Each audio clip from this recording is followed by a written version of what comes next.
English Fairy Tales. By Anonymous. Tom Tit Tot. Once upon a time there was a woman, and she baked 5 pies. And when they came out of the oven, they were that overbaked the crusts were too hard to eat. So she says to her daughter. "Darter," says she, "put you them their pies on the shelf, and leave 'em there a little, and they'll come again." She meant, you know, the crust would get soft.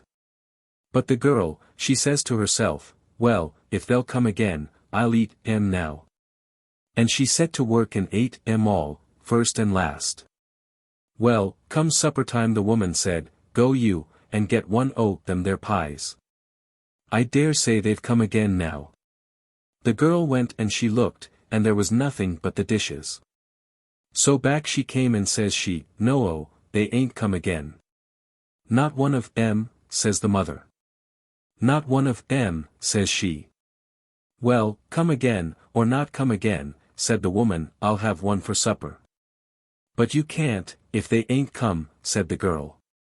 "But I can," says she. "Go you, and bring the best of 'em." "Best or worst," says the girl, "I've ate 'em all, and you can't have one till that's come again." Well, the woman she was done, and she took her spinning to the door to spin, and as she span she sang. "My darter ate 5 pies today. My darter ate 5 pies today."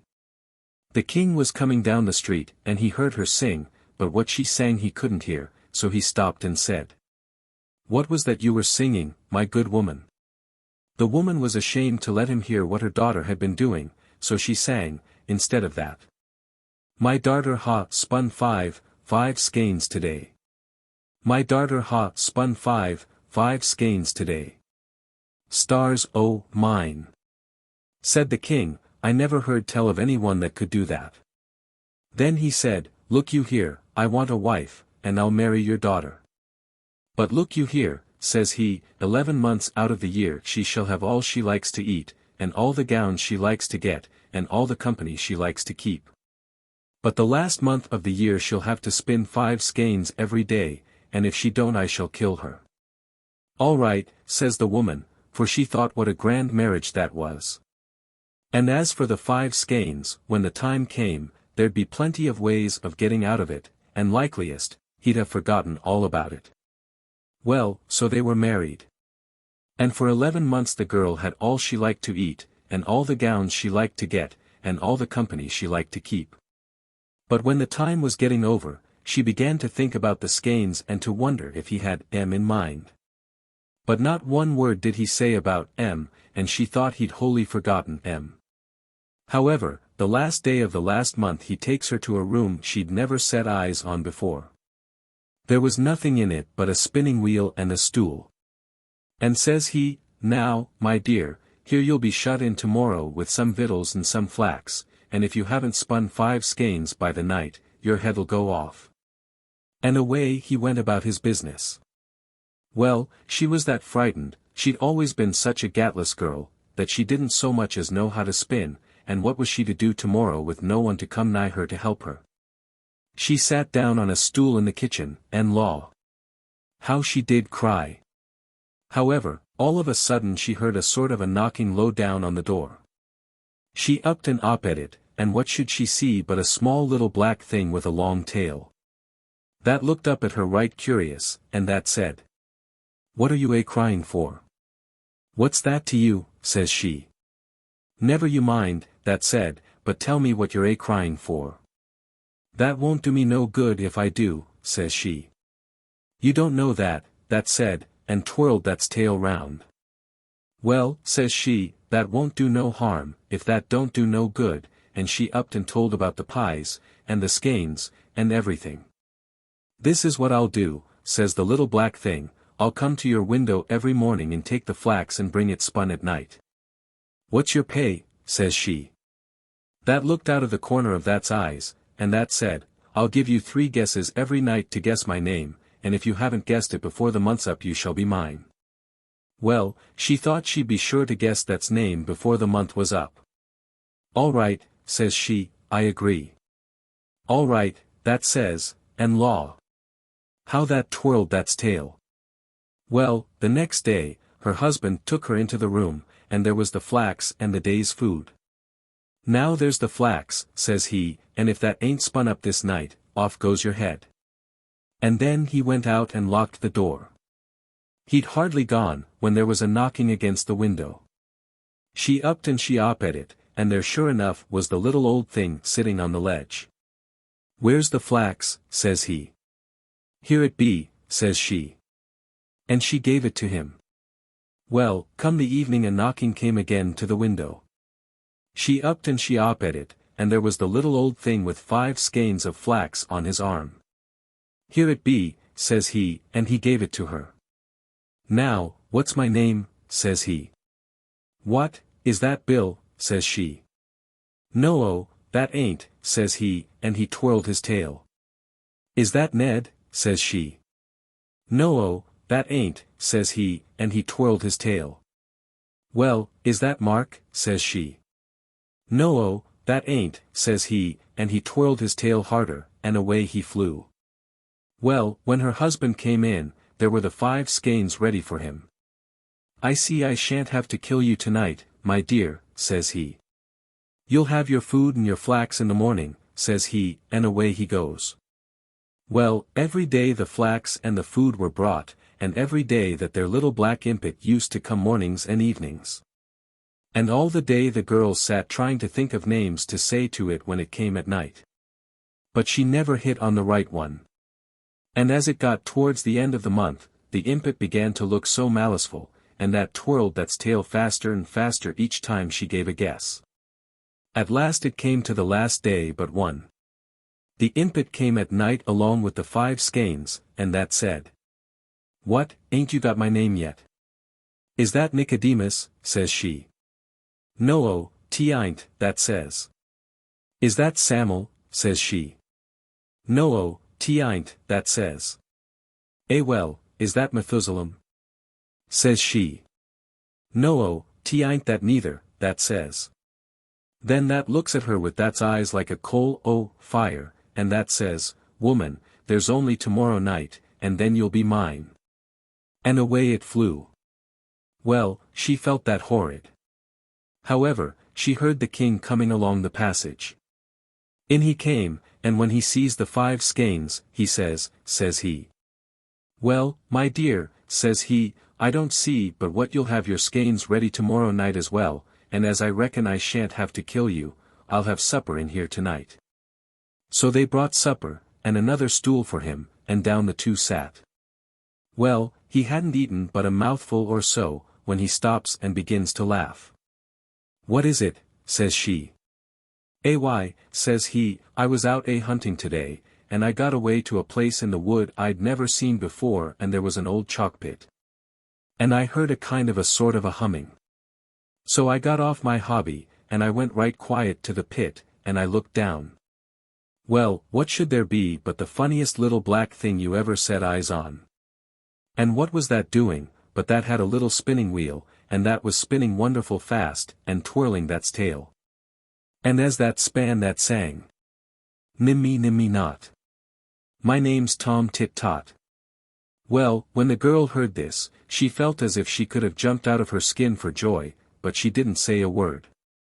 Next day that their little thing looked so maliceful when he came for the flax. And when night came, she heard that knocking against the window panes. She op-ed the window, and that come right in on the ledge. That was grinning from ear to ear, and ooh! That's tail was twirling round so fast. "What's my name?" that says, as that gave her the skeins. "Is that Solomon?" she says, pretending to be afeard. "No, 'tain't, that says, and that came further into the room. "Well, is that Zebedee?" says she again. "No, 'tain't, says the impet. And then that laughed and twirled that's tail till you couldn't hardly see it. "Take time, woman," that says, "next guess, and you're mine." And that stretched out that's black hands at her. Well, she backed a step or two, and she looked at it, and then she laughed out, and says she, pointing her finger at it, "Nimmy, nimmy, not, your name's Tom Tit Tot."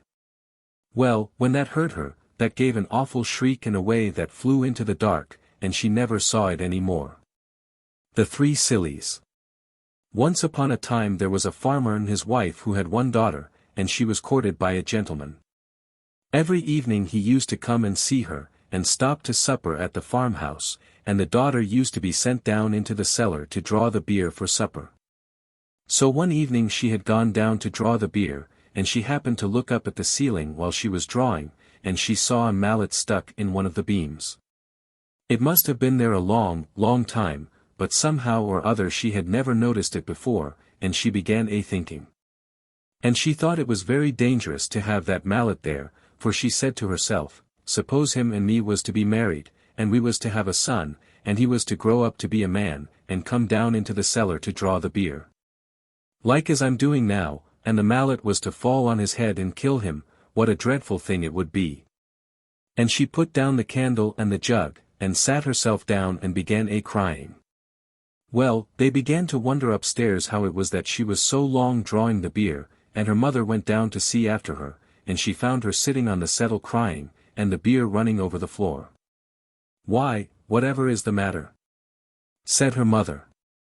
Oh, mother, says she, look at that horrid mallet. Suppose we was to be married, and was to have a son, and he was to grow up, and was to come down to the cellar to draw the beer, and the mallet was to fall on his head and kill him, what a dreadful thing it would be. Dear, dear. What a dreadful thing it would be, said the mother, and she sat her down aside of the daughter and started crying too. Then after a bit the father began to wonder that they didn't come back, and he went down into the cellar to look after them himself, and there they too sat crying, and the beer running all over the floor. Whatever is the matter, says he. Why, says the mother, look at that horrid mallet. Just suppose, if our daughter and her sweetheart was to be married, and was to have a son, and he was to grow up, and was to come down into the cellar to draw the beer, and the mallet was to fall on his head and kill him. What a dreadful thing it would be. Dear, dear, dear. So it would, said the father, and he sat himself down aside of the other two, and started crying. Now the gentleman got tired of stopping up in the kitchen by himself, and at last he went down into the cellar too, to see what they were after, and there they three sat crying side by side, and the beer running all over the floor. And he ran straight and turned the tap. Then he said, whatever are you three doing, sitting there crying, and letting the beer run all over the floor? Oh, says the father, look at that horrid mallet. Suppose you and our daughter was to be married, and was to have a son, and he was to grow up, and was to come down into the cellar to draw the beer, and the mallet was to fall on his head and kill him. And then they all started crying worse than before. But the gentleman burst out laughing, and reached up and pulled out the mallet, and then he said, I've traveled many miles, and I never met three such big sillies as you three before. And now I shall start out on my travels again, and when I can find three bigger sillies than you three, then I'll come back and marry your daughter. So he wished them goodbye, and started off on his travels, and left them all crying because the girl had lost her sweetheart. Well, he set out, and he traveled a long way, and at last he came to a woman's cottage that had some grass growing on the roof. And the woman was trying to get her cow to go up a ladder to the grass, and the poor thing durst not go. So the gentleman asked the woman what she was doing. Why, Lukey, she said, look at all that beautiful grass. I'm going to get the cow onto the roof to eat it. She'll be quite safe, for I shall tie a string round her neck, and pass it down the chimney, and tie it to my wrist as I go about the house, so she can't fall off without my knowing it. Oh, you poor silly! Said the gentleman, you should cut the grass and throw it down to the cow. But the woman thought it was easier to get the cow up the ladder than to get the grass down, so she pushed her and coaxed her and got her up, and tied a string round her neck, and passed it down the chimney, and fastened it to her own wrist. And the gentleman went on his way, but he hadn't gone far when the cow tumbled off the roof, and hung by the string tied round her neck, and it strangled her. And the weight of the cow tied to her wrist pulled the woman up the chimney, and she stuck fast halfway and was smothered in the soot. Well, that was one big silly. And the gentleman went on, and he went to an inn to stop the night, and they were so full at the inn that they had to put him in a double-bedded room, and another traveler was to sleep in the other bed. The other man was a very pleasant fellow, and they got very friendly together. But in the morning, when they were both getting up, the gentleman was surprised to see the other hang his trousers on the knobs of the chest of drawers and run across the room and try to jump into them, and he tried over and over again, and couldn't manage it. And the gentleman wondered whatever he was doing it for. At last he stopped and wiped his face with his handkerchief. "Oh dear," he says, "I do think trousers are the most awkwardest kind of clothes that ever were. I can't think who could have invented such things. It takes me the best part of an hour to get into mine every morning, and I get so hot. How do you manage yours?" So the gentleman burst out laughing, and showed him how to put them on. And he was very much obliged to him, and said he never should have thought of doing it that way. So that was another big silly. Then the gentleman went on his travels again. And he came to a village, and outside the village there was a pond, and round the pond was a crowd of people. And they had got rakes, and brooms, and pitchforks, reaching into the pond, and the gentleman asked what was the matter. "Why, they say, matter enough. Moon's tumbled into the pond, and we can't rake her out anyhow." So the gentleman burst out laughing, and told them to look up into the sky, and that it was only the shadow in the water. But they wouldn't listen to him, and abused him shamefully, and he got away as quick as he could. So there was a whole lot of sillies bigger than them 3 sillies at home. So the gentleman turned back home again and married the farmer's daughter, and if they didn't live happy forever after, that's nothing to do with you or me. The Rose Tree. There was once upon a time a good man who had 2 children, a girl by a first wife, and a boy by the second. The girl was as white as milk, and her lips were like cherries. Her hair was like golden silk, and it hung to the ground. Her brother loved her dearly, but her wicked stepmother hated her. "Child," said the stepmother one day, "go to the grocer's shop and buy me a pound of candles." She gave her the money. And the little girl went, bought the candles, and started on her return. There was a stile to cross. She put down the candles whilst she got over the stile. Up came a dog and ran off with the candles. She went back to the grocer's, and she got a second bunch. She came to the stile, set down the candles, and proceeded to climb over. Up came the dog and ran off with the candles. She went again to the grocer's, and she got a third bunch. And just the same happened. Then she came to her stepmother crying, for she had spent all the money and had lost 3 bunches of candles. The stepmother was angry, but she pretended not to mind the loss.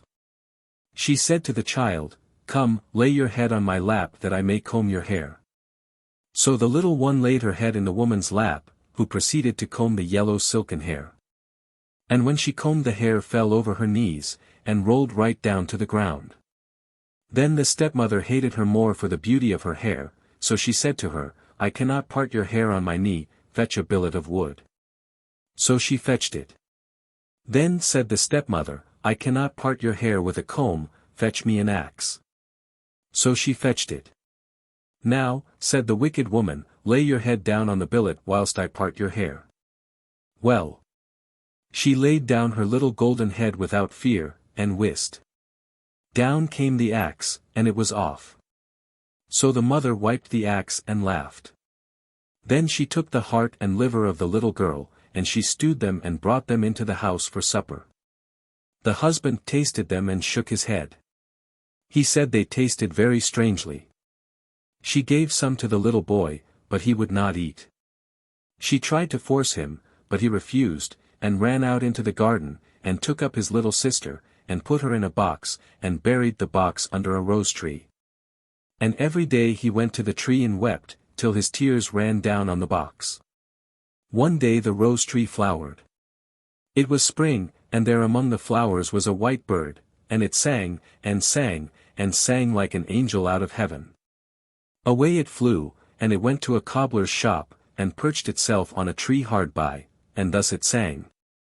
My wicked mother slew me. My dear father ate me. My little brother whom I love sits below, and I sing above. Stick, stock, stone dead. Sing again that beautiful song, asked the shoemaker. If you will first give me those little red shoes you are making.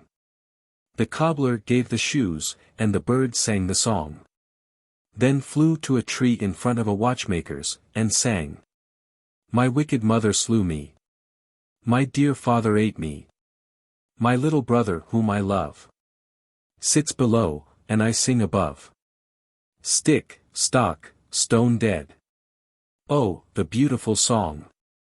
Sing it again, sweet bird, asked the watchmaker. If you will give me first that gold watch and chain in your hand. The jeweler gave the watch and chain. The bird took it in one foot, the shoes in the other, and, after having repeated the song, flew away to where 3 millers were picking a millstone. The bird perched on a tree and sang. My wicked mother slew me. My dear father ate me. My little brother whom I love sits below, and I sing above. Stick. Then one of the men put down his tool and looked up from his work. Stock. Then the second miller's man laid aside his tool and looked up. Stone. Then the third miller's man laid down his tool and looked up. Dead. Then all 3 cried out with one voice, oh, what a beautiful song. Sing it, sweet bird, again. If you will put the millstone round my neck, said the bird. The men did what the bird wanted, and away to the tree it flew with the millstone round its neck, the red shoes in one foot, and the gold watch and chain in the other. It sang the song and then flew home. It rattled the millstone against the eaves of the house, and the stepmother said, It thunders. Then the little boy ran out to see the thunder, and down dropped the red shoes at his feet. It rattled the millstone against the eaves of the house once more, and the stepmother said again, It thunders. Then the father ran out and down fell the chain about his neck. In ran father and son, laughing and saying, See, what fine things the thunder has brought us. Then the bird rattled the millstone against the eaves of the house a 3rd time. And the stepmother said, It thunders again, perhaps the thunder has brought something for me, and she ran out, but the moment she stepped outside the door, down fell the millstone on her head, and so she died. The old woman and her pig. An old woman was sweeping her house, and she found a little crooked sixpence. What, said she, shall I do with this little sixpence? I will go to market, and buy a little pig.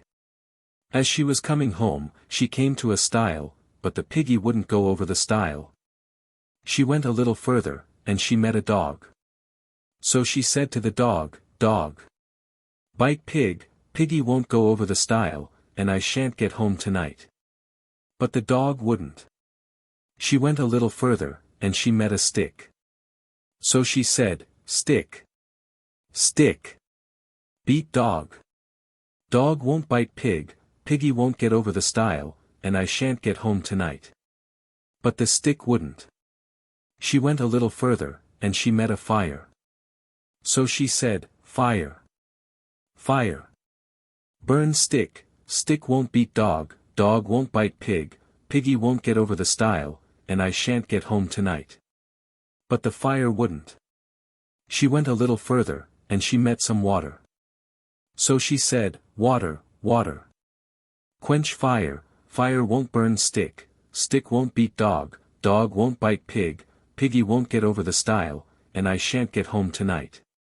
But the water wouldn't. She went a little further, and she met an ox. So she said, Ox. Ox. Drink water, water won't quench fire, fire won't burn stick, stick won't beat dog, dog won't bite pig, piggy won't get over the stile, and I shan't get home tonight. But the ox wouldn't. She went a little further, and she met a butcher. So she said, Butcher. Butcher. Kill ox, ox won't drink water, water won't quench fire, fire won't burn stick, stick won't beat dog, dog won't bite pig. Piggy won't get over the stile, and I shan't get home tonight. But the butcher wouldn't. She went a little further, and she met a rope. So she said, Rope. Rope. Hang butcher, butcher won't kill ox, ox won't drink water, water won't quench fire. Fire won't burn stick, stick won't beat dog, dog won't bite pig, piggy won't get over the stile, and I shan't get home tonight. But the rope wouldn't. She went a little further, and she met a rat. So she said, Rat. Rat. No rope. Rope won't hang butcher, butcher won't kill ox, ox won't drink water, water won't quench fire, fire won't burn stick, stick won't beat dog, dog won't bite pig, piggy won't get over the stile, and I shan't get home tonight. But the rat wouldn't. She went a little further, and she met a cat. So she said, Cat.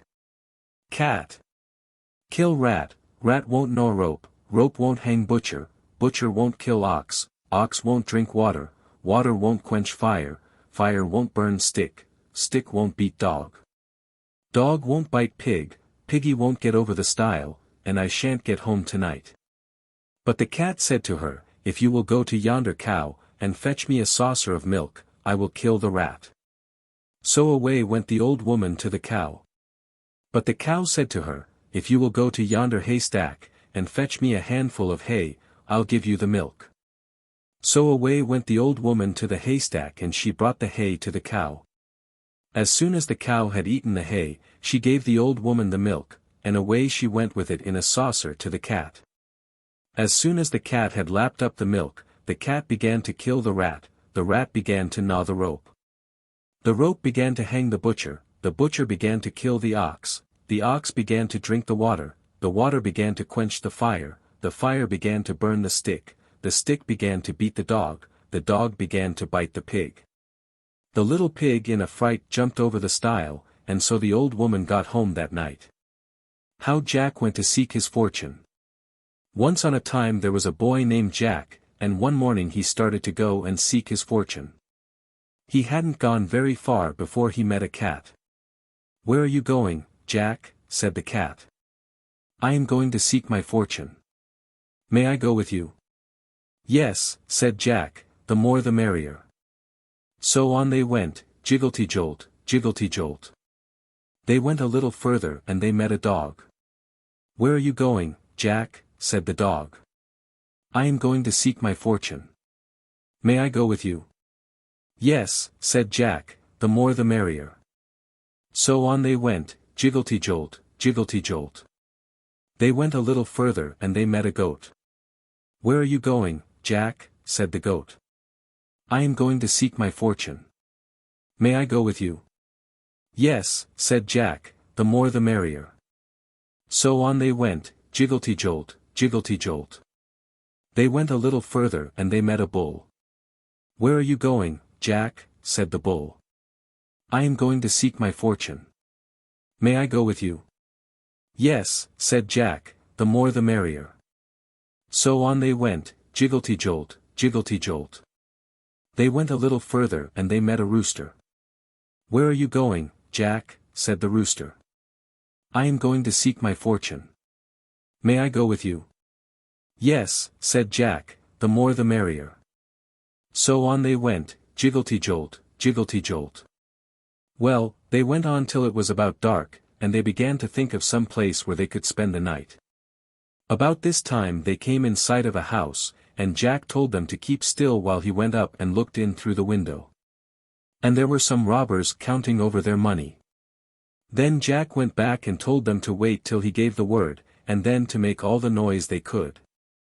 So when they were all ready Jack gave the word, and the cat mewed, and the dog barked, and the goat bleated, and the bull bellowed, and the rooster crowed, and all together they made such a dreadful noise that it frightened the robbers all away. And then they went in and took possession of the house. Jack was afraid the robbers would come back in the night, and so when it came time to go to bed he put the cat in the rocking chair, and he put the dog under the table, and he put the goat upstairs, and he put the bull down cellar. And the rooster flew up onto the roof, and Jack went to bed. By and by the robbers saw it was all dark and they sent one man back to the house to look after their money. Before long he came back in a great fright and told them his story. "I went back to the house," said he, "and went in and tried to sit down in the rocking chair, and there was an old woman knitting, and she stuck her knitting needles into me. That was the cat, you know. I went to the table to look after the money, and there was a shoemaker under the table, and he stuck his all into me. That was the dog, you know. I started to go upstairs, and there was a man up there threshing, and he knocked me down with his flail. That was the goat, you know.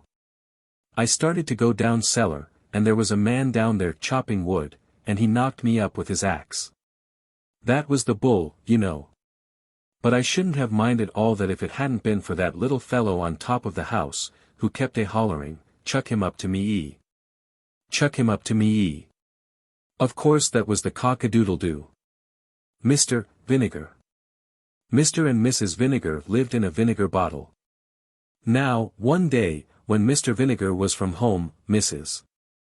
Vinegar, who was a very good housewife, was busily sweeping her house, when an unlucky thump of the broom brought the whole house clitter-clatter, about her ears.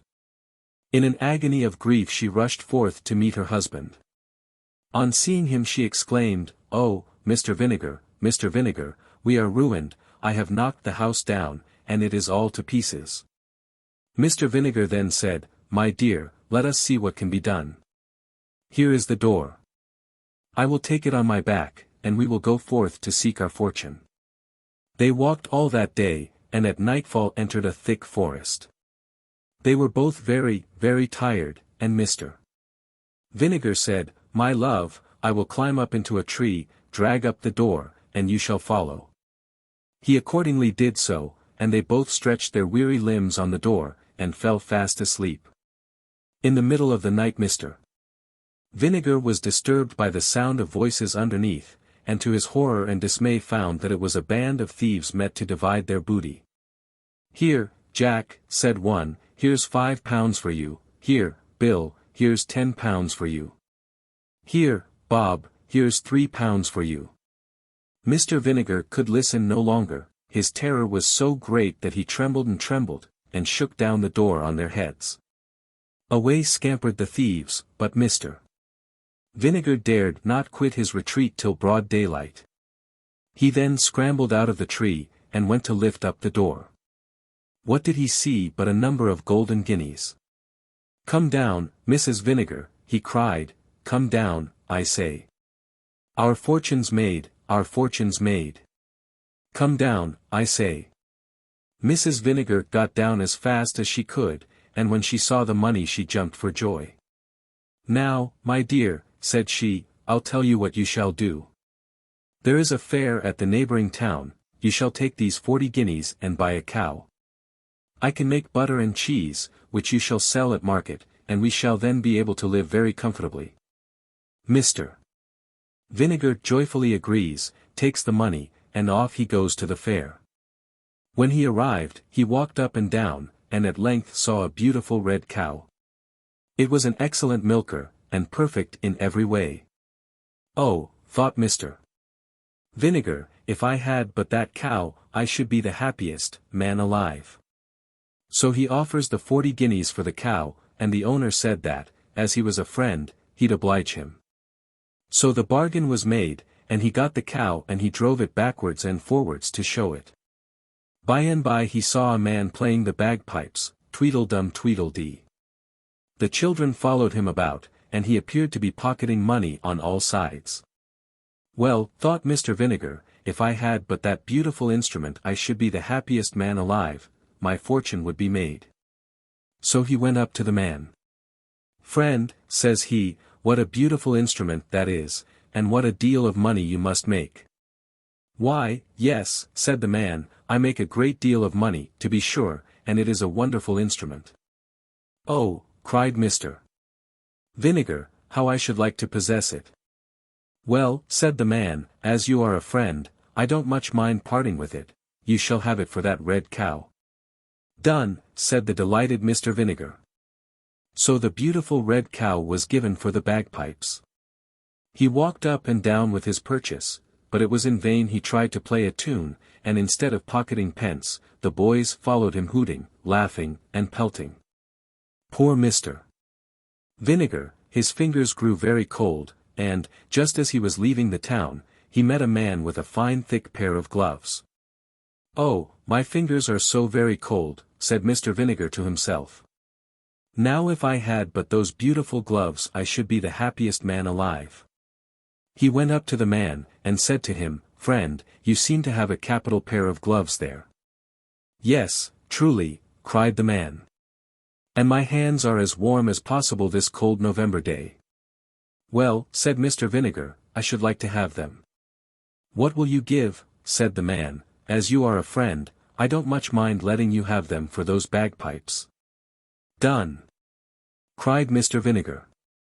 He put on the gloves, and felt perfectly happy as he trudged homewards. At last he grew very tired, when he saw a man coming towards him with a good stout stick in his hand. "Oh," said Mr. Vinegar, "that I had but that stick. I should then be the happiest man alive." He said to the man, "Friend, what a rare good stick you have got." "Yes," said the man, "I have used it for many a long mile, and a good friend it has been. But if you have a fancy for it, as you are a friend, I don't mind giving it to you for that pair of gloves." Mr. Vinegar's hands were so warm, and his legs so tired, that he gladly made the exchange. As he drew near to the wood where he had left his wife, he heard a parrot on a tree calling out his name, "Mr. Vinegar, you foolish man, you blockhead, you simpleton, you went to the fair, and laid out all your money in buying a cow. Not content with that, you changed it for bagpipes, on which you could not play, and which were not worth 1/10 of the money. You fool, you had no sooner got the bagpipes than you changed them for the gloves, which were not worth 1/4 of the money, and when you had got the gloves, you changed them for a poor miserable stick. And now for your 40 guineas, cow, bagpipes, and gloves, you have nothing to show but that poor miserable stick, which you might have cut in any hedge." On this the bird laughed, and Mr. Vinegar, falling into a violent rage, threw the stick at its head. The stick lodged in the tree, and he returned to his wife without money, cow, bagpipes, gloves, or stick, and she instantly gave him such a sound cudgelling that she almost broke every bone in his skin. Nix not nothing. There once lived a king and a queen, as many a one has been. They were long married and had no children, but at last a baby boy came to the queen when the king was away in the far countries. The queen would not christen the boy till the king came back, and she said, "We will just call him Nix not nothing until his father comes home." But it was long before he came home, and the boy had grown a nice little laddie. At length the king was on his way back, but he had a big river to cross, and there was a whirlpool, and he could not get over the water. But a giant came up to him, and said, "I'll carry you over." But the king said, "What's your pay?"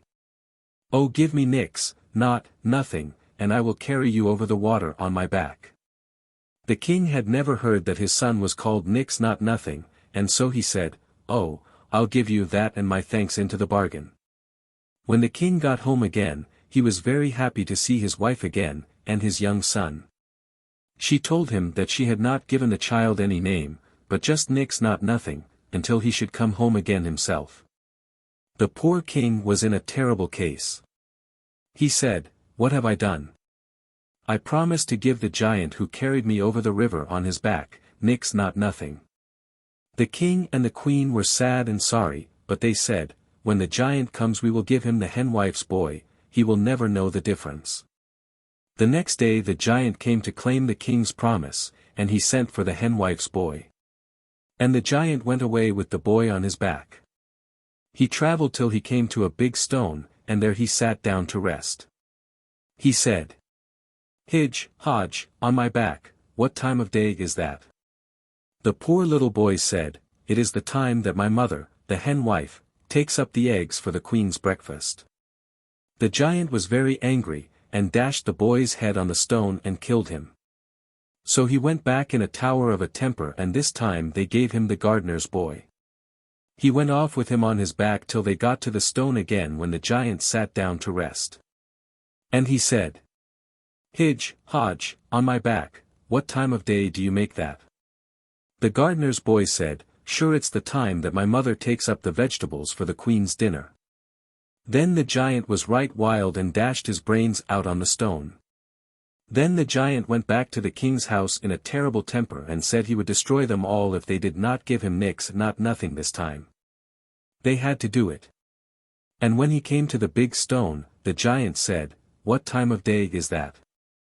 Nothing said, "It is the time that my father the king will be sitting down to supper." The giant said, "I've got the right one now."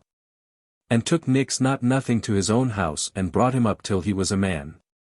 The giant had a bonny daughter, and she and the lad grew very fond of each other. The giant said one day to nothing, "I've work for you tomorrow. There is a stable 7 miles long and 7 miles broad, and it has not been cleaned for 7 years, and you must clean it tomorrow, or I will have you for my supper."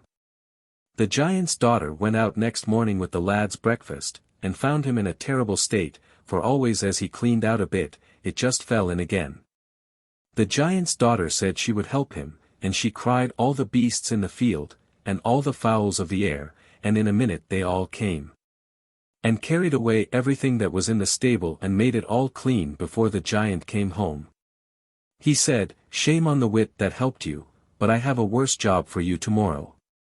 Then he said to nothing, "There's a lake 7 miles long, and 7 miles deep, and 7 miles broad, and you must drain it tomorrow by nightfall, or else I'll have you for my supper." Nothing began early next morning and tried to lave the water with his pail, but the lake was never getting any less, and he didn't know what to do. But the giant's daughter called on all the fish in the sea to come and drink the water, and very soon they drank it dry.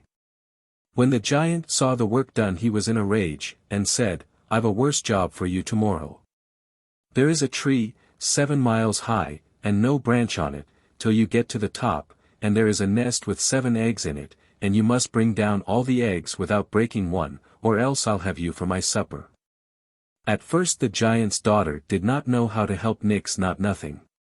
But she cut off first her fingers and then her toes, and made steps of them, and he clomb the tree and got all the eggs safe till he came just to the bottom, and then one was broken. So they determined to run away together, and after the giant's daughter had tidied up her hair a bit and got her magic flask they set out together as fast as they could run. And they hadn't got but 3 fields away when they looked back and saw the giant walking along at top speed after them. "Quick, quick," called out the giant's daughter, "take my comb from my hair and throw it down." Nothing took her comb from her hair and threw it down, and out of every one of its prongs there sprung up a fine thick briar in the way of the giant. You may be sure it took him a long time to work his way through the briar bush, and by the time he was well through nothing and his sweetheart had run on a tidy step away from him. But he soon came along after them and was just like to catch them up when the giant's daughter called out to nothing, "Take my hair dagger and throw it down, quick, quick." So nothing threw down the hair dagger, and out of it grew as quick as lightning a thick hedge of sharp razors placed crisscross. The giant had to tread very cautiously to get through all this, and meanwhile the young lovers ran on, and on, and on, till they were nearly out of sight. But at last the giant was through, and it wasn't long before he was like to catch them up. But just as he was stretching out his hand to catch nothing his daughter took out her magic flask and dashed it on the ground. And as it broke out of it welled a big, big wave that grew, till it reached the giant's waist and then his neck, and when it got to his head, he was drowned dead, and dead, and dead indeed. So he goes out of the story. But nothing fled on till where do you think they came to? Why, to near the castle of nothing's father and mother. But the giant's daughter was so weary that she couldn't move a step further. So nothing told her to wait there while he went and found out a lodging for the night. And he went on towards the lights of the castle, and on the way he came to the cottage of the henwife whose boy had had his brains dashed out by the giant. Now she knew nothing in a moment, and hated him because he was the cause of her son's death. So when he asked his way to the castle she put a spell upon him, and when he got to the castle, no sooner was he let in than he fell down dead asleep upon a bench in the hall. The king and queen tried all they could do to wake him up, but all in vain. So the king promised that if any lady could wake him up she should marry him. Meanwhile the giant's daughter was waiting and waiting for him to come back. And she went up into a tree to watch for him. The gardener's daughter, going to draw water in the well, saw the shadow of the lady in the water and thought it was herself, and said, "If I'm so bonny, if I'm so brave, why do you send me to draw water?" So she threw down her pail and went to see if she could wed the sleeping stranger. And she went to the hen wife, who taught her an unspelling catch which would keep Nix Not Nothing awake as long as the gardener's daughter liked. So she went up to the castle and sang her catch, and Nix Not Nothing was wakened for a bit, and they promised to wed him to the gardener's daughter. Meanwhile the gardener went down to draw water from the well and saw the shadow of the lady in the water. So he looks up and finds her, and he brought the lady from the tree, and led her into his house. And he told her that a stranger was to marry his daughter, and took her up to the castle and showed her the man, and it was Nix Not Nothing asleep in a chair. And she saw him, and cried to him, "Waken, waken, and speak to me." But he would not waken, and soon she cried, "I cleaned the stable, I laved the lake, and I clomb the tree. And all for the love of thee. And thou wilt not waken and speak to me." The king and the queen heard this, and came to the bonny young lady, and she said, "I cannot get Nix Not Nothing to speak to me for all that I can do." Then were they greatly astonished when she spoke of Nix Not Nothing, and asked where he was, and she said, "He that sits there in the chair." Then they ran to him and kissed him and called him their own dear son. So they called for the gardener's daughter and made her sing her charm, and he wakened, and told them all that the giant's daughter had done for him, and of all her kindness. Then they took her in their arms and kissed her, and said she should now be their daughter, for their son should marry her. But they sent for the hen wife and put her to death. And they lived happy all their days. Jack Hannaford. There was an old soldier who had been long in the wars, so long, that he was quite out at elbows, and he did not know where to go to find a living. So he walked up moors, down glens, till at last he came to a farm, from which the good man had gone away to market. The wife of the farmer was a very foolish woman, who had been a widow when he married her. The farmer was foolish enough, too, and it is hard to say which of the two was the more foolish. When you've heard my tale you may decide. Now before the farmer goes to market says he to his wife, "Here is 10 pounds all in gold, take care of it till I come home." If the man had not been a fool he would never have given the money to his wife to keep. Well, off he went in his cart to market, and the wife said to herself, "I will keep the 10 pounds quite safe from thieves," so she tied it up in a rag, and she put the rag up the parlor chimney. "There," said she, "no thieves will ever find it now, that is quite sure." Jack Hannaford, the old soldier, came and rapped at the door. "Who is there?" asked the wife. "Jack Hannaford." "Where do you come from?" "Paradise." "Lord of mercy. And maybe you've seen my old man there," alluding to her former husband. "Yes, I have." "And how was he doing?" asked the goody. "But middling, he cobbles old shoes, and he has nothing but cabbage for victuals." "Dearie me," exclaimed the woman. "Didn't he send a message to me?" "Yes, he did," replied Jack Hannaford. "He said that he was out of leather, and his pockets were empty, so you were to send him a few shillings to buy a fresh stock of leather. He shall have them, bless his poor soul." And away went the wife to the parlor chimney, and she pulled the rag with the 10 pounds in it from the chimney, and she gave the whole sum to the soldier, telling him that her old man was to use as much as he wanted, and to send back the rest. It was not long that Jack waited after receiving the money, he went off as fast as he could walk. Presently the farmer came home and asked for his money. The wife told him that she had sent it by a soldier to her former husband in paradise, to buy him leather for cobbling the shoes of the saints and angels of heaven. The farmer was very angry, and he swore that he had never met with such a fool as his wife. But the wife said that her husband was a greater fool for letting her have the money. There was no time to waste words. So the farmer mounted his horse and rode off after Jack Hannaford. The old soldier heard the horse's hoofs clattering on the road behind him, so he knew it must be the farmer pursuing him. He lay down on the ground, and shading his eyes with one hand, looked up into the sky, and pointed heavenwards with the other hand. "What are you about there?" asked the farmer, pulling up. "Lord save you," exclaimed Jack, "I've seen a rare sight." "What was that?" "A man going straight up into the sky, as if he were walking on a road." "Can you see him still?" "Yes, I can." "Where?"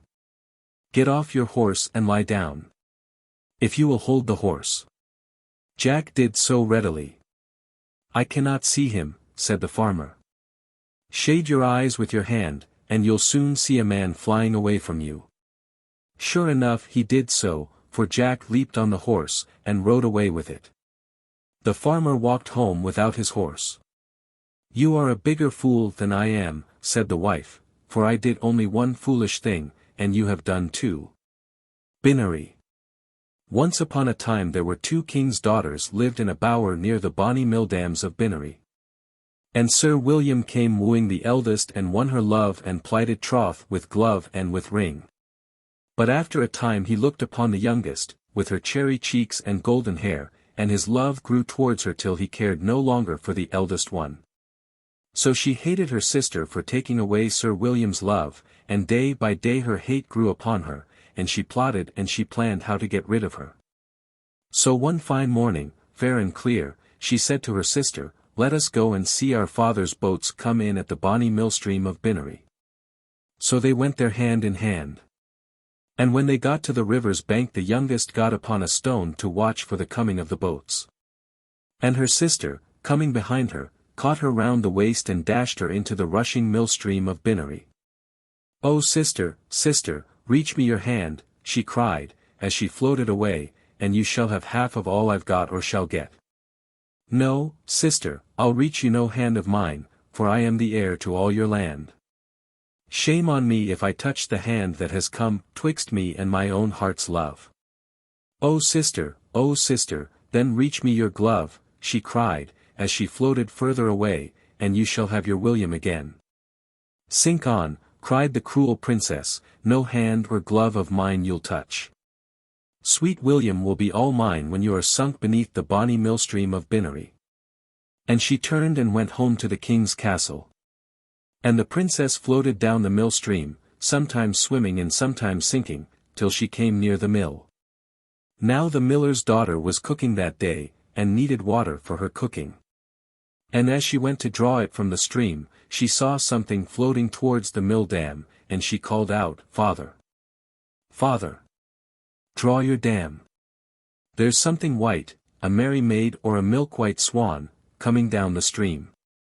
So the miller hastened to the dam and stopped the heavy cruel mill wheels. And then they took out the princess and laid her on the bank. Fair and beautiful she looked as she lay there. In her golden hair were pearls and precious stones. You could not see her waist for her golden girdle, and the golden fringe of her white dress came down over her lily feet. But she was drowned. And as she lay there in her beauty a famous harper passed by the mill dam of Binnorie, and saw her sweet pale face. And though he travelled on far away he never forgot that face, and after many days he came back to the bonny millstream of Binnorie. But then all he could find of her where they had put her to rest were her bones and her golden hair. So he made a harp out of her breastbone and her hair, and travelled on up the hill from the mill dam of Binnorie, till he came to the castle of the king her father. That night they were all gathered in the castle hall to hear the great harper, king and queen, their daughter and son, Sir William and all their court. And first the harper sang to his old harp, making them joy and be glad or sorrow and weep just as he liked. But while he sang he put the harp he had made that day on a stone in the hall. And presently it began to sing by itself, low and clear, and the harper stopped and all were hushed. And this was what the harp sung. "Oh yonder sits my father, the king. Binnorie, oh Binnorie. And yonder sits my mother, the queen. By the bonny mill dams, oh Binnorie. And yonder stands my brother Hugh. Binnorie, oh Binnorie. And by him, my William, false and true. By the bonny mill dams, oh Binnorie."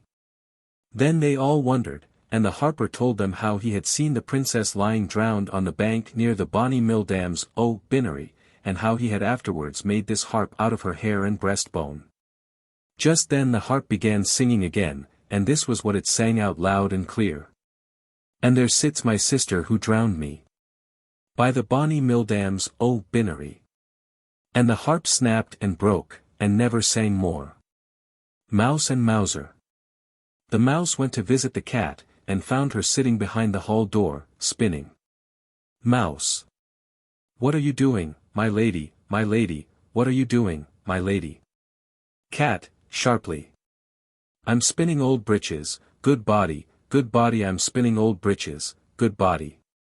Mouse. Long may you wear them, my lady, long may you wear them, my lady. Cat, gruffly. I'll wear 'em and tear 'em, good body, good body. I'll wear 'em and tear 'em, good body. Mouse. I was sweeping my room, my lady, I was sweeping my room, my lady. Cat. The cleaner you'd be, good body, the cleaner you'd be, good body. Mouse. I found a silver sixpence, my lady, I found a silver sixpence, my lady. Cat. The richer you were, good body, the richer you were, good body. Mouse. I went to the market, my lady, I went to the market, my lady. Cat. The further you went, good body, the further you went, good body. Mouse. I bought me a pudding, my lady, I bought me a pudding, my lady. Cat, snarling. The more meat you had, good body, the more meat you had, good body. Mouse. I put it in the window to cool, my lady, I put it in the window to cool. Cat. Sharply. The faster you'd eat it, good body, the faster you'd eat it, good body. Mouse, timidly. The cat came and ate it, my lady, the cat came and ate it, my lady. Cat, pouncingly. And I'll eat you, good body, and I'll eat you, good body. Springs upon the mouse and kills it. Cap-o rushes. Well, there was once a very rich gentleman, and he'd 3 daughters, and he thought he'd see how fond they were of him. So he says to the first, "How much do you love me, my dear?" "Why," says she, "as I love my life." "That's good," says he. So he says to the second, "How much do you love me, my dear?" "Why," says she, "better nor all the world." "That's good," says he. So he says to the third, "How much do you love me, my dear?" "Why, I love you as fresh meat loves salt," says she. Well, he was that angry. "You don't love me at all," says he, "and in my house you stay no more." So he drove her out there and then, and shut the door in her face. Well, she went away on and on till she came to a fun, and there she gathered a lot of rushes and made them into a kind of a sort of a cloak with a hood, to cover her from head to foot, and to hide her fine clothes. And then she went on and on till she came to a great house. "Do you want a maid?" says she. "No, we don't," said they. "I haven't nowhere to go," says she, "and I ask no wages, and do any sort of work," says she. "Well," says they, "if you like to wash the pots and scrape the saucepans you may stay," said they. So she stayed there and washed the pots and scraped the saucepans and did all the dirty work. And because she gave no name they called her Cap-o-Rushes. Well, one day there was to be a great dance a little way off, and the servants were allowed to go and look on at the grand people. Cap-o-Rushes said she was too tired to go, so she stayed at home. But when they were gone she offed with her Cap-o-Rushes, and cleaned herself, and went to the dance. And no one there was so finely dressed as her. Well, who should be there but her master's son, and what should he do but fall in love with her the minute he set eyes on her. He wouldn't dance with anyone else. But before the dance was done Cap-o-Rushes slipped off, and away she went home. And when the other maids came back she was pretending to be asleep with her Cap-o-Rushes on. Well, next morning they said to her, "You did miss a sight, Cap-o-Rushes." "What was that?" says she. "Why, the beautifulest lady you ever see, dressed right gay in GA. The young master, he never took his eyes off her. Well, I should have liked to have seen her, says Cap O' Rushes. Well, there's to be another dance this evening, and perhaps she'll be there. But, come the evening, Cap O' Rushes said she was too tired to go with them. Howsoever, when they were gone, she offed with her Cap O' Rushes and cleaned herself, and away she went to the dance. The master's son had been reckoning on seeing her, and he danced with no one else, and never took his eyes off her. But, before the dance was over, she slipped off, and home she went, and when the maids came back she pretended to be asleep with her Cap O' Rushes on. Next day they said to her again, well, Cap O' Rushes, you should ha' been there to see the lady. There she was again, gay in GA, and the young master he never took his eyes off her. Well, there, says she, I should ha' liked to ha' seen her. Well, says they, there's a dance again this evening, and you must go with us, for she's sure to be there. Well, come this evening, Cap O' Rushes said she was too tired to go, and do what they would she stayed at home. But when they were gone she offed with her Cap O' Rushes and cleaned herself, and away she went to the dance. The master's son was rarely glad when he saw her. He danced with none but her and never took his eyes off her.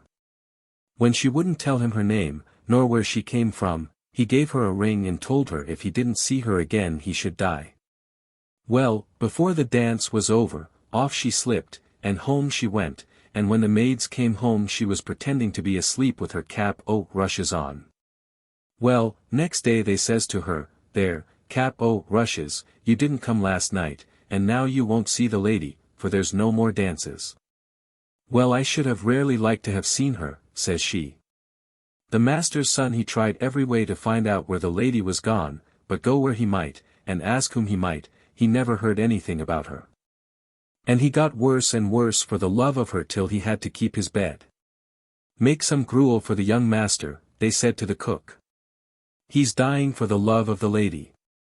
The cook she said about making it when Cap O' Rushes came in. What are you doing of, says she.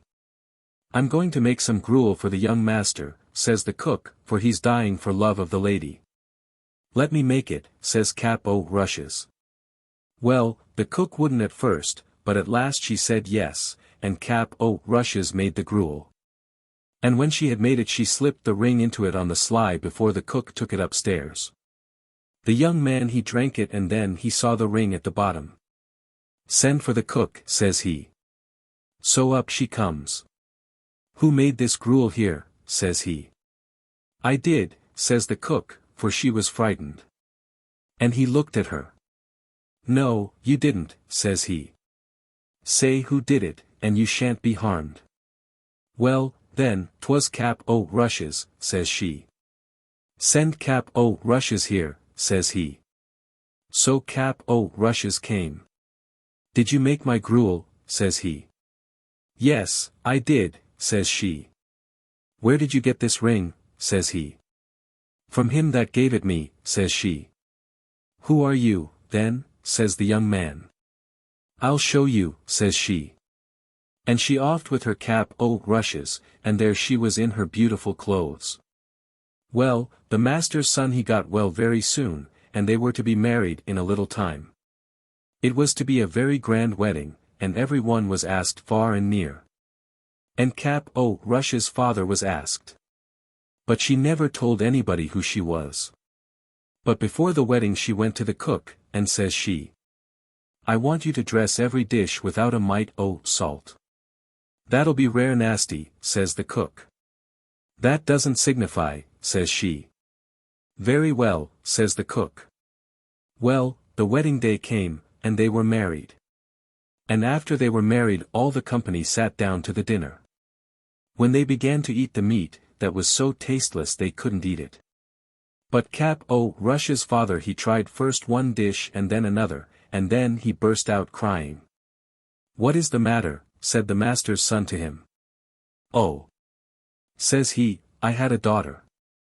And I asked her how much she loved me. And she said, as much as fresh meat loves salt. And I turned her from my door, for I thought she didn't love me. And now I see she loved me best of all. And she may be dead for aught I know. No, father, here she is, says Cap-O-Rushes. And she goes up to him and puts her arms round him. And so they were happy ever after. Teeny tiny. Once upon a time there was a teeny tiny woman lived in a teeny tiny house in a teeny tiny village. Now, one day this teeny tiny woman put on her teeny tiny bonnet, and went out of her teeny tiny house to take a teeny tiny walk. And when this teeny tiny woman had gone a teeny tiny way she came to a teeny tiny gate. So the teeny tiny woman opened the teeny tiny gate, and went into a teeny tiny churchyard. And when this teeny tiny woman had got into the teeny tiny churchyard, she saw a teeny tiny bone on a teeny tiny grave, and the teeny tiny woman said to her teeny tiny self, "This teeny tiny bone will make me some teeny tiny soup for my teeny tiny supper." So the teeny tiny woman put the teeny tiny bone into her teeny tiny pocket, and went home to her teeny tiny house. Now when the teeny tiny woman got home to her teeny tiny house she was a teeny tiny bit tired. So she went up her teeny tiny stairs to her teeny tiny bed, and put the teeny tiny bone into a teeny tiny cupboard. And when this teeny tiny woman had been to sleep a teeny tiny time, she was awakened by a teeny tiny voice from the teeny tiny cupboard, which said, "Give me my bone." And this teeny tiny woman was a teeny tiny frightened, so she hid her teeny tiny head under the teeny tiny clothes and went to sleep again. And when she had been to sleep again a teeny tiny time, the teeny tiny voice again cried out from the teeny tiny cupboard a teeny tiny louder, "Give me my bone." This made the teeny tiny woman a teeny tiny more frightened, so she hid her teeny tiny head a teeny tiny further under the teeny tiny clothes. And when the teeny tiny woman had been to sleep again a teeny tiny time, the teeny tiny voice from the teeny tiny cupboard said again a teeny tiny louder, "Give me my bone." And this teeny tiny woman was a teeny tiny bit more frightened, but she put her teeny tiny head out of the teeny tiny clothes, and said in her loudest teeny tiny voice, "Take it." Jack and the Beanstalk. There was once upon a time a poor widow who had an only son named Jack, and a cow named Milky White. And all they had to live on was the milk the cow gave every morning which they carried to the market and sold. But one morning Milky White gave no milk and they didn't know what to do. "What shall we do, what shall we do?" said the widow, wringing her hands. "Cheer up, mother, I'll go and get work somewhere," said Jack. "We've tried that before, and nobody would take you," said his mother. "We must sell Milky White and with the money do something, start shop, or something." "All right, mother," says Jack. "It's market day today, and I'll soon sell Milky White, and then we'll see what we can do." So he took the cow's halter in his hand, and off he starts. He hadn't gone far when he met a funny-looking old man who said to him, "Good morning, Jack." "Good morning to you," said Jack, and wondered how he knew his name. "Well, Jack, and where are you off to?" said the man. "I'm going to market to sell our cow here."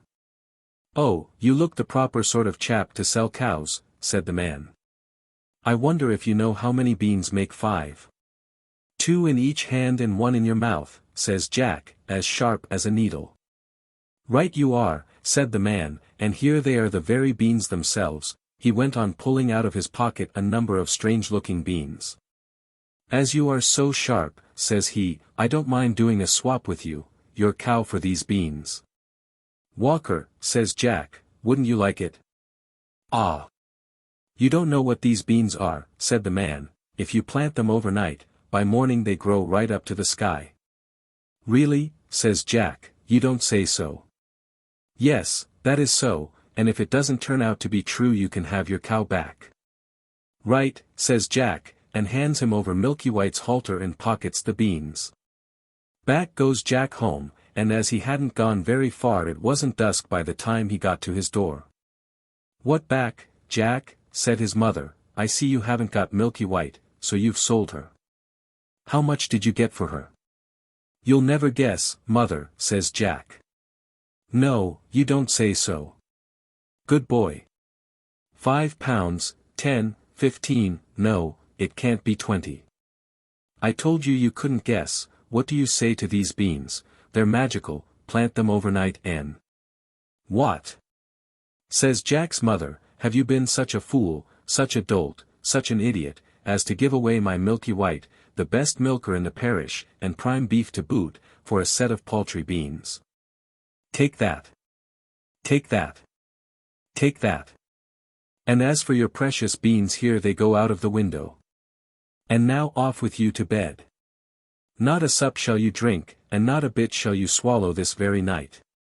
So Jack went upstairs to his little room in the attic, and sad and sorry he was, to be sure, as much for his mother's sake, as for the loss of his supper.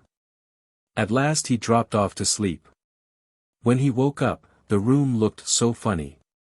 The sun was shining into part of it, and yet all the rest was quite dark and shady. So Jack jumped up and dressed himself and went to the window. And what do you think he saw? Why, the beans his mother had thrown out of the window into the garden, had sprung up into a big beanstalk which went up and up and up till it reached the sky. So the man spoke truth after all. The beanstalk grew up quite close past Jack's window, so all he had to do was to open it and give a jump onto the beanstalk, which was made like a big plated ladder.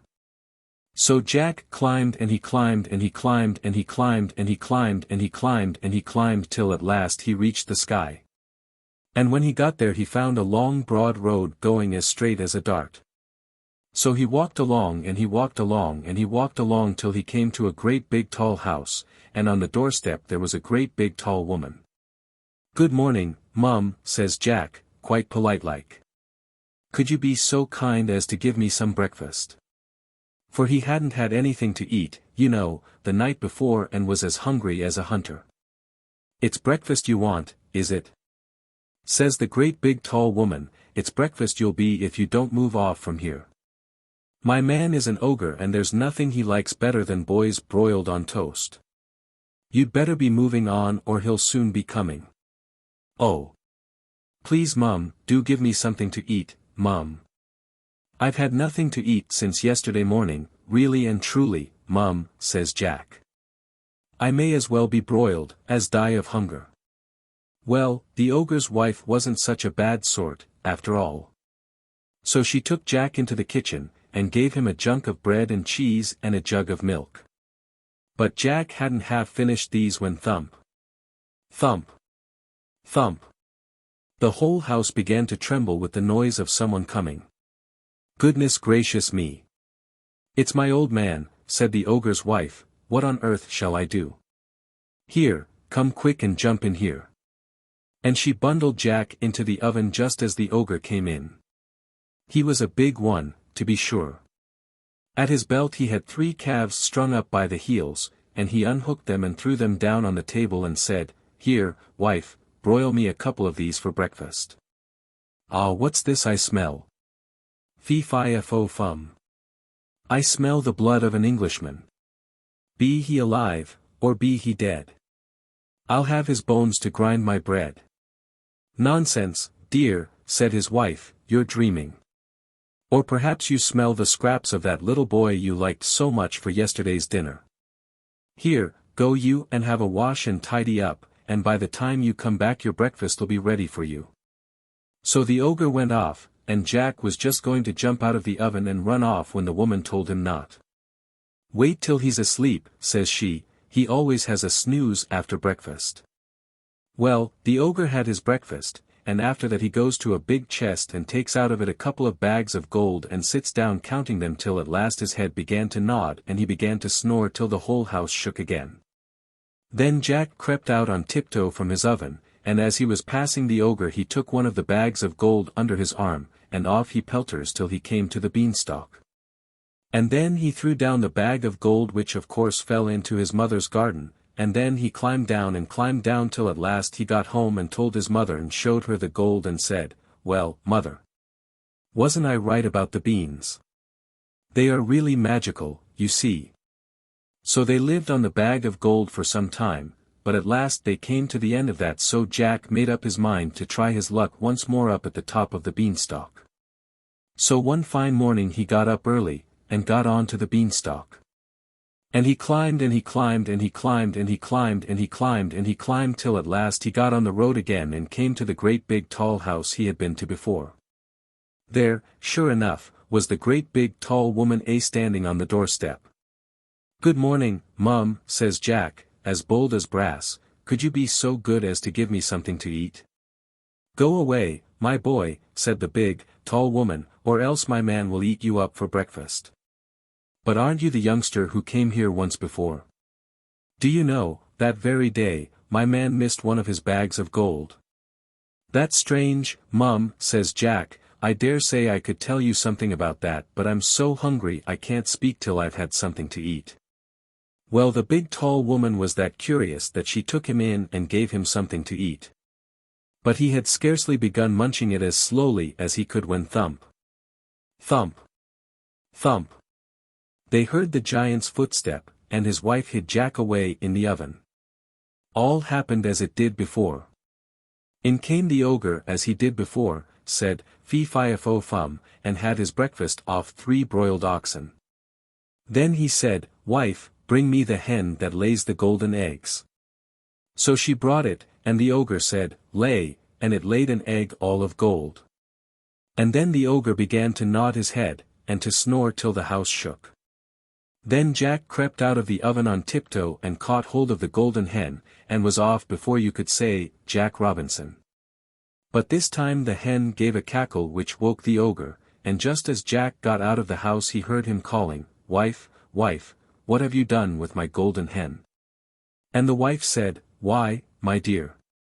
But that was all Jack heard, for he rushed off to the beanstalk and climbed down like a house on fire. And when he got home he showed his mother the wonderful hen and said, "Lay," to it, and it laid a golden egg every time he said, "Lay." Well, Jack was not content, and it wasn't very long before he determined to have another try at his luck up there at the top of the beanstalk. So one fine morning, he got up early, and went on to the beanstalk, and he climbed and he climbed and he climbed and he climbed till he got to the top. But this time he knew better than to go straight to the ogre's house. And when he got near it he waited behind a bush till he saw the ogre's wife come out with a pail to get some water, and then he crept into the house and got into the copper. He hadn't been there long when he heard thump, thump, thump, as before, and in come the ogre and his wife. "Fee-fi-fo-fum, I smell the blood of an Englishman," cried out the ogre, "I smell him, wife, I smell him." "Do you, my dearie?" says the ogre's wife. "Then if it's that little rogue that stole your gold and the hen that laid the golden eggs he's sure to have got into the oven." And they both rushed to the oven. But Jack wasn't there, luckily, and the ogre's wife said, "There you are again with your fee-fi-fo-fum. Why of course it's the laddie you caught last night that I've broiled for your breakfast. How forgetful I am, and how careless you are not to tell the difference between a live-un and a dead-un." So the ogre sat down to the breakfast and ate it, but every now and then he would mutter, "Well, I could have sworn," and he'd get up and search the larder and the cupboards, and everything, only luckily he didn't think of the copper. After breakfast was over, the ogre called out, "Wife, wife, bring me my golden harp." So she brought it and put it on the table before him. Then he said, "Sing," and the golden harp sang most beautifully. And it went on singing till the ogre fell asleep, and commenced to snore like thunder.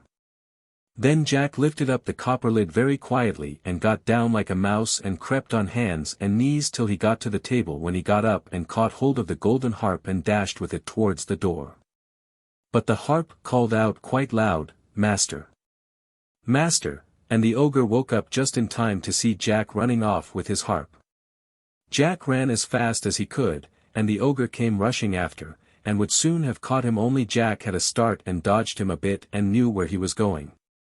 When he got to the beanstalk the ogre was not more than 20 yards away when suddenly he saw Jack disappear like, and when he got up to the end of the road he saw Jack underneath climbing down for dear life. Well, the ogre didn't like trusting himself to such a ladder, and he stood and waited, so Jack got another start. But just then the harp cried out, "Master! Master!" and the ogre swung himself down onto the beanstalk, which shook with his weight. Down climbs Jack, and after him climbed the ogre. By this time Jack had climbed down and climbed down and climbed down till he was very nearly home. So he called out, "Mother! Mother! Bring me an axe, bring me an axe. And his mother came rushing out with the axe in her hand, but when she came to the beanstalk she stood stock still with fright, for there she saw the ogre just coming down below the clouds. But Jack jumped down and got hold of the axe and gave a chop at the beanstalk which cut it half in two. The ogre felt the beanstalk shake and quiver, so he stopped to see what was the matter. Then Jack gave another chop with the axe, and the beanstalk was cut in two and began to topple over. Then the ogre fell down and broke his crown, and the beanstalk came toppling after. Then Jack showed his mother his golden harp, and what with showing that and selling the golden eggs, Jack and his mother became very rich, and he married a great princess, and they lived happy ever after. The story of the three little pigs. Once upon a time when pigs spoke rhyme, and monkeys chewed tobacco, and hens took snuff to make them tough, and ducks went quack, quack, quack, oh. There was an old sow with three little pigs, and as she had not enough to keep them, she sent them out to seek their fortune. The first that went off met a man with a bundle of straw, and said to him, "Please, man, give me that straw to build me a house." Which the man did, and the little pig built a house with it. Presently came along a wolf, and knocked at the door, and said, little pig, let me come in."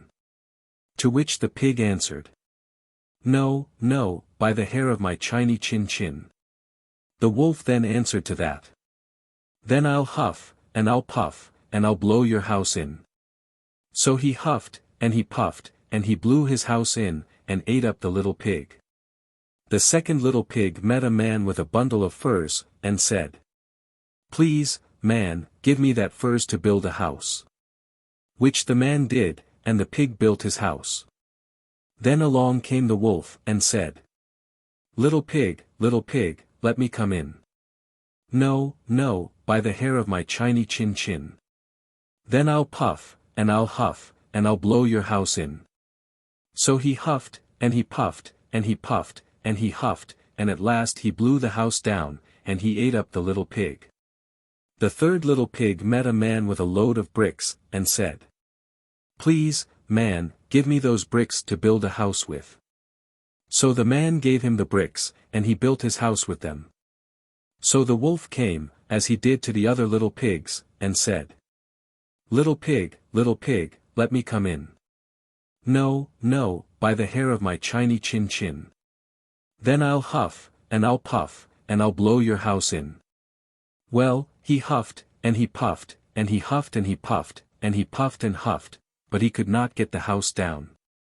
When he found that he could not, with all his huffing and puffing, blow the house down, he said, "Little pig, I know where there is a nice field of turnips." "Where?" said the little pig. "Oh, in Mr. Smith's home field, and if you will be ready tomorrow morning I will call for you, and we will go together, and get some for dinner." "Very well," said the little pig, "I will be ready." "What time do you mean to go?" "Oh, at 6 o'clock. Well, the little pig got up at 5, and got the turnips before the wolf came, which he did about 6, and who said, "Little pig, are you ready?" The little pig said, "Ready. I have been and come back again, and got a nice potful for dinner." The wolf felt very angry at this, but thought that he would be up to the little pig somehow or other, so he said, "Little pig, I know where there is a nice apple tree." "Where?" said the pig. "Down at Merry Garden," replied the wolf, "and if you will not deceive me I will come for you, at 5 o'clock tomorrow and get some apples." Well, the little pig bustled up the next morning at 4 o'clock, and went off for the apples, hoping to get back before the wolf came. But he had further to go, and had to climb the tree, so that just as he was coming down from it, he saw the wolf coming, which, as you may suppose, frightened him very much. When the wolf came up he said, "Little pig, what? Are you here before me? Are they nice apples?" "Yes, very," said the little pig. "I will throw you down one." And he threw it so far, that, while the wolf was gone to pick it up, the little pig jumped down and ran home. The next day the wolf came again, and said to the little pig, "Little pig, there is a fair at Shanklin this afternoon, will you go? Oh yes, said the pig, I will go. What time shall you be ready? At 3, said the wolf. So the little pig went off before the time as usual, and got to the fair, and bought a butter churn, which he was going home with, when he saw the wolf coming. Then he could not tell what to do. So he got into the churn to hide, and by so doing turned it round, and it rolled down the hill with the pig in it, which frightened the wolf so much, that he ran home without going to the fair. He went to the little pig's house, and told him how frightened he had been by a great round thing which came down the hill past him. Then the little pig said, "Ha, I frightened you, then. I had been to the fair and bought a butter churn, and when I saw you, I got into it, and rolled down the hill." Then the wolf was very angry indeed, and declared he would eat up the little pig, and that he would get down the chimney after him. When the little pig saw what he was about, he hung on the pot full of water, and made up a blazing fire, and, just as the wolf was coming down, took off the cover, and in fell the wolf. So the little pig put on the cover again in an instant, boiled him up, and ate him for supper, and lived happy ever afterwards. The Master and his Pupil. There was once a very learned man in the north country who knew all the languages under the sun, and who was acquainted with all the mysteries of creation. He had one big book bound in black calf and clasped with iron, and with iron corners, and chained to a table which was made fast to the floor. And when he read out of this book, he unlocked it with an iron key, and none but he read from it, for it contained all the secrets of the spiritual world. It told how many angels there were in heaven, and how they marched in their ranks, and sang in their choirs, and what were their several functions, and what was the name of each great angel of might. And it told of the demons, how many of them there were, and what were their several powers, and their labors, and their names, and how they might be summoned, and how tasks might be imposed on them, and how they might be chained to be as slaves to man. Now the master had a pupil who was but a foolish lad, and he acted as servant to the great master, but never was he suffered to look into the black book, hardly to enter the private room. One day the master was out, and then the lad, as curious as could be, hurried to the chamber where his master kept his wondrous apparatus for changing copper into gold, and lead into silver. And where was his mirror in which he could see all that was passing in the world, and where was the shell which when held to the ear whispered all the words that were being spoken by anyone the master desired to know about? The lad tried in vain with the crucibles to turn copper and lead into gold and silver. He looked long and vainly into the mirror. Smoke and clouds passed over it, but he saw nothing plain, and the shell to his ear produced only indistinct murmurings, like the breaking of distant seas on an unknown shore. "I can do nothing," he said, "as I don't know the right words to utter, and they are locked up in yon book." He looked round, and, see! The book was unfastened. The master had forgotten to lock it before he went out. The boy rushed to it, and unclosed the volume. It was written with red and black ink, and much of it he could not understand, but he put his finger on a line and spelled it through. At once the room was darkened, and the house trembled. A clap of thunder rolled through the passage and the old room, and there stood before him a horrible, horrible form, breathing fire, and with eyes like burning lamps. It was the demon Beelzebub, whom he had called up to serve him. "Set me a task," said he, with a voice like the roaring of an iron furnace. The boy only trembled, and his hair stood up. "Set me a task, or I shall strangle thee." But the lad could not speak. Then the evil spirit stepped towards him, and putting forth his hands touched his throat. The fingers burned his flesh. "Set me a task." "Water yon flower," cried the boy in despair, pointing to a geranium which stood in a pot on the floor.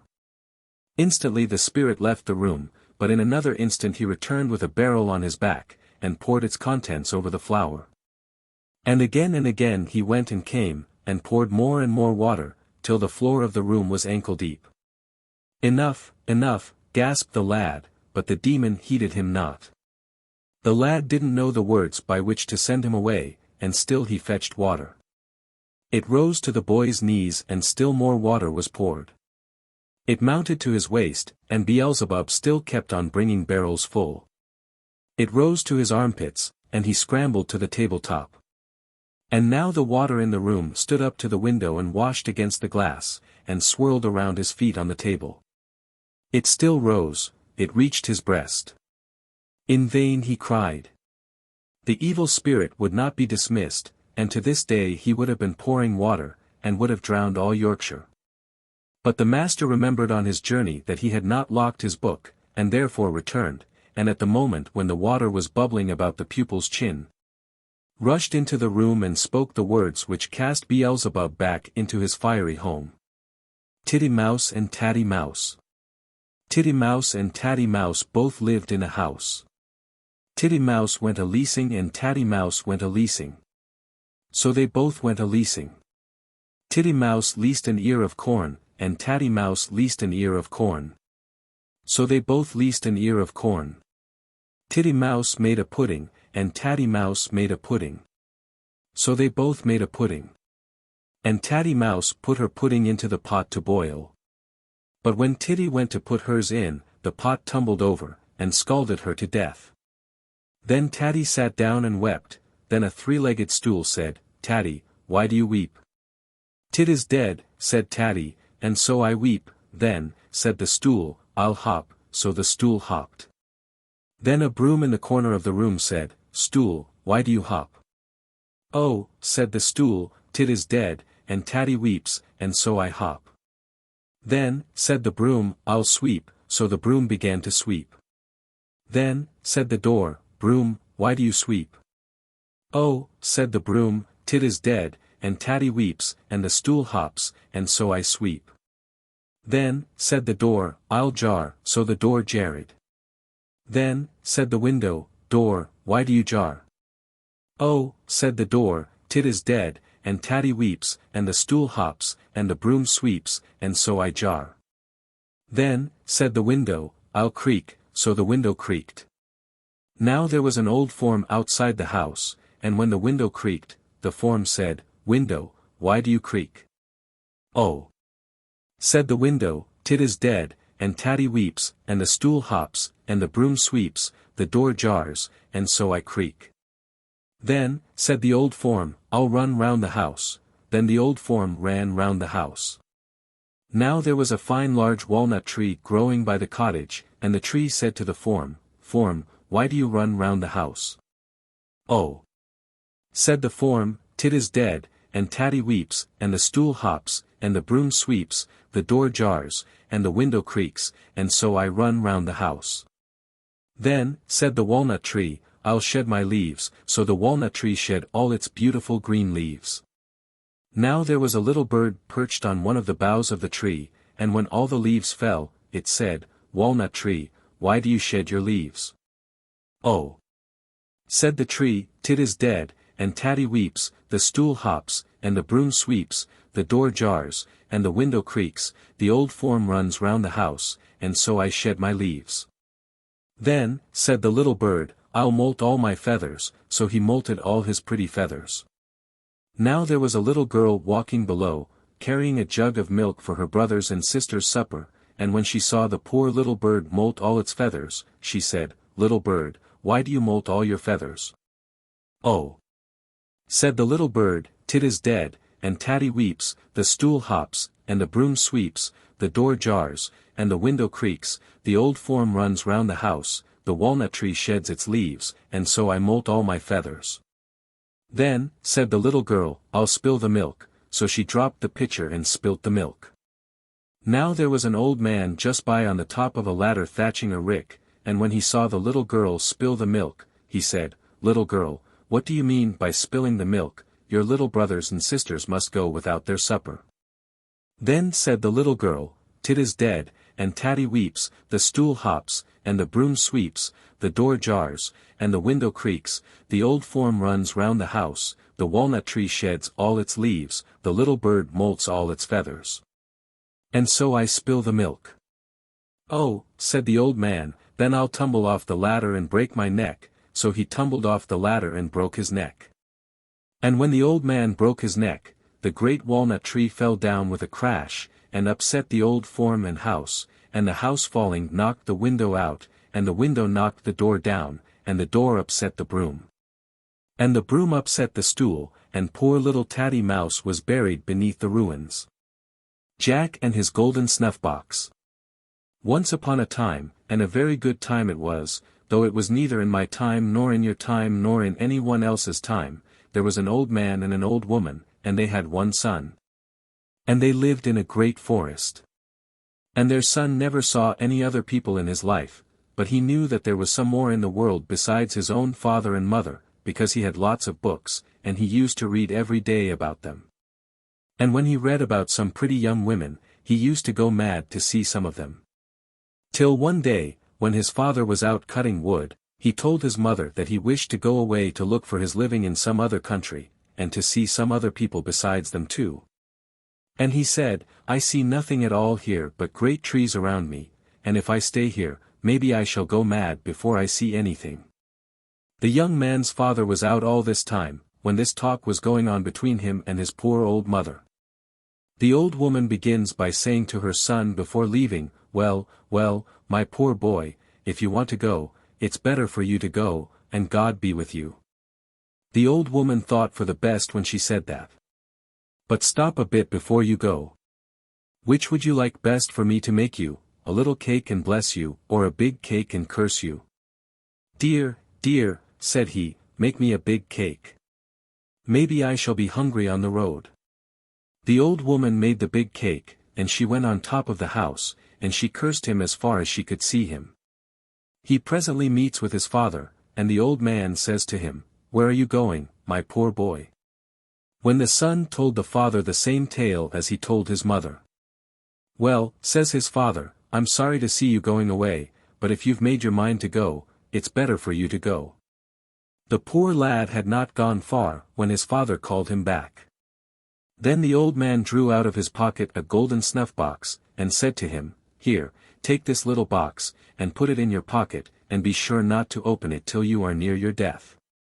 And away went poor Jack upon his road, and walked till he was tired and hungry, for he had eaten all his cake upon the road, and by this time night was upon him, so he could hardly see his way before him. He could see some light a long way before him, and he made up to it, and found the back door and knocked at it, till one of the maid-servants came and asked him what he wanted. He said that night was on him, and he wanted to get some place to sleep. The maid-servant called him in to the fire, and gave him plenty to eat, good meat and bread and beer, and as he was eating his food by the fire, there came the young lady to look at him, and she loved him well and he loved her.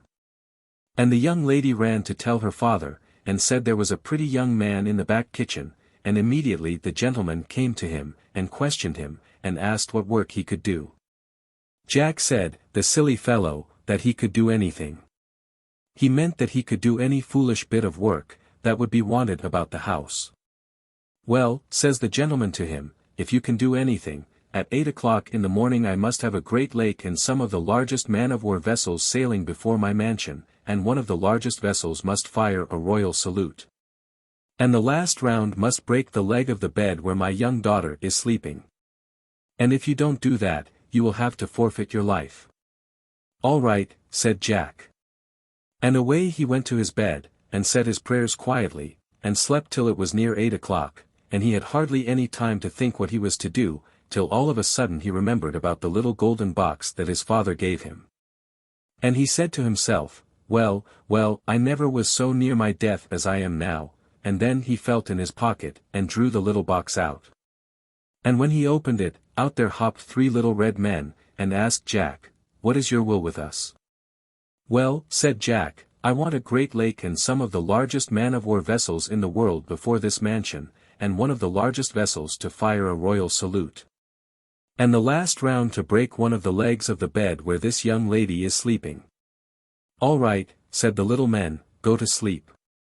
Jack had hardly time to bring the words out of his mouth, to tell the little men what to do, but what it struck 8 o'clock, when bang, bang went one of the largest man-of-war vessels. And it made Jack jump out of bed to look through the window, and I can assure you it was a wonderful sight for him to see, after being so long with his father and mother living in a wood. By this time Jack dressed himself, and said his prayers, and came down laughing, for he was proud, he was, because the thing was done so well. The gentleman comes to him, and says to him, "Well, my young man, I must say that you are very clever indeed. Come and have some breakfast." And the gentleman tells him, "Now there are 2 more things you have to do, and then you shall have my daughter in marriage." Jack gets his breakfast, and has a good squint at the young lady, and also she at him.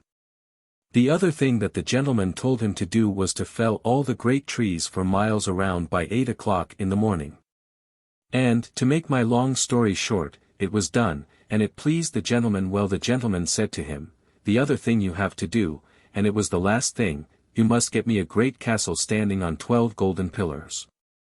And there must come regiments of soldiers and go through their drill. At 8 o'clock the commanding officer must say, 'Shoulder up.'" "All right," said Jack. When the 3rd and last morning came, the 3rd great feat was finished, and he had the young daughter in marriage. But, oh dear! There is worse to come yet. The gentleman now makes a large hunting party, and invites all the gentlemen around the country to it, and to see the castle as well.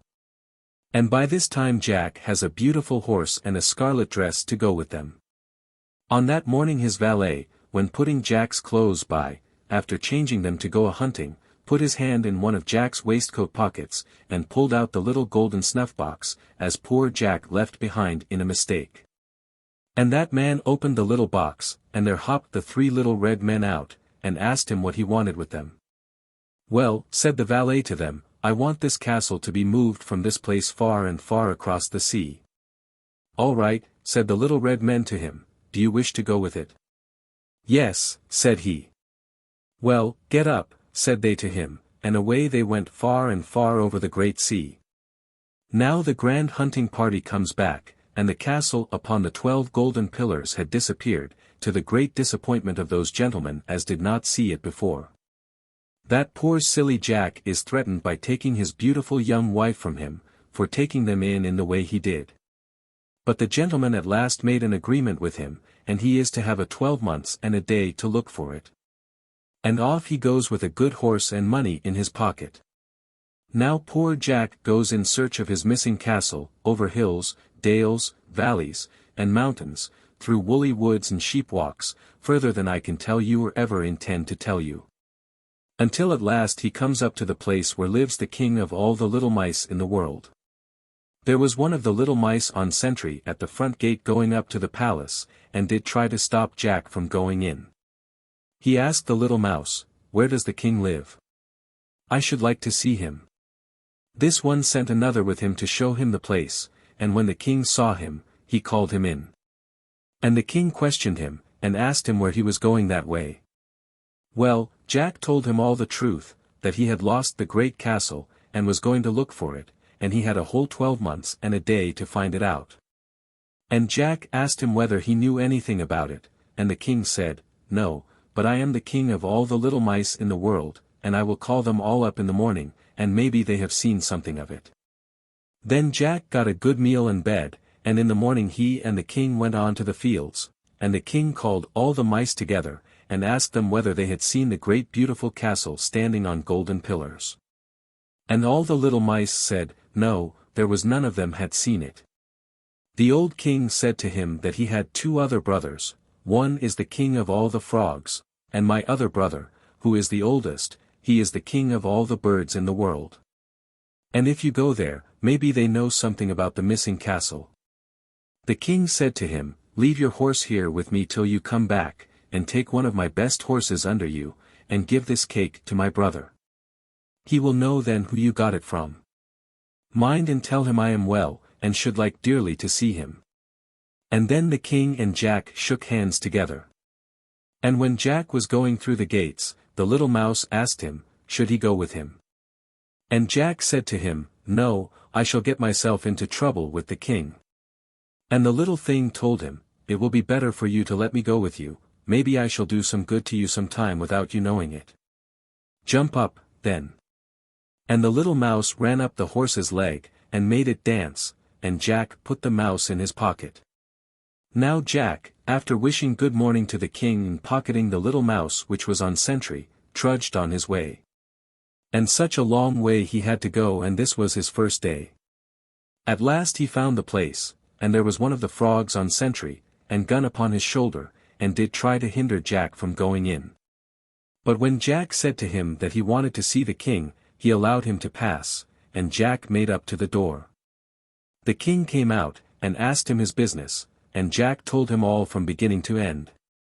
Well, well, come in. He gets good entertainment that night, and in the morning the king made such a funny sound, and collected all the frogs in the world. And he asked them, did they know or see anything of a castle that stood upon 12 golden pillars?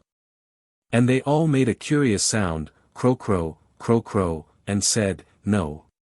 Jack had to take another horse, and a cake to this king's brother, who is the king of all the fowls of the air. And as Jack was going through the gates, the little frog that was on sentry asked John should he go with him. Jack refused him for a bit, but at last he told him to jump up, and Jack put him in his other waistcoat pocket. And away he went again on his great long journey. It was 3 times as long this time as it was the first day. However, he found the place, and there was a fine bird on sentry. And Jack passed him, and he never said a word to him. And he talked with the king, and told him everything, all about the castle. Well, said the king to him, you shall know in the morning from my birds, whether they know anything or not. Jack put up his horse in the stable, and then went to bed, after having something to eat. And when he got up in the morning the king and he went on to some field, and there the king made some funny noise, and there came all the fowls that were in all the world. And the king asked them, did they see the fine castle? And all the birds answered, no. Well, said the king, where is the great bird? They had to wait then for a long time for the eagle to make his appearance, when at last he came all in a perspiration, after sending 2 little birds high up in the sky to whistle on him to make all the haste he possibly could. The king asked the great bird, did he see the great castle? And the bird said, yes, I came from there where it now is. Well, says the king to him, this young gentleman has lost it, and you must go with him back to it. But stop till you get a bit of something to eat first. They killed a thief, and sent the best part of it to feed the eagle on his journey over the seas, and had to carry Jack on his back. Now when they came in sight of the castle, they did not know what to do to get the little golden box. Well, the little mouse said to them, leave me down, and I will get the little box for you. So the mouse stole into the castle, and got hold of the box, and when he was coming down the stairs, it fell down, and he was very near being caught. He came running out with it, laughing his best. Have you got it? Jack said to him.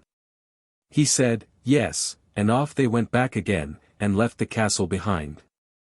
As they were all of them, Jack, mouse, frog, and eagle, passing over the great sea, they fell to quarreling about which it was that got the little box, till down it slipped into the water. It was by them looking at it and handing it from one hand to the other that they dropped the little box to the bottom of the sea. Well, well, said the frog, I knew that I would have to do something, so you had better let me go down in the water. And they let him go, and he was down for 3 days and 3 nights. And up he comes, and shows his nose and little mouth out of the water, and all of them asked him, did he get it? And he told them, no. Well, what are you doing there, then? Nothing at all, he said, only I want my full breath. And the poor little frog went down the second time, and he was down for a day and a night, and up he brings it. And away they did go, after being there 4 days and nights. And after a long tug over seas and mountains, arrive at the palace of the old king, who is the master of all the birds in the world. And the king is very proud to see them, and has a hearty welcome and a long conversation. Jack opens the little box, and told the little men to go back and to bring the castle here to them, and all of you make as much haste back again as you possibly can. The 3 little men went off. And when they came near the castle they were afraid to go to it till the gentleman and lady and all the servants were gone out to some dance. And there was no one left behind there, only the cook and another maid with her. And the little red men asked them which would they rather, go, or stop behind. And they both said, "I will go with you," and the little men told them to run upstairs quick. They were no sooner up and in one of the drawing rooms than here comes just in sight the gentleman and lady and all the servants, but it was too late. Off the castle went at full speed, with the women laughing at them through the window, while they made motions for them to stop, but all to no purpose. They were 9 days on their journey, in which they did try to keep the Sunday holy, when one of the little men turned to be the priest, the other the clerk, and third presided at the organ, and the women were the singers.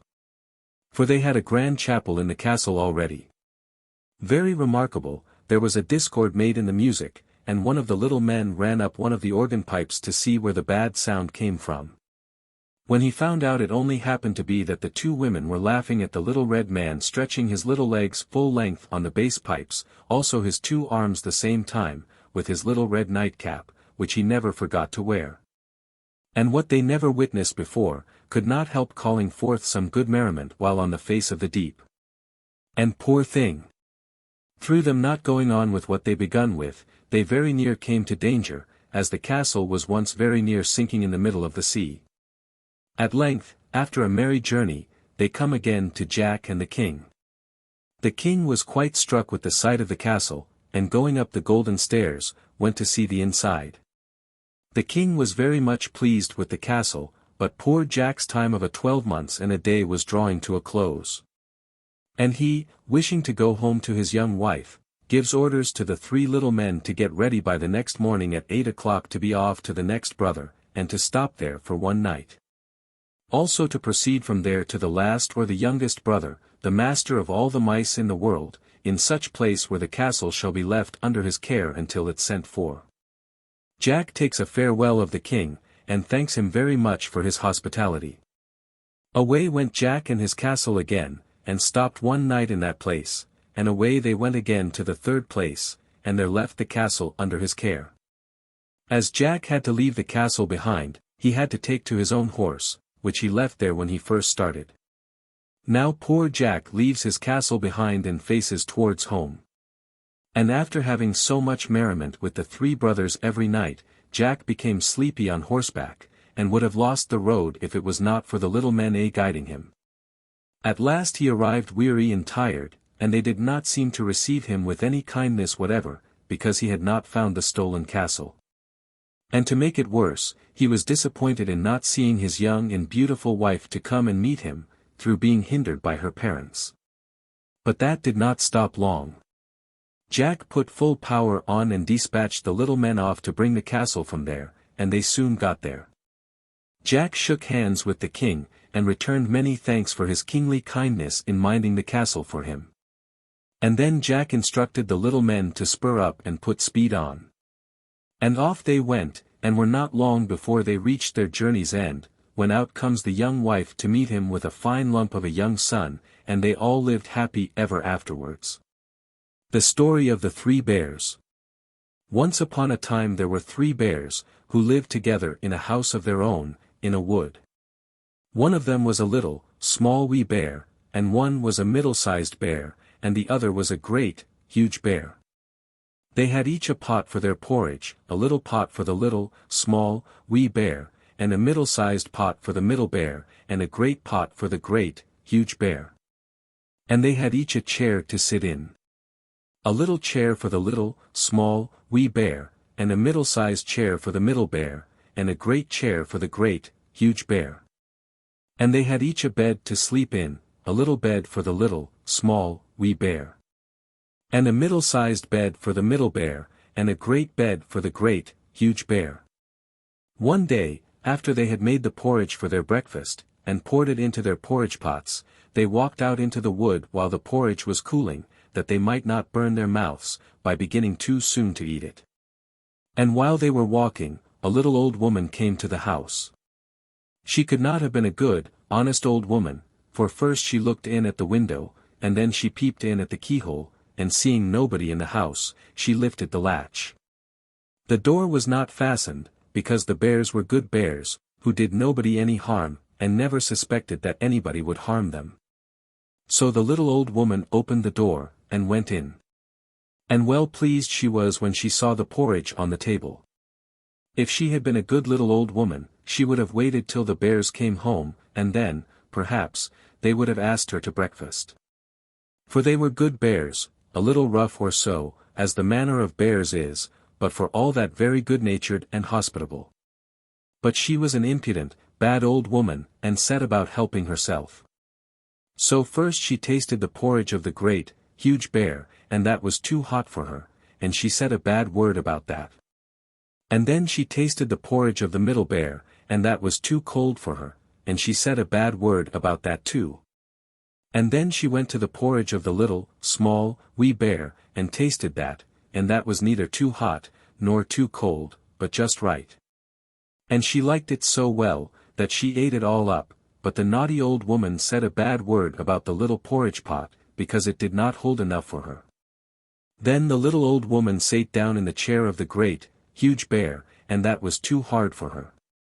And then she sate down in the chair of the middle bear, and that was too soft for her.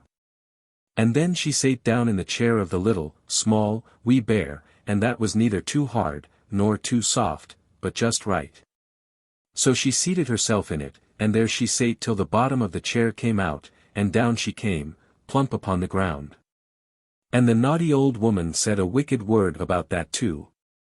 Then the little old woman went upstairs into the bedchamber in which the three bears slept. And first she lay down upon the bed of the great, huge bear, but that was too high at the head for her. And next she lay down upon the bed of the middle bear, and that was too high at the foot for her. And then she lay down upon the bed of the little, small, wee bear, and that was neither too high at the head, nor at the foot, but just right. So she covered herself up comfortably, and lay there till she fell fast asleep. By this time the three bears thought their porridge would be cool enough, so they came home to breakfast. Now the little old woman had left the spoon of the great, huge bear, standing in his porridge. "Somebody has been at my porridge," said the great, huge bear, in his great, rough, gruff voice. And when the middle bear looked at his, he saw that the spoon was standing in it too. They were wooden spoons. If they had been silver ones, the naughty old woman would have put them in her pocket. "Somebody has been at my porridge," said the middle bear in his middle voice. Then the little, small, wee bear looked at his, and there was the spoon in the porridge pot, but the porridge was all gone. "Somebody has been at my porridge, and has eaten it all up," said the little, small, wee bear, in his little, small, wee voice.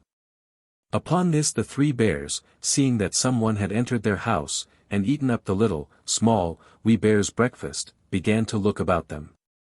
Now the little old woman had not put the hard cushion straight when she rose from the chair of the great, huge bear. "Somebody has been sitting in my chair," said the great, huge bear, in his great, rough, gruff voice. And the little old woman had squatted down the soft cushion of the middle bear. "Somebody has been sitting in my chair," said the middle bear, in his middle voice. And you know what the little old woman had done to the third chair. "Somebody has been sitting in my chair and has sate the bottom out of it," said the little, small, wee bear, in his little, small, wee voice. Then the three bears thought it necessary that they should make farther search. So they went upstairs into their bedchamber.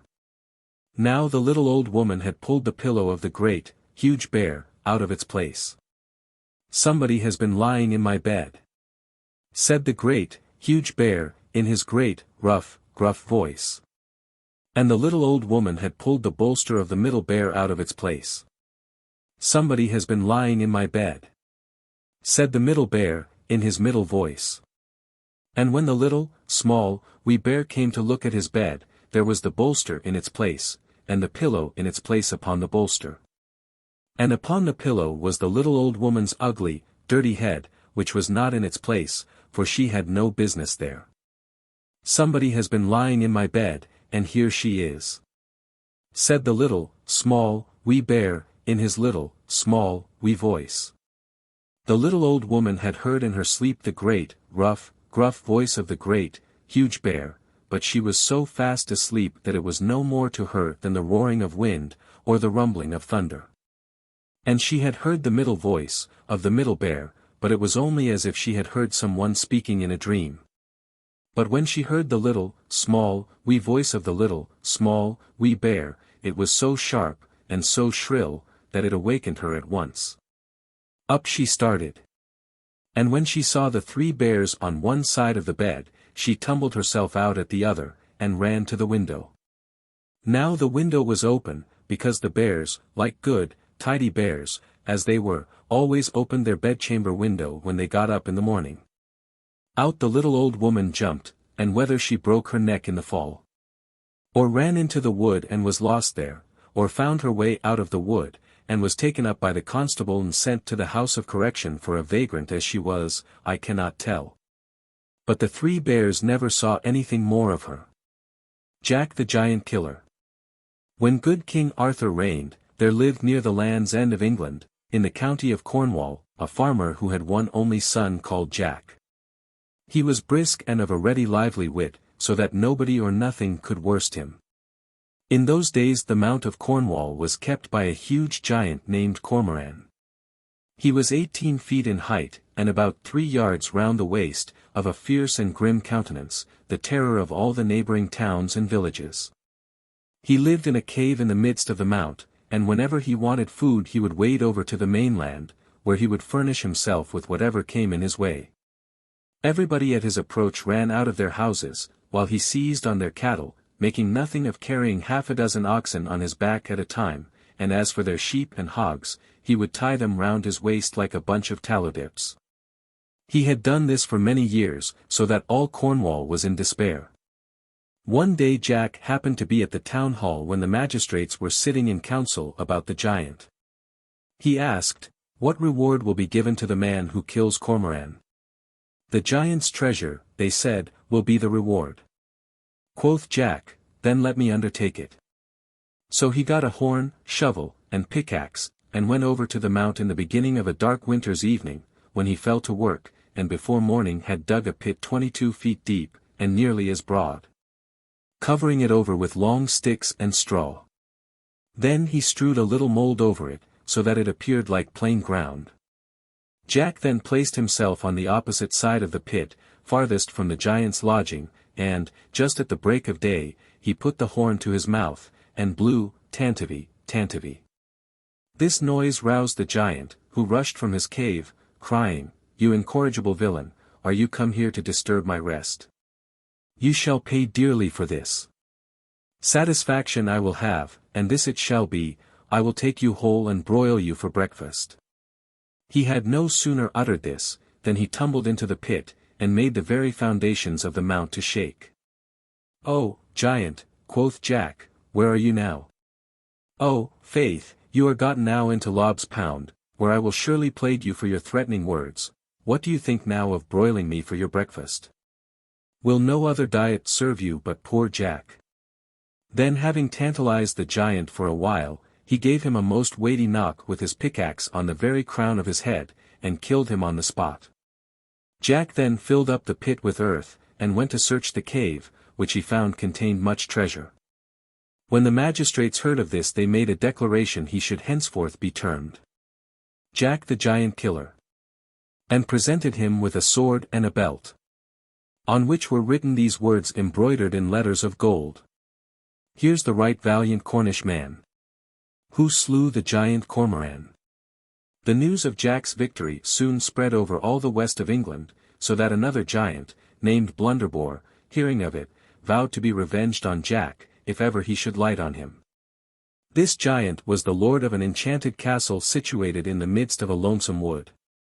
Now Jack, about 4 months afterwards, walking near this wood in his journey to Wales, being weary, seated himself near a pleasant fountain and fell fast asleep. While he was sleeping, the giant, coming there for water, discovered him, and knew him to be the far-famed Jack the Giant Killer by the lines written on the belt.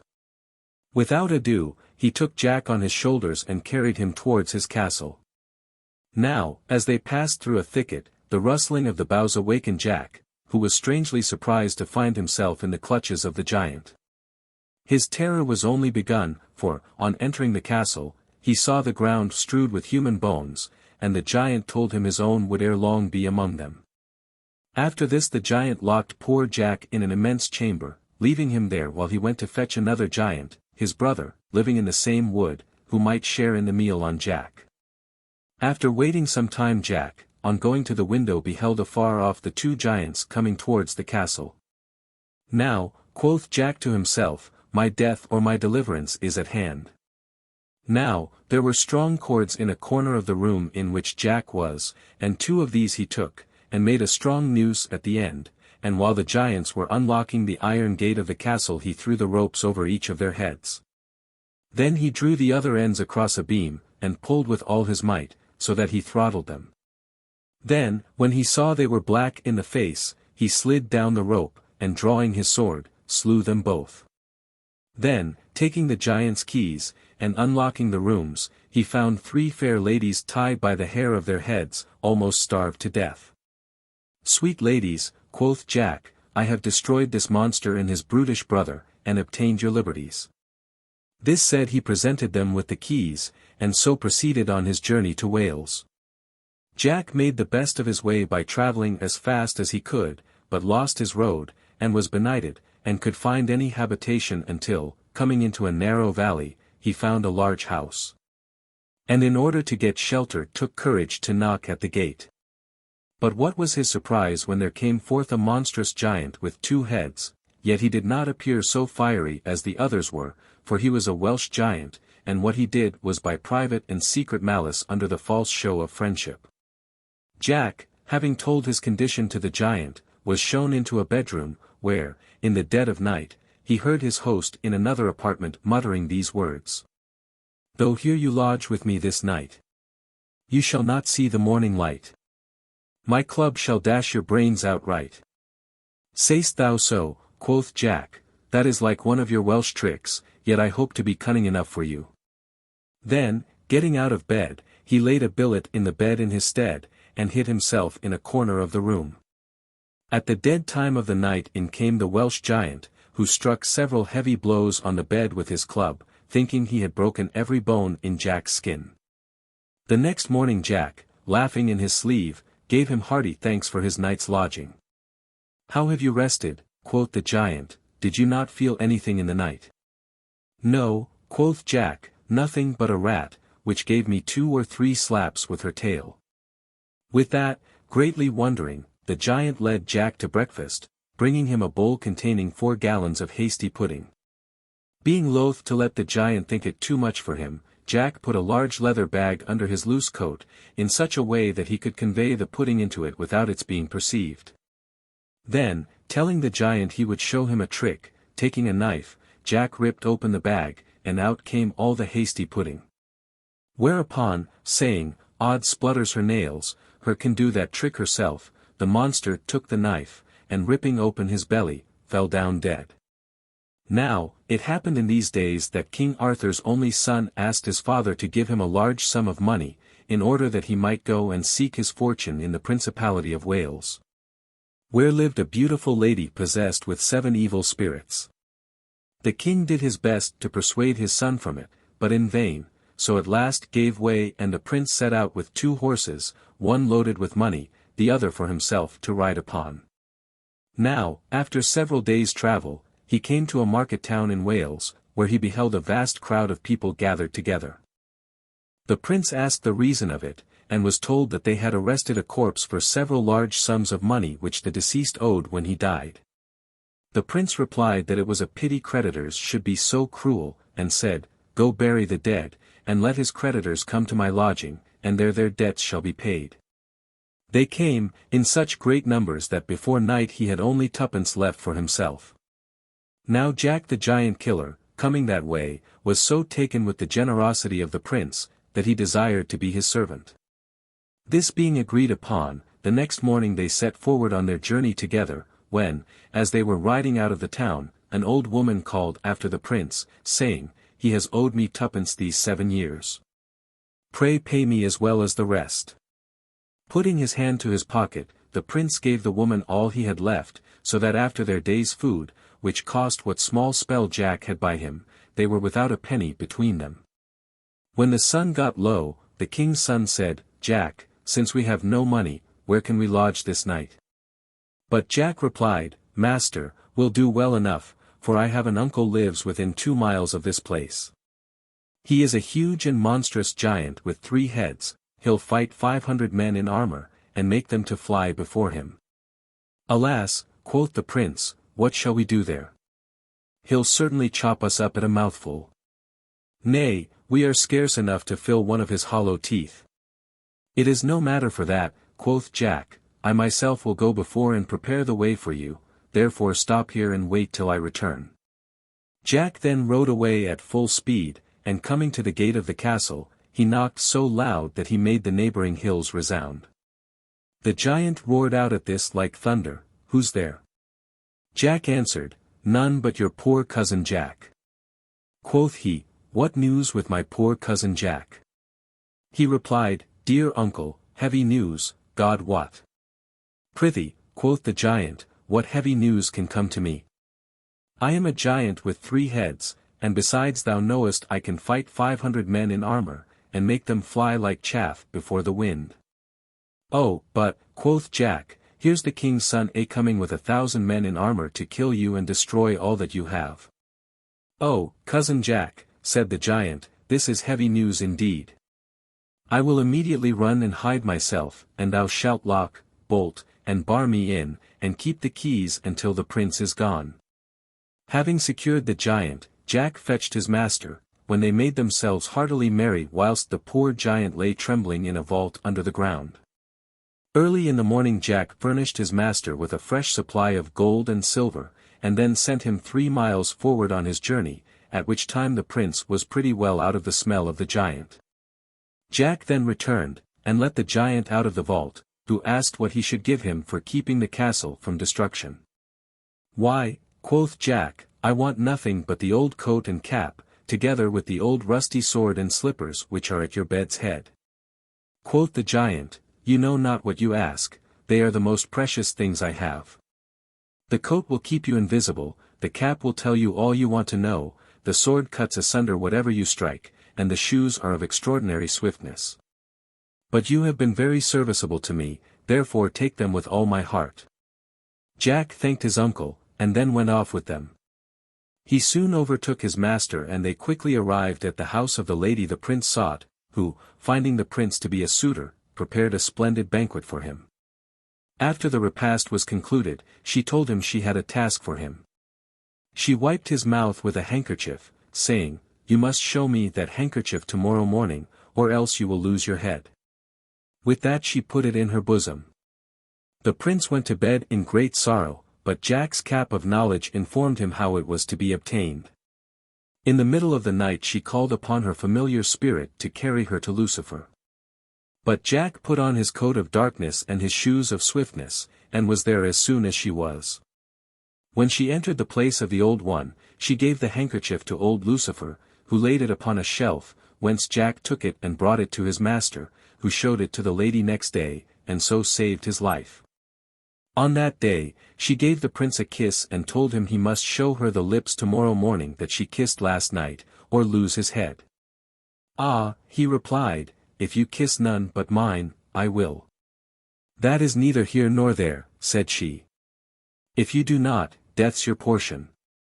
At midnight she went as before, and was angry with old Lucifer for letting the handkerchief go. "But now," quoth she, "I will be too hard for the king's son, for I will kiss thee, and he is to show me thy lips." Which she did, and Jack, when she was not standing by, cut off Lucifer's head and brought it under his invisible coat to his master, who the next morning pulled it out by the horns before the lady. This broke the enchantment and the evil spirit left her, and she appeared in all her beauty. They were married the next morning, and soon after went to the court of King Arthur, where Jack for his many great exploits, was made one of the knights of the Round Table. Jack soon went searching for giants again, but he had not ridden far, when he saw a cave, near the entrance of which he beheld a giant sitting upon a block of timber, with a knotted iron club by his side. His goggle eyes were like flames of fire, his countenance grim and ugly, and his cheeks like a couple of large flitches of bacon, while the bristles of his beard resembled rods of iron wire. And the locks that hung down upon his brawny shoulders were like curled snakes or hissing adders. Jack alighted from his horse, and, putting on the coat of darkness, went up close to the giant, and said softly, "Oh! Are you there? It will not be long before I take you fast by the beard." The giant all this while could not see him, on account of his invisible coat, so that Jack, coming up close to the monster, struck a blow with his sword at his head, but, missing his aim, he cut off the nose instead. At this, the giant roared like claps of thunder, and began to lay about him with his iron club like one stark mad. But Jack, running behind, drove his sword up to the hilt in the giant's back, so that he fell down dead. This done, Jack cut off the giant's head, and sent it, with his brothers also, to King Arthur, by a wagoner he hired for that purpose. Jack now resolved to enter the giant's cave in search of his treasure, and, passing along through a great many windings and turnings, he came at length to a large room paved with freestone, at the upper end of which was a boiling cauldron. And on the right hand a large table, at which the giant used to dine. Then he came to a window, barred with iron, through which he looked and beheld a vast number of miserable captives, who, seeing him, cried out, "Alas! Young man, art thou come to be one amongst us in this miserable den?" "Aye," quoth Jack, "but pray tell me what is the meaning of your captivity?"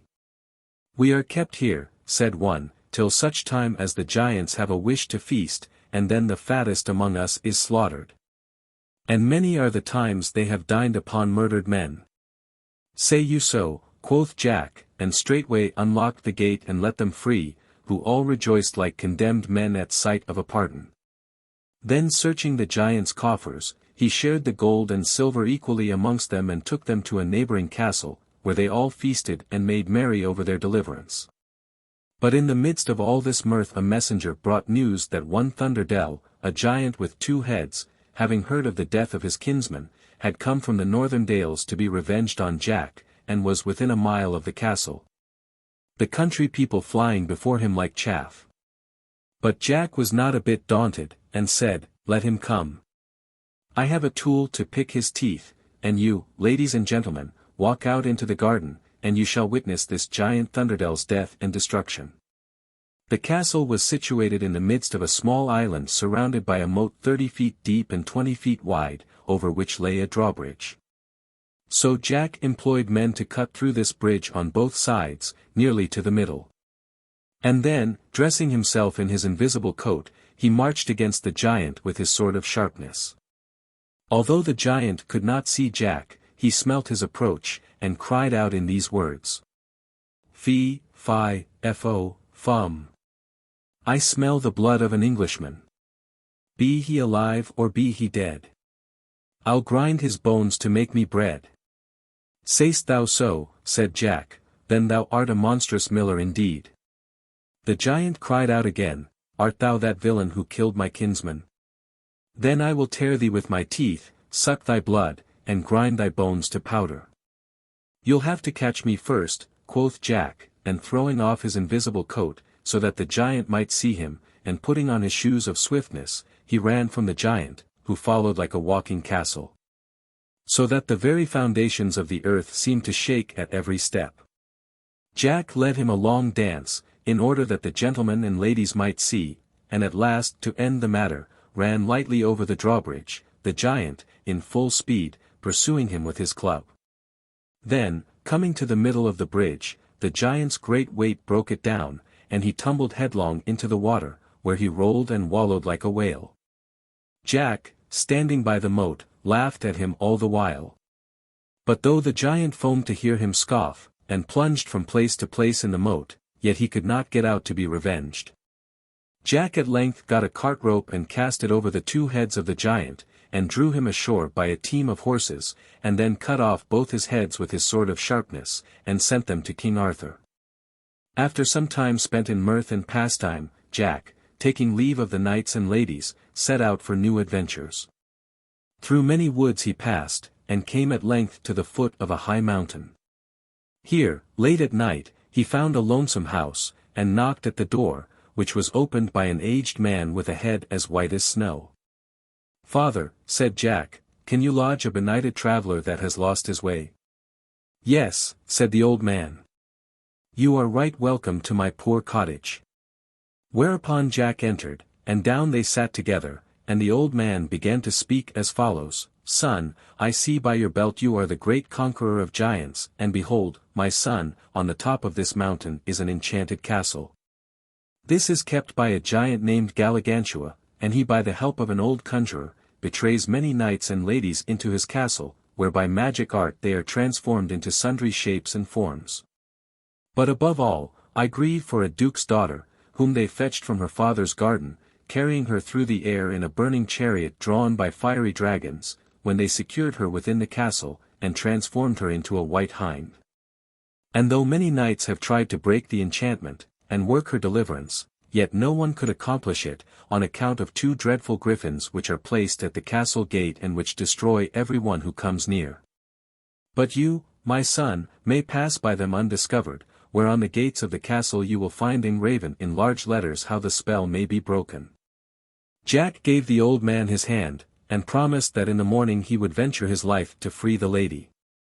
In the morning Jack arose and put on his invisible coat and magic cap and shoes, and prepared himself for the fray.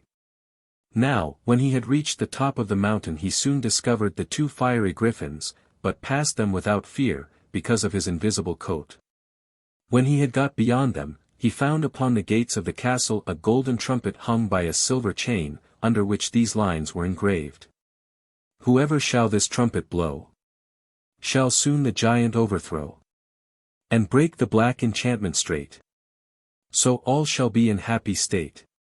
Jack had no sooner read this but he blew the trumpet, at which the castle trembled to its vast foundations, and the giant and conjurer were in horrid confusion, biting their thumbs and tearing their hair, knowing their wicked reign was at an end. Then the giant stooping to take up his club, Jack at one blow cut off his head, whereupon the conjurer, mounting up into the air, was carried away in a whirlwind. Then the enchantment was broken, and all the lords and ladies who had so long been transformed into birds and beasts returned to their proper shapes, and the castle vanished away in a cloud of smoke.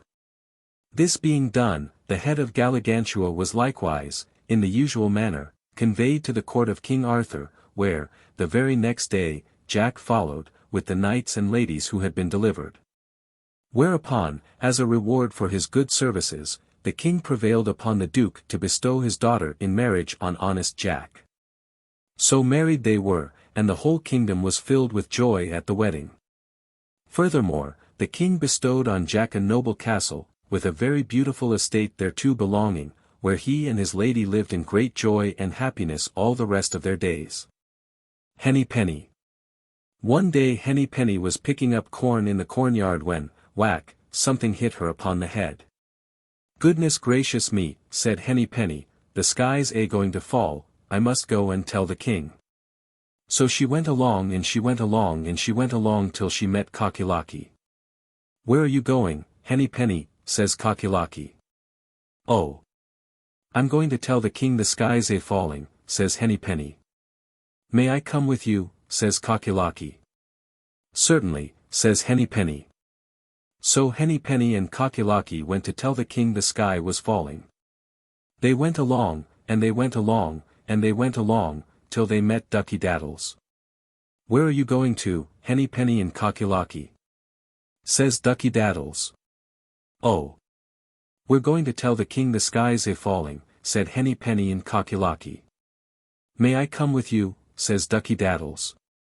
"Certainly," said Henny-Penny and Cocky-Locky. So Henny-Penny, Cocky-Locky and Ducky-Daddles went to tell the king the sky was falling. So they went along, and they went along, and they went along, till they met Goosey-Pussy. "Where are you going to, Henny-Penny, Cocky-Locky and Ducky-Daddles?" said Goosey-Pussy. "Oh, we're going to tell the king the sky's falling," said Henny-Penny and Cocky-Locky and Ducky-Daddles. "May I come with you?" said Goosey-Pussy. "Certainly," said Henny-Penny, Cocky-Locky and Ducky-Daddles. So Henny-Penny, Cocky-Locky, Ducky-Daddles and Goosey-Pussy went to tell the king the sky was falling. So they went along, and they went along, and they went along, till they met Turkey-Lurkey. "Where are you going, Henny-Penny, Cocky-Locky, Ducky-Daddles, and Goosey-Pussy?" says Turkey-Lurkey. "Oh, we're going to tell the king the sky's falling," said Henny-Penny, Cocky-Locky, Ducky-Daddles and Goosey-Pussy. May I come with you? Henny-Penny, Cocky-Locky, Ducky-Daddles and Goosey-Pussy, said Turkey-Lurkey. Why, certainly, Turkey-Lurkey, said Henny-Penny, Cocky-Locky, Ducky-Daddles, and Goosey-Pussy.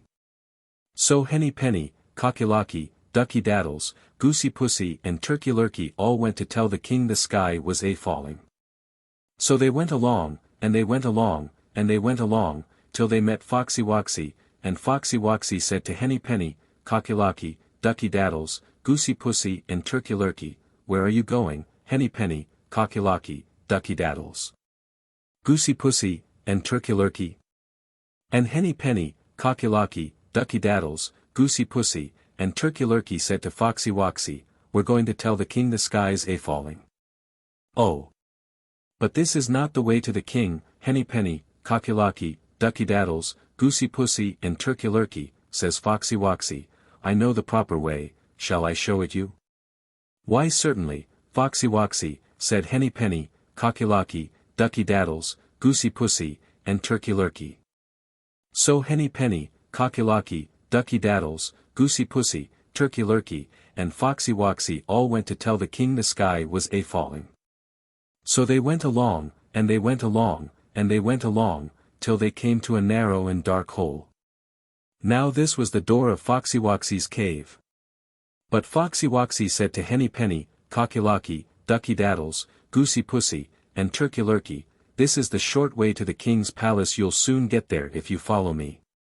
I will go first and you come after, Henny-Penny, Cocky-Locky, Ducky-Daddles, Goosey-Pussy, and Turkey-Lurkey.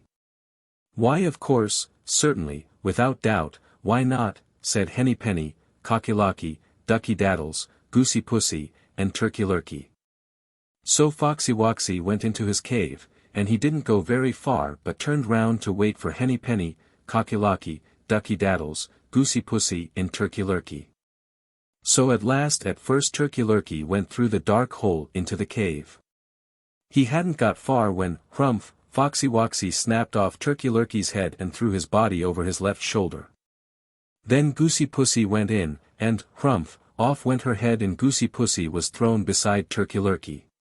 Then Ducky-Daddles waddled down, and, hrumph, snapped Foxy-Woxy, and Ducky-Daddles' head was off and Ducky-Daddles was thrown alongside Turkey-Lurkey and Goosey-Pussy. Then Cocky-Locky strutted down into the cave and he hadn't gone far when, snap, hrumph, went Foxy-Woxy and Cocky-Locky was thrown alongside of Turkey-Lurkey, Goosey-Pussy and Ducky-Daddles. But Foxy-Woxy had made 2 bites at Cocky-Locky, and when the first snap only hurt Cocky-Locky, but didn't kill him, he called out to Henny-Penny. So she turned tail and ran back home, so she never told the king the sky was a-falling. Childe Roland. Childe Roland and his brothers twain were playing at the ball, and there was their sister bird Ellen in the midst, among them all. Childe Roland kicked it with his foot, and caught it with his knee. At last as he plunged among them all, o'er the church he made it flee. Bird Ellen round about the aisle, to seek the ball is gone. But long they waited, and longer still, and she came not back again. They sought her east, they sought her west, they sought her up and down. And woe were the hearts of those brethren, for she was not to be found. So at last her eldest brother went to the warlock Merlin and told him all the case, and asked him if he knew where Bird Ellen was. The fair Bird Ellen, said the warlock Merlin, must have been carried off by the fairies, because she went round the church, wider shins, the opposite way to the sun. She is now in the dark tower of the king of Elfland. It would take the boldest knight in Christendom to bring her back. If it is possible to bring her back, said her brother, I'll do it, or perish in the attempt. Possible it is, said the warlock Merlin, but woe to the man or mother's son that attempts it, if he is not well taught beforehand what he is to do. The eldest brother of Bird Ellen was not to be put off, by any fear of danger, from attempting to get her back, so he begged the warlock Merlin to tell him what he should do, and what he should not do, in going to seek his sister. And after he had been taught, and had repeated his lesson, he set out for Elfland. But long they waited, and longer still. with doubt and muckle pain. But woe were the hearts of his brethren, for he came not back again. Then the second brother got tired and sick of waiting, and he went to the warlock Merlin and asked him the same as his brother. So he set out to find Burd Ellen. But long they waited, and longer still, with muckle doubt and pain. And woe were his mother's and brother's heart, for he came not back again. And when they had waited and waited a good long time, Childe Roland, the youngest of Burd Ellen's brothers, wished to go, and went to his mother, the good queen, to ask her to let him go. But she would not at first, for he was the last of her children she now had, and if he was lost, all would be lost. But he begged, till at last the good queen let him go, and gave him his father's good brand that never struck in vain. And as she girt it round his waist, she said the spell that would give it victory. So Childe Roland said good-bye to the good queen, his mother, and went to the cave of the warlock Merlin. Once more, and but once more, he said to the warlock, "Tell how man or mother's son may rescue Burd Ellen and her brothers twain." "Well, my son," said the warlock Merlin, "there are but two things, simple they may seem, but hard they are to do. One thing to do, and one thing not to do. And the thing to do is this: after you have entered the land of Faery, whoever speaks to you, till you meet the Burd Ellen, you must out with your father's brand and off with their head. And what you've not to do is this: bite no bit, and drink no drop, however hungry or thirsty you be, drink a drop, or bite a bit, while in Elfland you be, and never will you see Middle-earth again." So Childe Roland said the two things over and over again, till he knew them by heart, and he thanked the warlock Merlin and went on his way. And he went along, and along, and along, and still further along, till he came to the horseherd of the king of Elfland feeding his horses. These he knew by their fiery eyes, and knew that he was at last in the land of Faery. "Canst thou tell me," said Childe Roland to the horseherd, "where the king of Elfland's dark tower is?" "I cannot tell thee," said the horseherd, "but go on a little further and thou wilt come to the cowherd, and he, maybe, can tell thee." Then, without a word more, Childe Roland drew the good brand that never struck in vain, and off went the horseherd's head, and Childe Roland went on further, till he came to the cowherd, and asked him the same question. "I can't tell thee," said he, "but go on a little farther, and thou wilt come to the hen-wife, and she is sure to know." Then Childe Roland out with his good brand, that never struck in vain, and off went the cowherd's head. And he went on a little further, till he came to an old woman in a grey cloak, and he asked her if she knew where the dark tower of the king of Elfland was. "Go on a little further," said the hen-wife, "till you come to a round green hill, surrounded with terrace rings, from the bottom to the top, go round it 3 times, widershins, and each time say, 'Open, door. Open, door. And let me come in.' And the 3rd time the door will open, and you may go in." And Childe Roland was just going on, when he remembered what he had to do, so he out with the good brand, that never struck in vain, and off went the henwife's head. Then he went on, and on, and on, till he came to the round green hill with the terrace rings from top to bottom, and he went round it 3 times, widershins, saying each time, "Open, door. Open, door. And let me come in." And the 3rd time the door did open, and he went in, and it closed with a click, and Childe Roland was left in the dark. It was not exactly dark, but a kind of twilight or gloaming. There were neither windows nor candles, and he could not make out where the twilight came from, if not through the walls and roof.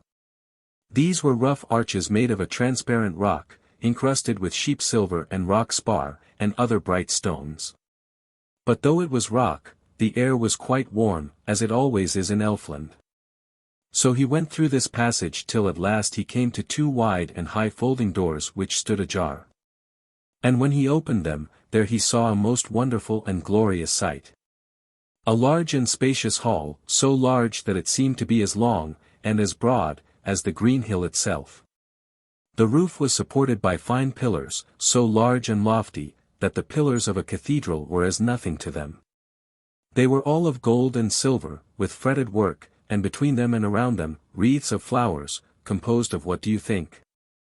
Why, of diamonds and emeralds, and all manner of precious stones. And the very keystones of the arches had for ornaments clusters of diamonds and rubies, and pearls, and other precious stones. And all these arches met in the middle of the roof, and just there, hung by a gold chain, an immense lamp made out of one big pearl hollowed out and quite transparent.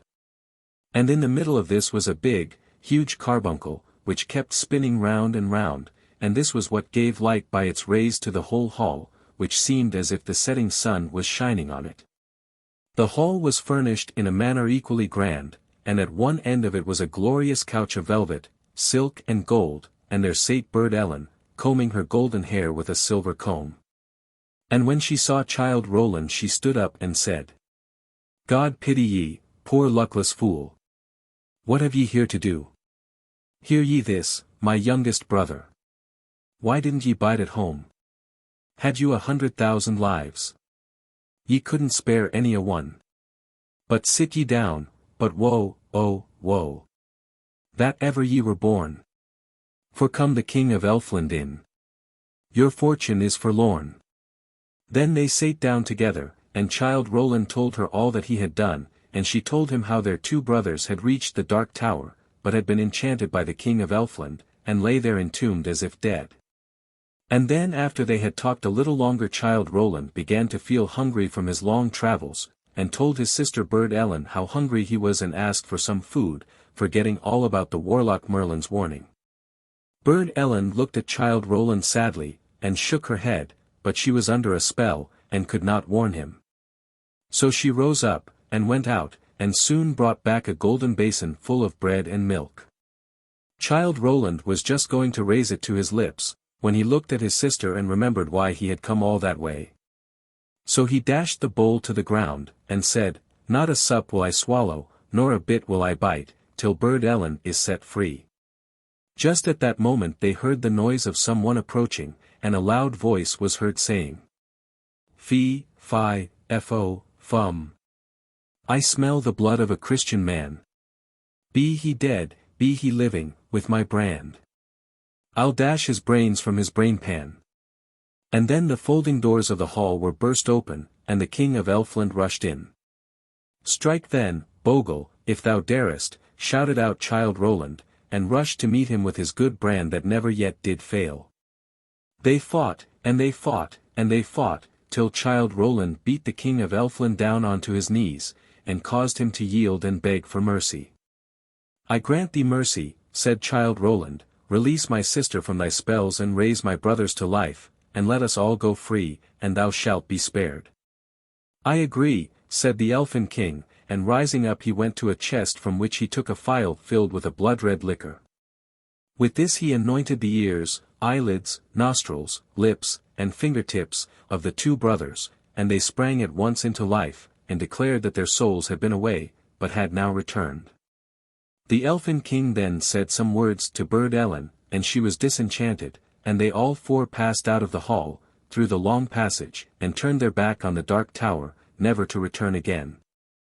And they reached home, and the good Queen, their mother, and Burd Ellen never went round a church Widershins again. Molly Whuppie. Once upon a time there was a man and a wife had too many children, and they could not get meat for them, so they took the three youngest and left them in a wood.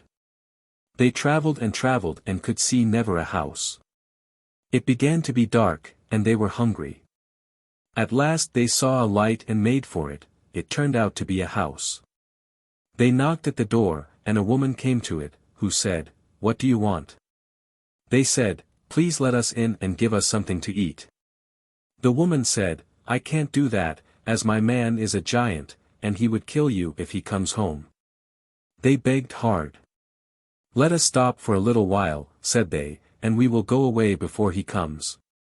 So she took them in, and set them down before the fire, and gave them milk and bread. But just as they had begun to eat a great knock came to the door, and a dreadful voice said, Fee, fi, fo, fum.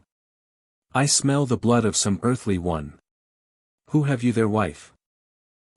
Said the wife, it's three poor lassies cold and hungry, and they will go away. Ye won't touch man. He said nothing, but ate up a big supper, and ordered them to stay all night. Now he had 3 lassies of his own, and they were to sleep in the same bed with the 3 strangers. The youngest of the 3 strange lassies was called Molly Whuppie, and she was very clever. She noticed that before they went to bed the giant put straw ropes round her neck and her sisters', and round his own lassies' necks he put gold chains. So Molly took care and did not fall asleep, but waited till she was sure everyone was sleeping sound. Then she slipped out of the bed, and took the straw ropes off her own and her sisters' necks, and took the gold chains off the giant's lassies. She then put the straw ropes on the giant's lassies and the gold on herself and her sisters, and lay down. And in the middle of the night up rose the giant, armed with a great club, and felt for the necks with the straw. It was dark. He took his own lassies out of bed onto the floor, and battered them until they were dead, and then lay down again, thinking he had managed fine. Molly thought at times she and her sisters were out of that, so she wakened them and told them to be quiet, and they slipped out of the house. They all got out safe, and they ran, and never stopped until morning, when they saw a grand house before them. It turned out to be a king's house, so Molly went in, and told her story to the king. He said, "Well, Molly, you are a clever girl, and you have managed well, but, if you would manage better, and go back, and steal the giant's sword that hangs on the back of his bed, I would give your eldest sister my eldest son to marry." Molly said she would try. So she went back, and managed to slip into the giant's house, and crept in below the bed. The giant came home, and ate up a great supper, and went to bed. Molly waited until he was snoring, and she crept out, and reached over the giant and got down the sword, but just as she got it out over the bed it gave a rattle, and up jumped the giant, and Molly ran out at the door and the sword with her. And she ran, and he ran, till they came to the bridge of 1 hair, and she got over, but he couldn't, and he says, "Woe worth ye, Molly Whuppie. Never ye come again." And she says, "Twice yet, Carl," quoth she, "I'll come to Spain." So Molly took the sword to the king, and her sister was married to his son. "Well, the king he says, ye've managed well, Molly. But if ye would manage better, and steal the purse that lies below the giant's pillow, I would marry your second sister to my second son." And Molly said she would try. So she set out for the giant's house, and slipped in, and hid again below the bed, and waited till the giant had eaten his supper, and was snoring sound asleep. She slipped out, and slipped her hand below the pillow, and got out the purse. But just as she was going out the giant wakened, and ran after her, and she ran, and he ran, till they came to the bridge of 1 hair, and she got over, but he couldn't, and he said, "Woe worth ye, Molly Whuppie. Never you come again." "Once yet, Carl," quoth she, "I'll come to Spain." So Molly took the purse to the king, and her second sister was married to the king's second son. After that the king says to Molly, "Molly, you are a clever girl, but if you would do better yet, and steal the giant's ring that he wears on his finger, I will give you my youngest son for yourself." Molly said she would try. So back she goes to the giant's house, and hides herself below the bed. The giant wasn't long ere he came home, and, after he had eaten a great big supper, he went to his bed, and shortly was snoring loud. Molly crept out and reached over the bed, and got hold of the giant's hand, and she pulled until she got off the ring. But just as she got it off the giant got up, and gripped her by the hand, and he says, "Now I have catched you, Molly Whuppie, and, if I had done as much ill to you as ye have done to me, what would ye do to me?" Molly says, "I would put you into a sack, and I'd put the cat inside with you, and the dog aside you, and a needle and thread and a shears, and I'd hang you up upon the wall, and I'd go to the wood, and choose the thickest stick I could get. And I would come home, and take you down, and bang you till you were dead." "Well, Molly," says the giant, "I'll just do that to you." So he gets a sack, and puts Molly into it, and the cat and the dog beside her, and a needle and thread and shears, and hangs her up upon the wall, and goes to the wood to choose a stick. Molly she sings out, "Oh, if ye saw what I see." "Oh," says the giant's wife, "what do ye see, Molly?" But Molly never said a word but, "Oh, if ye saw what I see." The giant's wife begged that Molly would take her up into the sack till she would see what Molly saw. So Molly took the shears and cut a hole in the sack, and took out the needle and thread with her, and jumped down and helped the giant's wife up into the sack, and sewed up the hole. The giant's wife saw nothing, and began to ask to get down again. But Molly never minded, but hid herself at the back of the door. Home came the giant, and a great big tree in his hand, and he took down the sack, and began to batter it. His wife cried, "It's me, man." But the dog barked and the cat mewed, and he did not know his wife's voice. But Molly came out from the back of the door, and the giant saw her, and he after her. And he ran and she ran, till they came to the bridge of one hair, and she got over but he couldn't, and he said, "Woe worth you, Molly Whuppie. Never you come again." "Never more, Carl," quoth she, "will I come again to Spain." So Molly took the ring to the king, and she was married to his youngest son, and she never saw the giant again. The Red Ettin. There was once a widow that lived on a small bit of ground, which she rented from a farmer. And she had 2 sons, and by it was time for the wife to send them away to seek their fortune. So she told her eldest son one day to take a can and bring her water from the well, that she might bake a cake for him. And however much or however little water he might bring, the cake would be great or small accordingly, and that cake was to be all that she could give him when he went on his travels. The lad went away with the can to the well, and filled it with water, and then came away home again, but the can being broken, the most part of the water had run out before he got back. So his cake was very small. Yet small as it was, his mother asked him if he was willing to take the half of it with her blessing, telling him that, if he chose rather to take the whole, he would only get it with her curse. The young man, thinking he might have to travel a far way, and not knowing when or how he might get other provisions, said he would like to have the whole cake, come of his mother's Molly son what like. So she gave him the whole cake, and her Molly son along with it. Then he took his brother aside, and gave him a knife to keep till he should come back, desiring him to look at it every morning, and as long as it continued to be clear, then he might be sure that the owner of it was well. But if it grew dim and rusty, then for certain some ill had befallen him. So the young man went to seek his fortune. And he went all that day, and all the next day. And on the 3rd day, in the afternoon, he came up to where a shepherd was sitting with a flock of sheep. And he went up to the shepherd and asked him who the sheep belonged to. And he answered, "The Red Ettin of Ireland. Once lived in Ballygon. And stole King Malcolm's daughter. The king of fair Scotland. He beats her, he binds her. He lays her on a band. And every day he strikes her. With a bright silver wand. Like Julian the Roman. He's one that fears no man. It said there's one predestinate. To be his mortal foe. But that man is yet unborn. And long may it be so." This shepherd also told him to beware of the beasts he should next meet, for they were of a very different kind from any he had yet seen. So the young man went on, and by he saw a multitude of very dreadful beasts, with 2 heads, and on every head 4 horns. And he was sore frightened, and ran away from them as fast as he could. And glad was he when he came to a castle that stood on a hillock, with the door standing wide open to the wall. And he went into the castle for shelter, and there he saw an old wife sitting beside the kitchen fire. He asked the wife if he might stay for the night, as he was tired with a long journey. And the wife said he might, but it was not a good place for him to be in, as it belonged to the Red Ettin, who was a very terrible beast, with 3 heads, that spared no living man it could get hold of.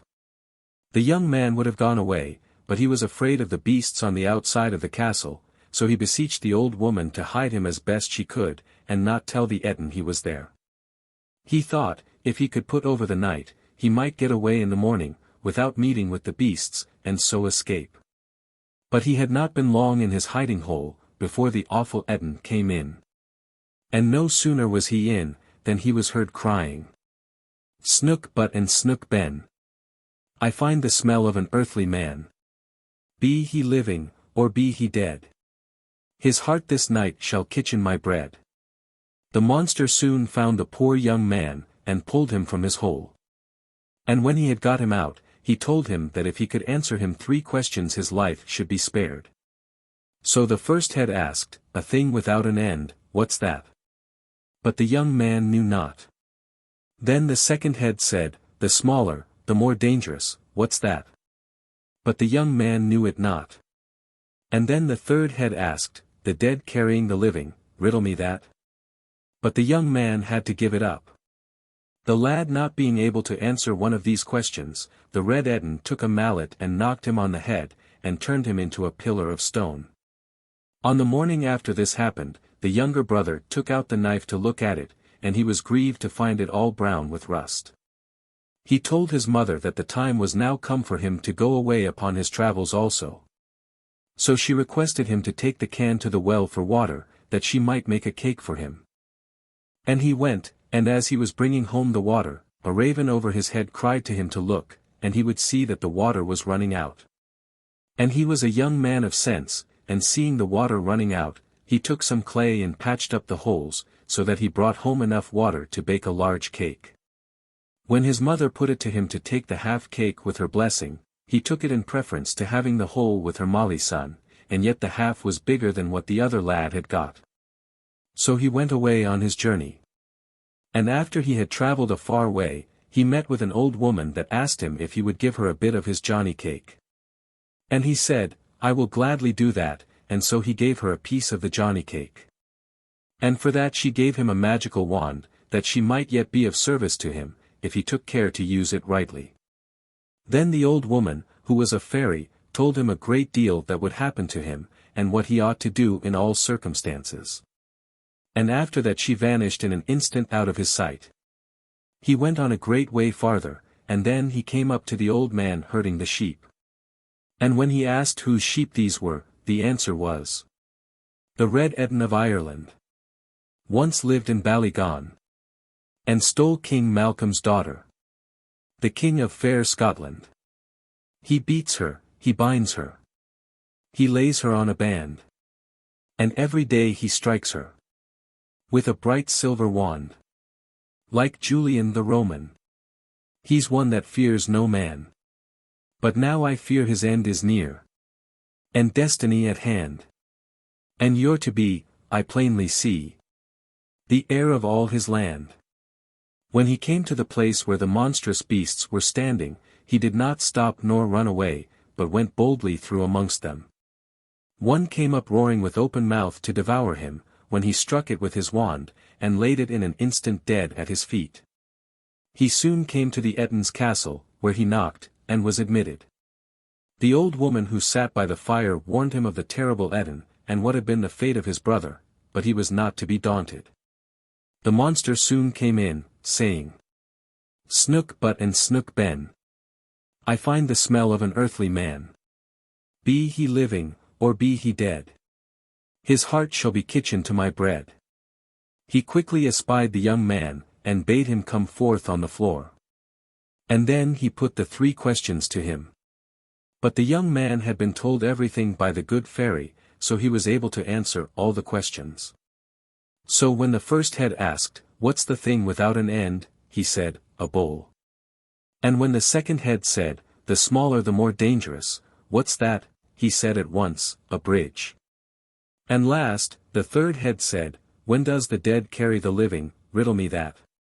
Then the young man answered up at once and said, "When a ship sails on the sea with men inside her." When the Ettin found this, he knew that his power was gone. The young man then took up an axe and hewed off the monster's 3 heads. He next asked the old woman to show him where the king's daughter lay, and the old woman took him upstairs, and opened a great many doors, and out of every door came a beautiful lady who had been imprisoned there by the Ettin. And one of the ladies was the king's daughter. She also took him down into a low room, and there stood a stone pillar, that he had only to touch with his wand, when his brother started into life. And the whole of the prisoners were overjoyed at their deliverance, for which they thanked the young man. Next day they all set out for the king's court, and a gallant company they made. And the king married his daughter to the young man that had delivered her, and gave a noble's daughter to his brother, and so they all lived happily all the rest of their days. The Golden Arm. Here was once a man who traveled the land all over in search of a wife.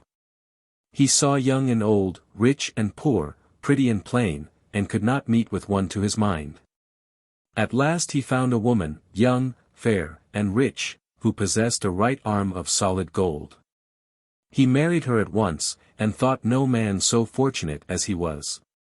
They lived happily together, but, though he wished people to think otherwise, he was fonder of the golden arm than of all his wife's gifts besides. At last she died. The husband put on the blackest black, and pulled the longest face at the funeral. But for all that he got up in the middle of the night, dug up the body, and cut off the golden arm. He hurried home to hide his treasure, and thought no one would know.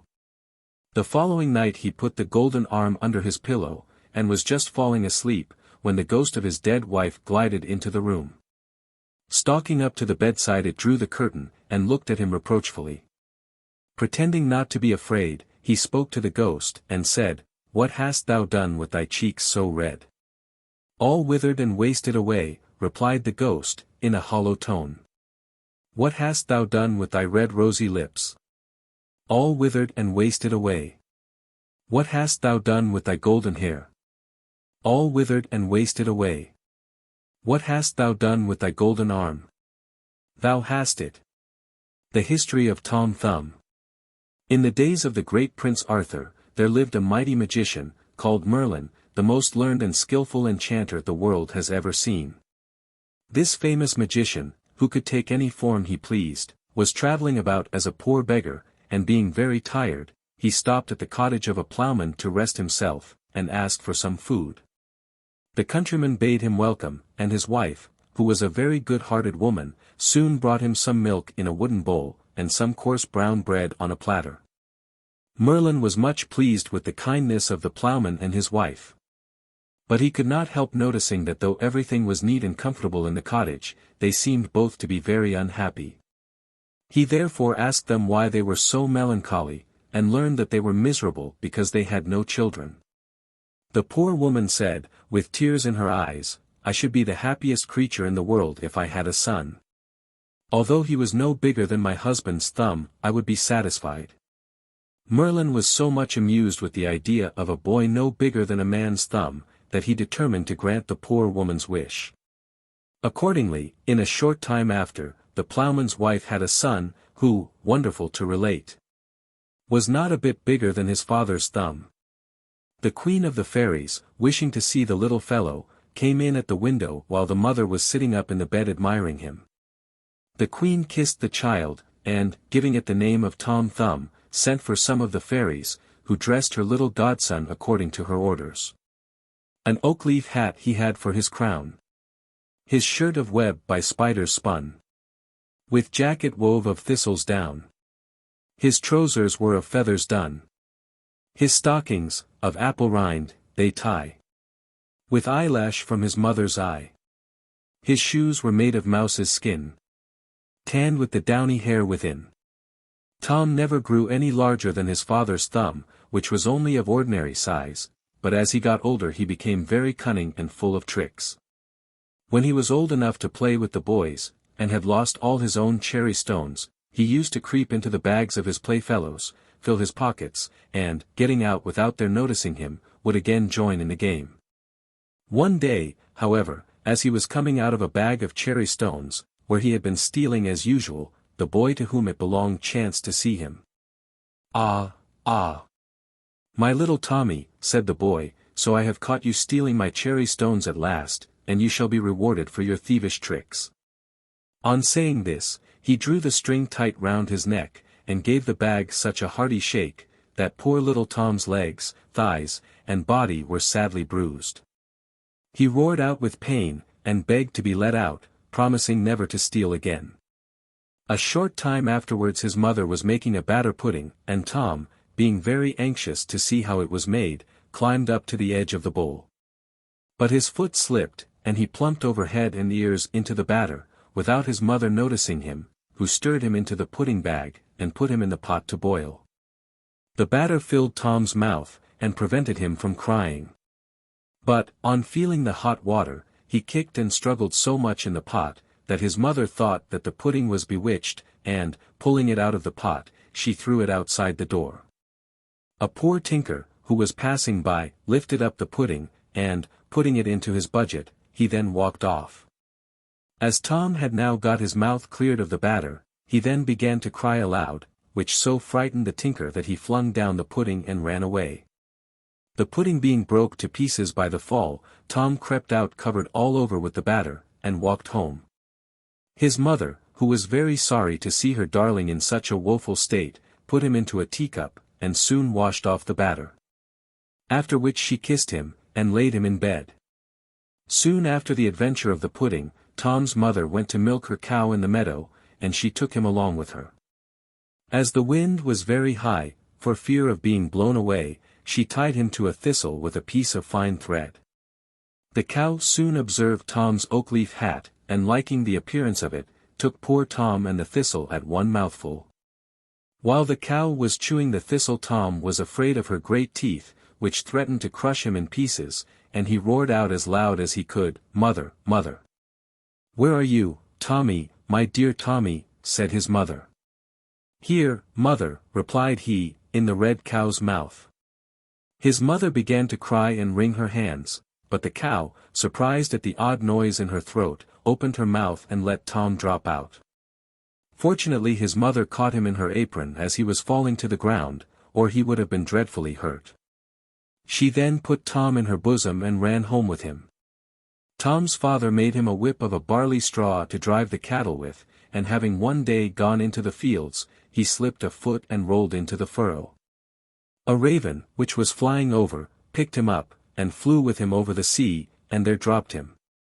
A large fish swallowed Tom the moment he fell into the sea, which was soon after caught, and bought for the table of King Arthur. When they opened the fish in order to cook it, every one was astonished at finding such a little boy, and Tom was quite delighted at being free again. They carried him to the king, who made Tom his dwarf, and he soon grew a great favorite at court. For by his tricks and gambols he not only amused the king and queen, but also all the knights of the Round Table. It is said that when the king rode out on horseback, he often took Tom along with him, and if a shower came on, he used to creep into his Majesty's waistcoat pocket, where he slept till the rain was over. King Arthur one day asked Tom about his parents, wishing to know if they were as small as he was, and whether they were well off. Tom told the king that his father and mother were as tall as anybody about the court, but in rather poor circumstances. On hearing this, the king carried Tom to his treasury, the place where he kept all his money, and told him to take as much money as he could carry home to his parents, which made the poor little fellow caper with joy. Tom went immediately to procure a purse, which was made of a water bubble, and then returned to the treasury, where he received a silver threepenny piece to put into it. Our little hero had some difficulty in lifting the burden upon his back. But he at last succeeded in getting it placed to his mind, and set forward on his journey. However, without meeting with any accident, and after resting himself more than 100 times by the way, in 2 days and 2 nights he reached his father's house in safety. Tom had traveled 48 hours with a huge silver piece on his back, and was almost tired to death, when his mother ran out to meet him, and carried him into the house. But he soon returned to court. As Tom's clothes had suffered much in the batter pudding, and the inside of the fish, his Majesty ordered him a new suit of clothes, and to be mounted as a knight on a mouse. Of butterflies' wings his shirt was made, his boots of chicken's hide, and by a nimble fairy blade, well learned in the tailoring trade, his clothing was supplied. A needle dangled by his side, a dapper mouse he used to ride. Thus strutted Tom in stately pride. It was certainly very diverting to see Tom in this dress and mounted on the mouse, as he rode out a-hunting with the king and nobility, who were all ready to expire with laughter at Tom and his fine prancing charger. The king was so charmed with his address that he ordered a little chair to be made, in order that Tom might sit upon his table, and also a palace of gold, a span high, with a door an inch wide, to live in. He also gave him a coach, drawn by 6 small mice. The queen was so enraged at the honors conferred on Sir Thomas that she resolved to ruin him, and told the king that the little knight had been saucy to her. The king sent for Tom in great haste, but being fully aware of the danger of royal anger, he crept into an empty snail shell, where he lay for a long time until he was almost starved with hunger. But at last he ventured to peep out, and seeing a fine large butterfly on the ground, near the place of his concealment, he got close to it and jumping astride on it, was carried up into the air. The butterfly flew with him from tree to tree and from field to field, and at last returned to the court, where the king and nobility all strove to catch him. But at last poor Tom fell from his seat into a watering pot, in which he was almost drowned. When the queen saw him she was in a rage, and said he should be beheaded, and he was again put into a mouse trap until the time of his execution. However, a cat, observing something alive in the trap, patted it about till the wires broke, and set Thomas at liberty. The king received Tom again into favor, which he did not live to enjoy, for a large spider one day attacked him. And although he drew his sword and fought well, yet the spider's poisonous breath at last overcame him. He fell dead on the ground where he stood. And the spider sucked every drop of his blood. King Arthur and his whole court were so sorry at the loss of their little favorite that they went into mourning and raised a fine white marble monument over his grave with the following epitaph. Here lies Tom Thumb, King Arthur's knight, who died by a spider's cruel bite. He was well known in Arthur's court, where he afforded gallant sport. He rode at tilt and tournament, and on a mouse hunting went. Alive he filled the court with mirth. His death to sorrow soon gave birth. Wipe your eyes, and shake your head, and cry, alas! Tom Thumb is dead. Mr. Fox. Lady Mary was young, and Lady Mary was fair. She had 2 brothers, and more lovers than she could count. But of them all, the bravest and most gallant, was a Mr. Fox, whom she met when she was down at her father's country house. No one knew who Mr. Fox was. But he was certainly brave, and surely rich, and of all her lovers, Lady Mary cared for him alone. At last it was agreed upon between them that they should be married. Lady Mary asked Mr. Fox where they should live, and he described to her his castle, and where it was, but, strange to say, did not ask her, or her brothers to come and see it. So one day, near the wedding day, when her brothers were out, and Mr. Fox was away for a day or 2 on business, as he said, Lady Mary set out for Mr. Fox's castle. And after many searchings, she came at last to it, and a fine strong house it was, with high walls and a deep moat. And when she came up to the gateway she saw written on it, "Be bold, be bold." But as the gate was open, she went through it, and found no one there. So she went up to the doorway, and over it she found written, be bold, but not too bold." Still she went on, till she came into the hall, and went up the broad stairs till she came to a door in the gallery, over which was written, be bold, but not too bold, lest that your heart's blood should run cold." But Lady Mary was a brave one, she was, and she opened the door, and what do you think she saw? Why, bodies and skeletons of beautiful young ladies all stained with blood. So Lady Mary thought it was high time to get out of that horrid place, and she closed the door, went through the gallery, and was just going down the stairs, and out of the hall, when who should she see through the window, but Mr. Fox dragging a beautiful young lady along from the gateway to the door. Lady Mary rushed downstairs, and hid herself behind a cask, just in time, as Mr. Fox came in with the poor young lady who seemed to have fainted. Just as he got near Lady Mary, Mr. Fox saw a diamond ring glittering on the finger of the young lady he was dragging, and he tried to pull it off. But it was tightly fixed, and would not come off, so Mr. Fox cursed and swore, and drew his sword, raised it, and brought it down upon the hand of the poor lady. The sword cut off the hand, which jumped up into the air, and fell of all places in the world into Lady Mary's lap. Mr. Fox looked about a bit, but did not think of looking behind the cask, so at last he went on dragging the young lady up the stairs into the bloody chamber. As soon as she heard him pass through the gallery, Lady Mary crept out of the door, down through the gateway, and ran home as fast as she could. Now it happened that the very next day the marriage contract of Lady Mary and Mr. Fox was to be signed, and there was a splendid breakfast before that. And when Mr. Fox was seated at table opposite Lady Mary, he looked at her. "How pale you are this morning, my dear." "Yes," said she, "I had a bad night's rest last night. I had horrible dreams." "Dreams go by contraries," said Mr. Fox, "but tell us your dream, and your sweet voice will make the time pass till the happy hour comes." "I dreamed," said Lady Mary, "that I went yestermorn to your castle, and I found it in the woods, with high walls, and a deep moat, and over the gateway was written, 'Be bold, be bold.' But it is not so, nor it was not so," said Mr. Fox. "And when I came to the doorway over it was written, 'Be bold, but not too bold.' It is not so, nor it was not so," said Mr. Fox. "And then I went upstairs, and came to a gallery, at the end of which was a door, on which was written, 'Be bold, but not too bold, lest that your heart's blood should run cold.'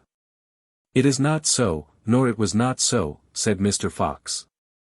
And then I opened the door, and the room was filled with bodies and skeletons of poor dead women, all stained with their blood.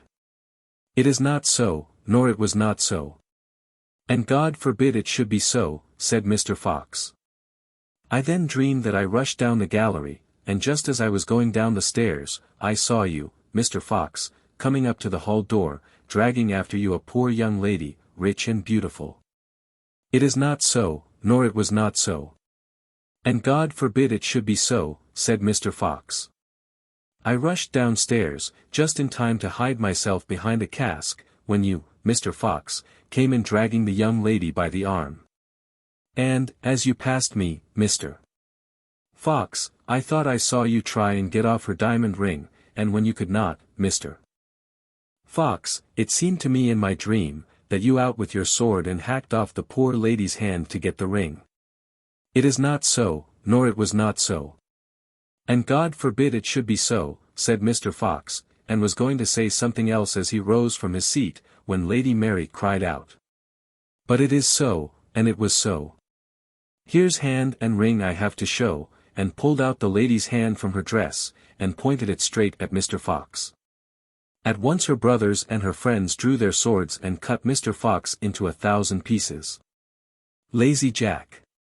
Once upon a time there was a boy whose name was Jack, and he lived with his mother on a common. They were very poor, and the old woman got her living by spinning, but Jack was so lazy that he would do nothing but bask in the sun in the hot weather, and sit by the corner of the hearth in the winter-time. So they called him Lazy Jack. His mother could not get him to do anything for her, and at last told him, one Monday, that if he did not begin to work for his porridge she would turn him out to get his living as he could. This roused Jack, and he went out and hired himself for the next day to a neighboring farmer for a penny, but as he was coming home, never having had any money before, he lost it in passing over a brook. You stupid boy, said his mother, you should have put it in your pocket. I'll do so another time, replied Jack. On Wednesday, Jack went out again and hired himself to a cow-keeper, who gave him a jar of milk for his day's work. Jack took the jar and put it into the large pocket of his jacket, spilling it all, long before he got home. Dear me, said the old woman, you should have carried it on your head. I'll do so another time, said Jack. So on Thursday, Jack hired himself again to a farmer, who agreed to give him a cream cheese for his services. In the evening Jack took the cheese, and went home with it on his head. By the time he got home the cheese was all spoilt, part of it being lost, and part matted with his hair. You stupid lout, said his mother, you should have carried it very carefully in your hands. I'll do so another time, replied Jack.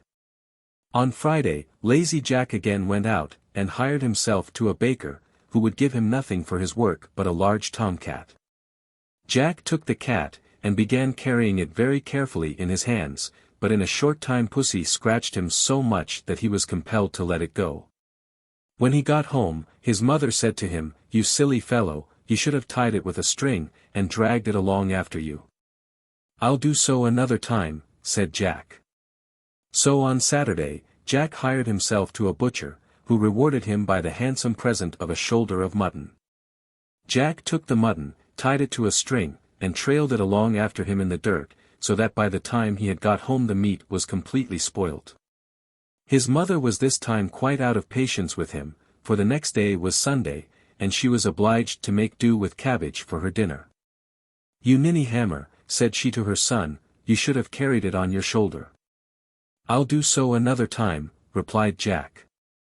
On the next Monday, lazy Jack went once more, and hired himself to a cattle keeper, who gave him a donkey for his trouble. Jack found it hard to hoist the donkey on his shoulders, but at last he did it, and began walking slowly home with his prize. Now it happened that in the course of his journey there lived a rich man with his only daughter, a beautiful girl, but deaf and dumb. Now she had never laughed in her life, and the doctors said she would never speak till somebody made her laugh. This young lady happened to be looking out of the window when Jack was passing with the donkey on his shoulders, with the legs sticking up in the air, and the sight was so comical and strange that she burst out into a great fit of laughter, and immediately recovered her speech and hearing. Her father was overjoyed, and fulfilled his promise by marrying her to lazy Jack, who was thus made a rich gentleman. They lived in a large house, and Jack's mother lived with them in great happiness until she died. Johnny Cake. Once upon a time there was an old man, and an old woman, and a little boy. One morning the old woman made a Johnny cake, and put it in the oven to bake. "You watch the Johnny cake while your father and I go out to work in the garden." So the old man and the old woman went out and began to hoe potatoes, and left the little boy to tend the oven. But he didn't watch it all the time, and all of a sudden he heard a noise, and he looked up and the oven door popped open, and out of the oven jumped Johnny Cake, and went rolling along end over end, towards the open door of the house. The little boy ran to shut the door, but Johnny Cake was too quick for him and rolled through the door, down the steps, and out into the road long before the little boy could catch him. The little boy ran after him as fast as he could clip it, crying out to his father and mother, who heard the uproar, and threw down their hoes and gave chase too. But Johnny Cake outran all three a long way, and was soon out of sight, while they had to sit down, all out of breath, on a bank to rest. On went Johnny Cake, and by and by he came to two well-diggers who looked up from their work and called out, "Where ye going, Johnny Cake?" He said, "I've outrun an old man, and an old woman, and a little boy, and I can outrun you too." "Oh, ye can ye?" "We'll see about that," said they, and they threw down their picks and ran after him, but couldn't catch up with him, and soon they had to sit down by the roadside to rest. On ran Johnny Cake, and by he came to two ditch diggers who were digging a ditch. "Where ye going, Johnny Cake?" said they. He said, "I've outrun an old man, and an old woman, and a little boy, and two well diggers, and I can outrun you too." "Oh, ye can ye?" "We'll see about that," said they, and they threw down their spades, and ran after him too. But Johnny Cake soon outstripped them also, and seeing they could never catch him, they gave up the chase and sat down to rest. On went Johnny Cake, and by he came to a bear. The bear said, "Where are ye going, Johnny Cake?" He said, "I've outrun an old man, and an old woman and a little boy, and two well diggers, and two ditch diggers, and I can outrun you too." "Oh, ye can ye?" growled the bear, "we'll see about that." And trotted as fast as his legs could carry him after Johnny Cake, who never stopped to look behind him. Before long the bear was left so far behind that he saw he might as well give up the hunt first as last, so he stretched himself out by the roadside to rest. On went Johnny Cake, and by he came to a wolf. The wolf said, "Where ye going, Johnny Cake?" He said, "I've outrun an old man, and an old woman, and a little boy, and two well diggers, and two ditch diggers and a bear, and I can outrun you too." "Oh, ye can ye?" snarled the wolf, "we'll see about that." And he set into a gallop after Johnny Cake, who went on and on so fast that the wolf too saw there was no hope of overtaking him, and he too lay down to rest. On went Johnny Cake, and by and by he came to a fox that lay quietly in a corner of the fence. The fox called out in a sharp voice, but without getting up, "Where ye going, Johnny Cake?" He said, "I've outrun an old man, and an old woman, and a little boy, and 2 well diggers, and 2 ditch diggers, a bear, and a wolf, and I can outrun you too." Oh. The fox said, "I can't quite hear you, Johnny Cake, won't you come a little closer," turning his head a little to one side. Johnny Cake stopped his race for the first time, and went a little closer, and called out in a very loud voice, "I've outrun an old man, and an old woman, and a little boy, and 2 well diggers, and 2 ditch diggers, and a bear, and a wolf. And I can outrun you too." "Oh.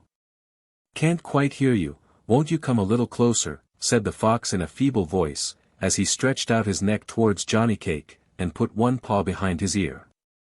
Johnny Cake came up close, and leaning towards the fox screamed out, "I've outrun an old man, and an old woman, and a little boy, and 2 well diggers, and 2 ditch diggers, and a bear, and a wolf, and I can outrun you too." "Oh. You can you?" yelped the fox, and he snapped up the Johnny Cake in his sharp teeth in the twinkling of an eye. Earl Mar's Daughter. One fine summer's day Earl Mar's daughter went into the castle garden, dancing and tripping along. And as she played and sported she would stop from time to time to listen to the music of the birds. After a while as she sat under the shade of a green oak tree she looked up and spied a sprightly dove sitting high up on one of its branches. She looked up and said, "Coo my dove, my dear, come down to me and I will give you a golden cage. I'll take you home and pet you well as any bird of them all."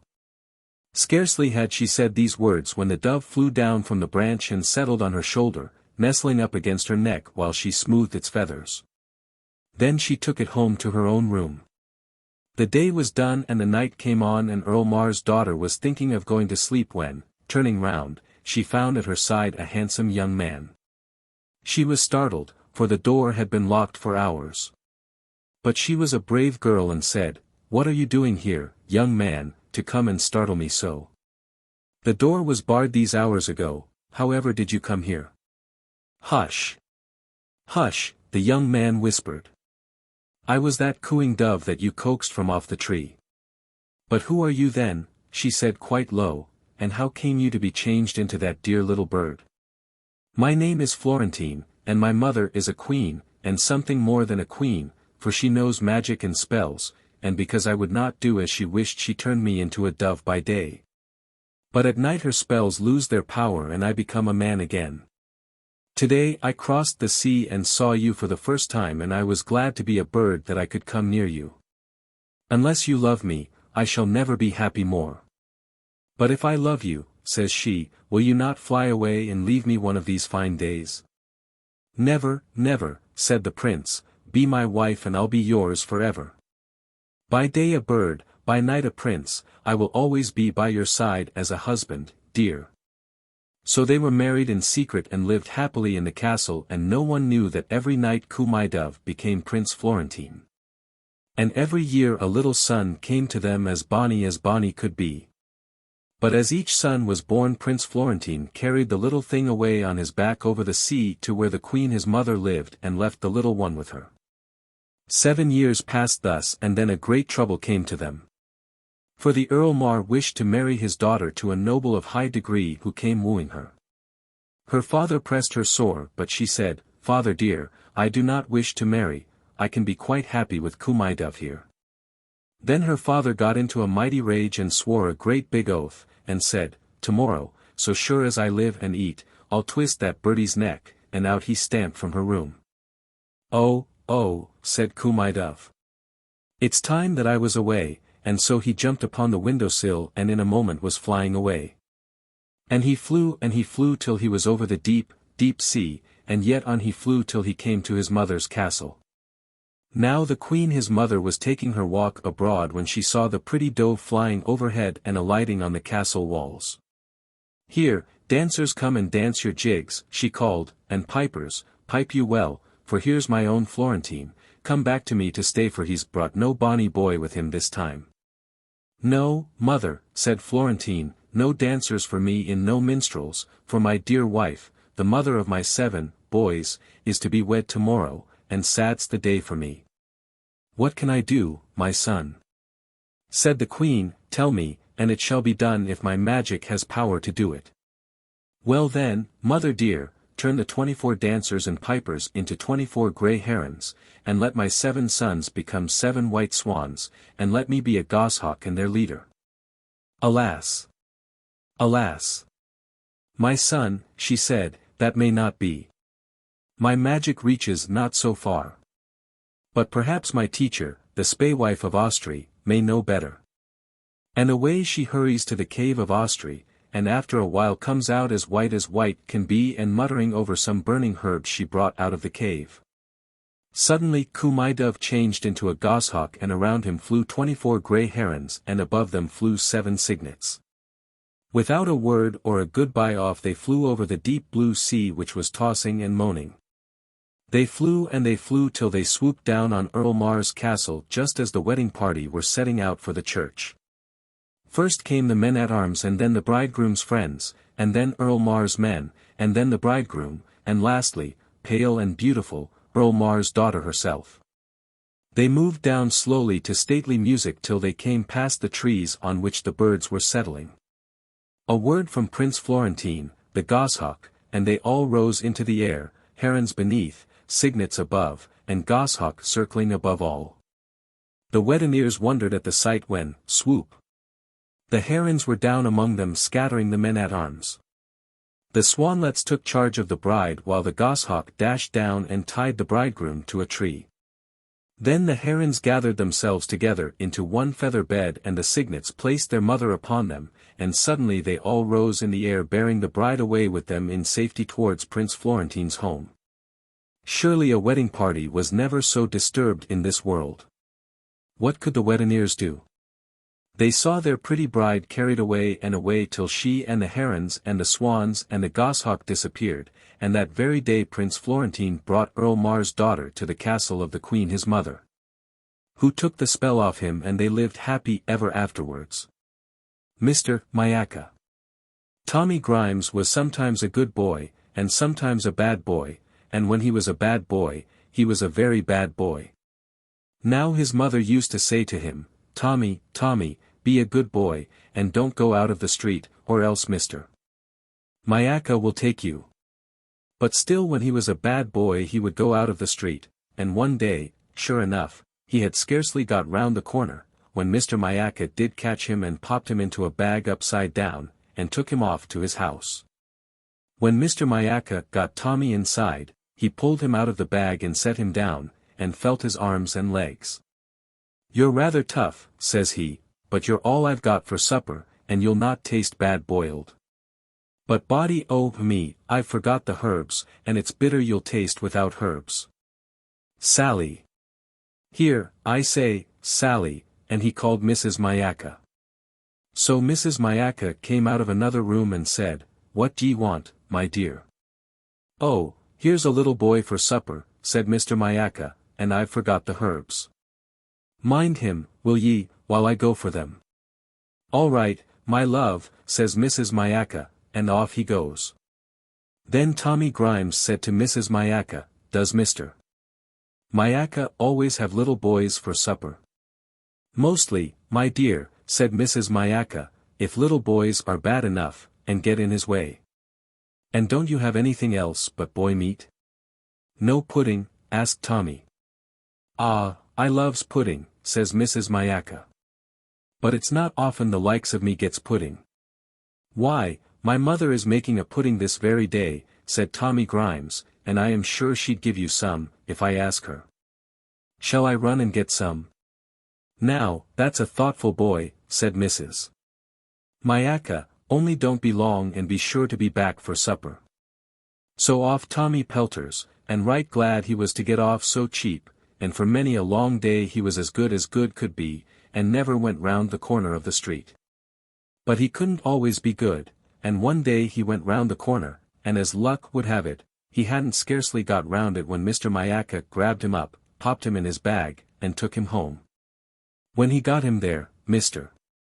Myaka dropped him out, and when he saw him, he said, "Ah, you're the youngster what served me and my missus that shabby trick, leaving us without any supper. Well, you shan't do it again. I'll watch over you myself. Here, get under the sofa, and I'll set on it and watch the pot boil for you." So poor Tommy Grimes had to creep under the sofa, and Mr. Myaka sat on it and waited for the pot to boil. And they waited, but still the pot didn't boil, till at last Mr. Myaka got tired of waiting, and he said, "Here, you under there, I'm not going to wait any longer, put out your leg, and I'll stop your giving us the slip." So Tommy put out a leg, and Mr. Myaka got a chopper, and chopped it off, and pops it in the pot. Suddenly he calls out, "Sally, my dear, Sally," and nobody answered. So he went into the next room to look out for Mrs. Myaka, and while he was there, Tommy crept out from under the sofa and ran out of the door. For it was a leg of the sofa that he had put out. So Tommy Grimes ran home, and he never went round the corner again till he was old enough to go alone. Whittington and his cat. In the reign of the famous King Edward III, there was a little boy called Dick Whittington, whose father and mother died when he was very young. As poor Dick was not old enough to work, he was very badly off. He got but little for his dinner, and sometimes nothing at all for his breakfast, for the people who lived in the village were very poor indeed, and could not spare him much more than the parings of potatoes, and now and then a hard crust of bread. Now Dick had heard a great many very strange things about the great city called London, for the country people at that time thought that folks in London were all fine gentlemen and ladies, and that there was singing and music there all day long. And that the streets were all paved with gold. One day a large wagon and 8 horses, all with bells at their heads, drove through the village while Dick was standing by the signpost. He thought that this wagon must be going to the fine town of London, so he took courage, and asked the wagoner to let him walk with him by the side of the wagon.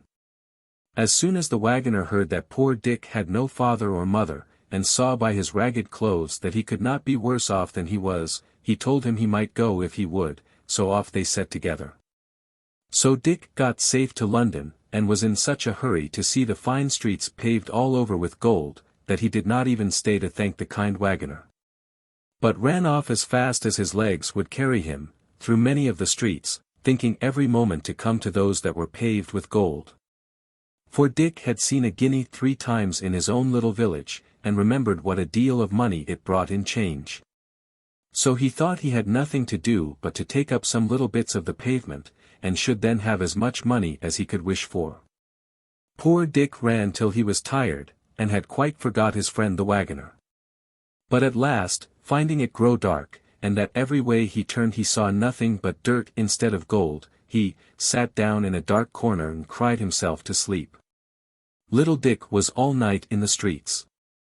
And next morning, being very hungry, he got up and walked about, and asked everybody he met to give him a halfpenny to keep him from starving. But nobody stayed to answer him, and only 2 or 3 gave him a halfpenny. So that the poor boy was soon quite weak and faint for the want of victuals. In this distress he asked charity of several people, and one of them said crossly, "Go to work, for an idle rogue." "That I will," says Dick, "I will to go work for you, if you will let me." But the man only cursed at him and went on. At last a good-natured looking gentleman saw how hungry he looked. "Why don't you go to work, my lad?" said he to Dick. "That I would, but I do not know how to get any," answered Dick. "If you are willing, come along with me," said the gentleman, and took him to a hay-field, where Dick worked briskly, and lived merrily till the hay was made. After this he found himself as badly off as before, and being almost starved again, he laid himself down at the door of Mr. Fitzwarren, a rich merchant. Here he was soon seen by the cook-maid, who was an ill-tempered creature, and happened just then to be very busy dressing dinner for her master and mistress, so she called out to poor Dick, "What business have you there, you lazy rogue? There is nothing else but beggars. If you do not take yourself away, we will see how you will like a sousing of some dishwater. I have some here hot enough to make you jump." Just at that time Mr. Fitzwarren himself came home to dinner. And when he saw a dirty ragged boy lying at the door, he said to him, "Why do you lie there, my boy. You seem old enough to work, I am afraid you are inclined to be lazy.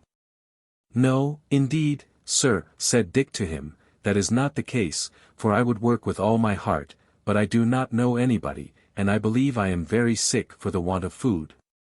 Poor fellow, get up, let me see what ails you.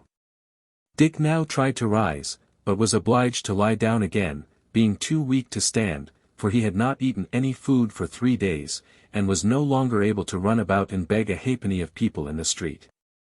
So the kind merchant ordered him to be taken into the house, and have a good dinner given him, and be kept to do what work he was able to do for the cook. Little Dick would have lived very happy in this good family if it had not been for the ill-natured cook. She used to say, "You are under me, so look sharp. Clean the spit and the dripping pan, make the fires, wind up the jack, and do all the scullery work nimbly, and she would shake the ladle at him. Besides, she was so fond of basting, that when she had no meat to baste, she would baste poor Dick's head and shoulders with a broom, or anything else that happened to fall in her way. At last her ill usage of him was told to Alice, Mr. Fitzwarren's daughter, who told the cook she should be turned away if she did not treat him kinder. The behavior of the cook was now a little better, but besides this Dick had another hardship to get over. His bed stood in a garret, where there were so many holes in the floor and the walls that every night he was tormented with rats and mice. A gentleman having given Dick a penny for cleaning his shoes, he thought he would buy a cat with it. The next day he saw a girl with a cat, and asked her, "Will you let me have that cat for a penny?" The girl said, "Yes, that I will, master, though she is an excellent mouser." Dick hid his cat in the garret, and always took care to carry a part of his dinner to her, and in a short time he had no more trouble with the rats and mice, but slept quite sound every night. Soon after this, his master had a ship ready to sail. And as it was the custom that all his servants should have some chance for good fortune as well as himself, he called them all into the parlor and asked them what they would send out. They all had something that they were willing to venture except poor Dick, who had neither money nor goods, and therefore could send nothing. For this reason he did not come into the parlor with the rest. But Miss Alice guessed what was the matter, and ordered him to be called in. She then said, "I will lay down some money for him, from my own purse," but her father told her, "This will not do, for it must be something of his own." When poor Dick heard this, he said, "I have nothing but a cat which I bought for a penny some time since of a little girl." "Fetch your cat then, my lad," said Mr. Fitzwarren, "and let her go." Dick went upstairs and brought down poor Puss, with tears in his eyes, and gave her to the captain, for, he said, "I shall now be kept awake all night by the rats and mice." All the company laughed at Dick's odd venture. And Miss Alice, who felt pity for him, gave him some money to buy another cat. This, and many other marks of kindness shown him by Miss Alice, made the ill-tempered cook jealous of poor Dick, and she began to use him more cruelly than ever, and always made game of him for sending his cat to sea. She asked him, "Do you think your cat will sell for as much money as would buy a stick to beat you?" At last poor Dick could not bear this usage any longer, and he thought he would run away from his place. So he packed up his few things, and started very early in the morning, on All Hallows Day, the 1st of November. He walked as far as Holloway. And there sat down on a stone, which to this day is called Whittington Stone, and began to think to himself which road he should take. While he was thinking what he should do, the bells of Bow Church, which at that time were only 6, began to ring, and their sound seemed to say to him, "Turn again, Whittington, thrice Lord Mayor of London." "Lord Mayor of London," said he to himself. "Why, to be sure, I would put up with almost anything now, to be Lord Mayor of London, and ride in a fine coach, when I grow to be a man. Well, I will go back, and think nothing of the cuffing and scolding of the old cook, if I am to be Lord Mayor of London at last." Dick went back, and was lucky enough to get into the house, and set about his work, before the old cook came downstairs. We must now follow Miss Puss to the coast of Africa. The ship with the cat on board, was a long time at sea, and was at last driven by the winds on a part of the coast of Barbary, where the only people were the Moors, unknown to the English. The people came in great numbers to see the sailors, because they were of different color to themselves, and treated them civilly, and, when they became better acquainted, were very eager to buy the fine things that the ship was loaded with. When the captain saw this, he sent patterns of the best things he had to the king of the country, who was so much pleased with them, that he sent for the captain to the palace. Here they were placed, as it is the custom of the country, on rich carpets flowered with gold and silver. The king and queen were seated at the upper end of the room, and a number of dishes were brought in for dinner. They had not sat long, when a vast number of rats and mice rushed in, and devoured all the meat in an instant. The captain wondered at this, and asked if these vermin were not unpleasant. "Oh yes," said they, "very offensive, and the king would give half his treasure to be freed of them, for they not only destroy his dinner, as you see, but they assault him in his chamber, and even in bed. And so that he is obliged to be watched while he is sleeping, for fear of them." The captain jumped for joy. He remembered poor Whittington and his cat, and told the king he had a creature on board the ship that would dispatch all these vermin immediately. The king jumped so high at the joy which the news gave him, that his turban dropped off his head. "Bring this creature to me," says he. "Vermin are dreadful in a court, and if she will perform what you say, I will load your ship with gold and jewels in exchange for her." The captain, who knew his business, took this opportunity to set forth the merits of Miss Puss. He told his Majesty, "It is not very convenient to part with her, as, when she is gone, the rats and mice may destroy the goods in the ship, but to oblige your Majesty, I will fetch her." "Run, run," said the Queen. "I am impatient to see the dear creature." Away went the captain to the ship, while another dinner was got ready. He put Puss under his arm, and arrived at the place just in time to see the table full of rats. When the cat saw them, she did not wait for bidding, but jumped out of the captain's arms, and in a few minutes laid almost all the rats and mice dead at her feet. The rest of them in their fright scampered away to their holes. The king was quite charmed to get rid so easily of such plagues, and the queen desired that the creature who had done them so great a kindness might be brought to her, that she might look at her. Upon which the captain called, "Pussy, Pussy, Pussy." And she came to him. He then presented her to the queen, who started back, and was afraid to touch a creature who had made such a havoc among the rats and mice. However, when the captain stroked the cat and called, "Pussy, Pussy," the queen also touched her and cried, "Putty, Putty," for she had not learned English. He then put her down on the queen's lap, where she purred and played with her Majesty's hand, and then purred herself to sleep. The king, having seen the exploits of Mrs. Puss, and being informed that her kittens would stock the whole country, and keep it free from rats, bargained with the captain for the whole ship's cargo, and then gave him 10 times as much for the cat as all the rest amounted to.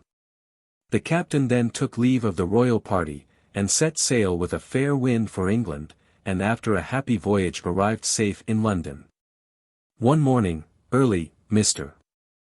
Fitzwarren had just come to his counting-house and seated himself at the desk, to count over the cash, and settle the business for the day, when somebody came tap, tap, at the door.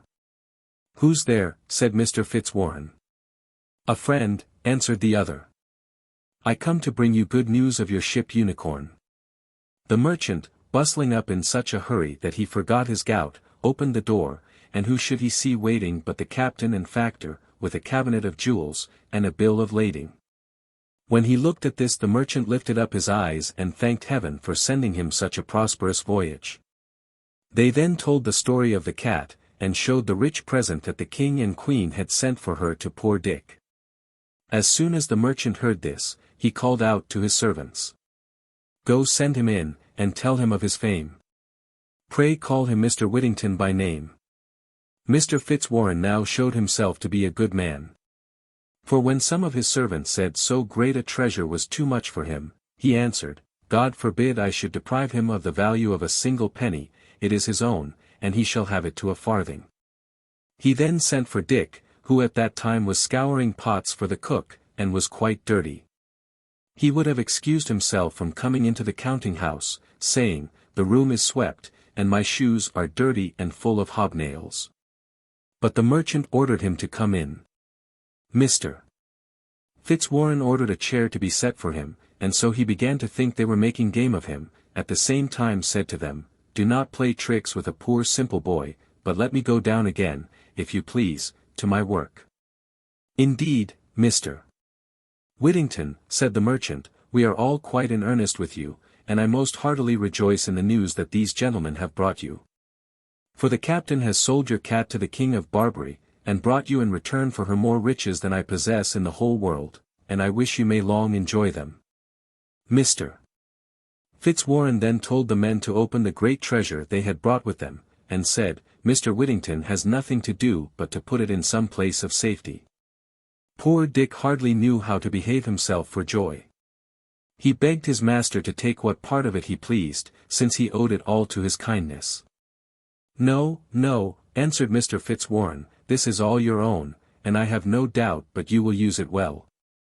Dick next asked his mistress, and then Miss Alice, to accept a part of his good fortune, but they would not, and at the same time told him they felt great joy at his good success. But this poor fellow was too kind-hearted to keep it all to himself. So he made a present to the captain, the mate, and the rest of Mr. Fitzwarren's servants, and even to the ill-natured old cook. After this Mr. Fitzwarren advised him to send for a proper tailor and get himself dressed like a gentleman. And told him he was welcome to live in his house till he could provide himself with a better. When Whittington's face was washed, his hair curled, his hat cocked, and he was dressed in a nice suit of clothes, he was as handsome and genteel as any young man who visited at Mr. Fitzwarren's. So that Miss Alice, who had once been so kind to him, and thought of him with pity, now looked upon him as fit to be her sweetheart. And the more so, no doubt, because Whittington was now always thinking what he could do to oblige her, and making her the prettiest presents that could be. Mr. Fitzwarren soon saw their love for each other, and proposed to join them in marriage. And to this they both readily agreed. A day for the wedding was soon fixed. And they were attended to church by the Lord Mayor, the Court of Aldermen, the sheriffs, and a great number of the richest merchants in London, whom they afterwards treated with a very rich feast. History tells us that Mr. Whittington and his lady lived in great splendor, and were very happy. They had several children. He was Sheriff of London, thrice Lord Mayor, and received the honor of knighthood by Henry V. He entertained this king and his queen at dinner after his conquest of France so grandly, that the king said, never had prince such a subject. When Sir Richard heard this, he said, never had subject such a prince. The figure of Sir Richard Whittington with his cat in his arms, carved in stone, was to be seen till the year 1780 over the archway of the old prison of Newgate, which he built for criminals. The Strange Visitor. A woman was sitting at her reel one night, and still she sat, and still she reeled, and still she wished for company. In came a pair of broad soles, and sat down at the fireside. And still she sat, and still she reeled, and still she wished for company. In came a pair of small legs, and sat down on the broad soles. And still she sat, and still she reeled, and still she wished for company. In came a pair of thick knees, and sat down on the small legs. And still she sat, and still she reeled, and still she wished for company. In came a pair of thin thighs, and sat down on the thick knees. And still she sat, and still she reeled, and still she wished for company. In came a pair of huge hips, and sat down on the thin thighs. And still she sat, and still she reeled, and still she wished for company. In came a wee waist, and sat down on the huge hips. And still she sat, and still she reeled, and still she wished for company. In came a pair of broad shoulders, and sat down on the wee waist. And still she sat, and still she reeled, and still she wished for company. In came a pair of small arms, and sat down on the broad shoulders. And still she sat, and still she reeled, and still she wished for company. In came a pair of huge hands, and sat down on the small arms.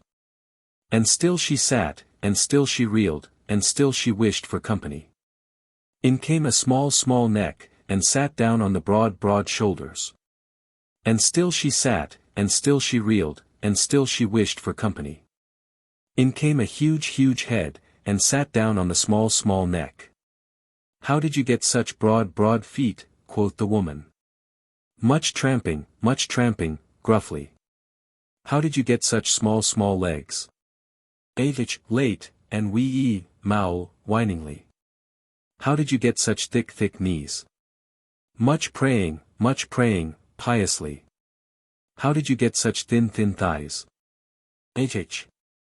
Late, and wee mowl, whiningly. How did you get such big hips? Much sitting, gruffly. How did you get such a wee waist? Late, and wee mowl, whiningly. How did you get such broad shoulders? With carrying broom, gruffly. How did you get such small arms? Late, and wee mowl, whiningly. How did you get such huge hands? Threshing with an iron flail, gruffly. How did you get such a small neck?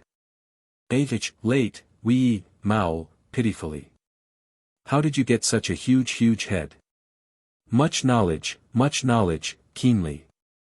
What do you come for? For you.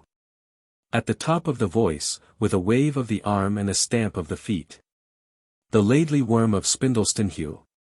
In Bamborough Castle once lived a king who had a fair wife and 2 children, a son named Childe and a daughter named Margaret.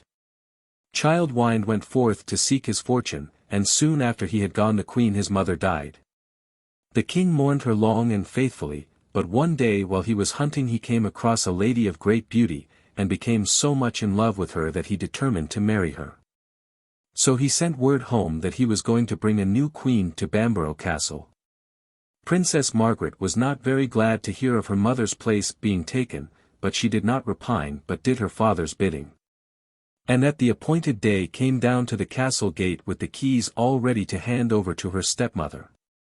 Soon the procession drew near, and the new queen came towards Princess Margaret, who bowed low and handed her the keys of the castle. She stood there with blushing cheeks and eye on ground, and said, "Oh, welcome, father dear, to your halls and bowers, and welcome to you my new mother, for all that's here is yours," and again she offered the keys. One of the king's knights who had escorted the new queen, cried out in admiration, "Surely this northern princess is the loveliest of her kind." At that the new queen flushed up and cried out, "At least your courtesy might have accepted me," and then she muttered below her breath, "I'll soon put an end to her beauty." That same night the queen, who was a noted witch, stole down to a lonely dungeon wherein she did her magic, and with spells 3 times 3, and with passes 9 times 9 she cast Princess Margaret under her spell. And this was her spell. "I weird ye to be a laidly worm. And borrowed shall ye never be.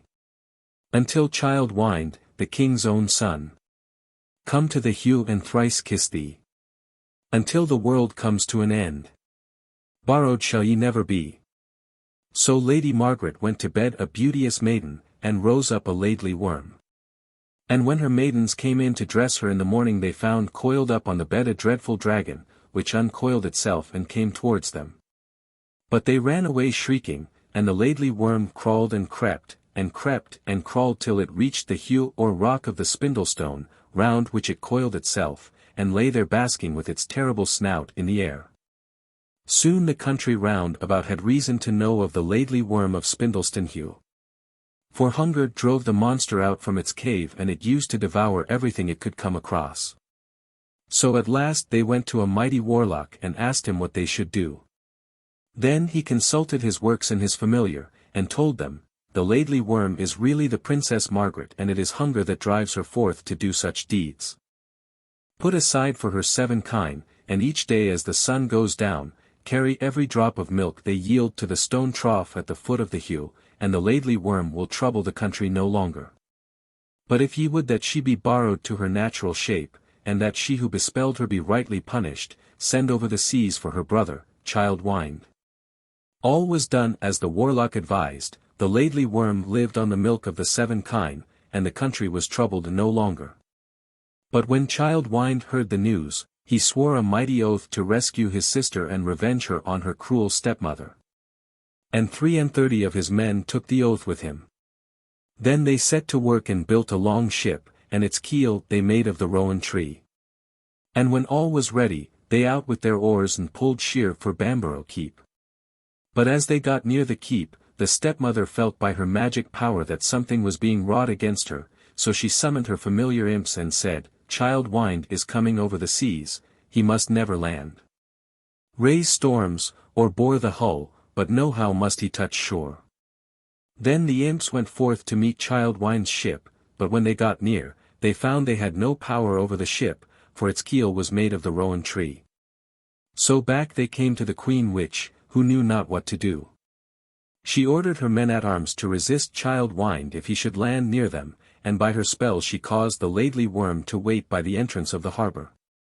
As the ship came near, the worm unfolded its coils, and dipping into the sea, caught hold of the ship of Childe, and banged it off the shore.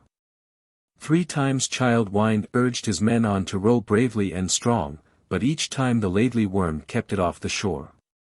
Then Childe ordered the ship to be put about, and the Witch Queen thought he had given up the attempt.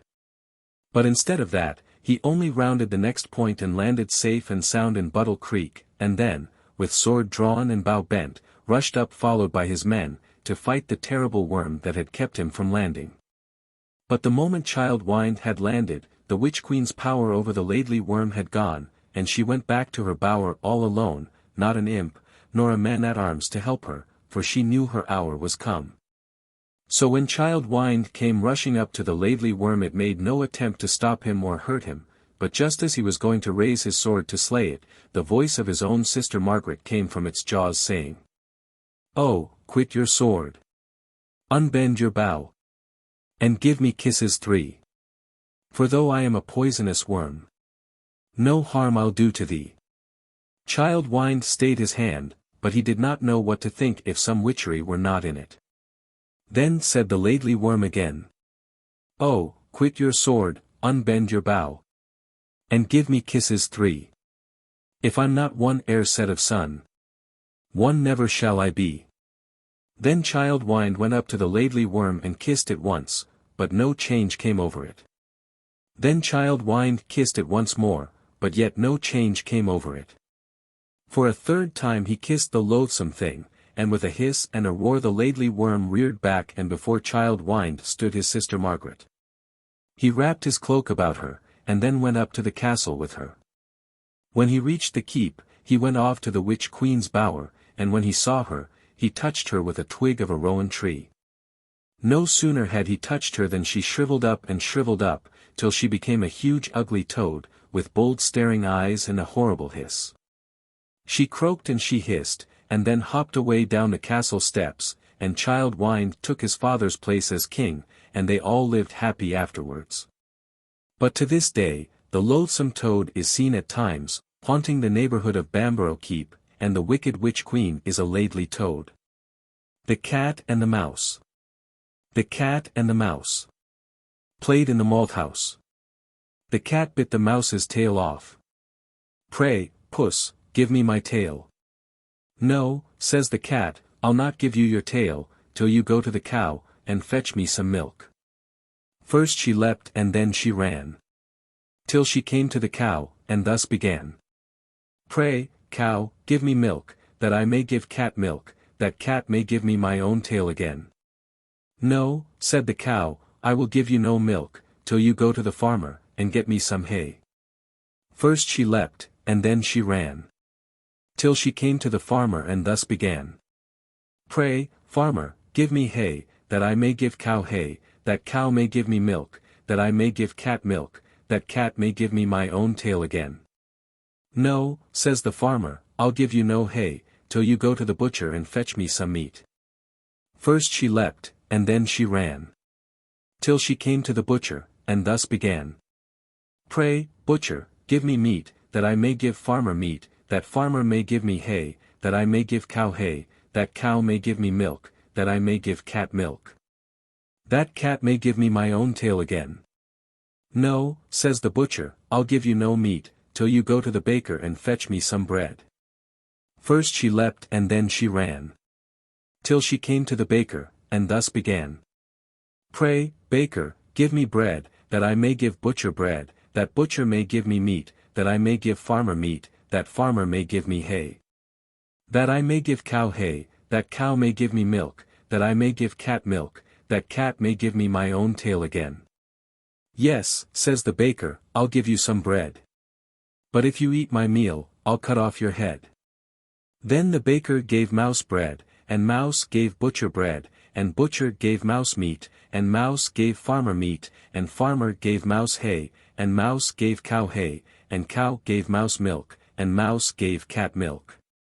And cat gave mouse her own tail again. The fish and the ring.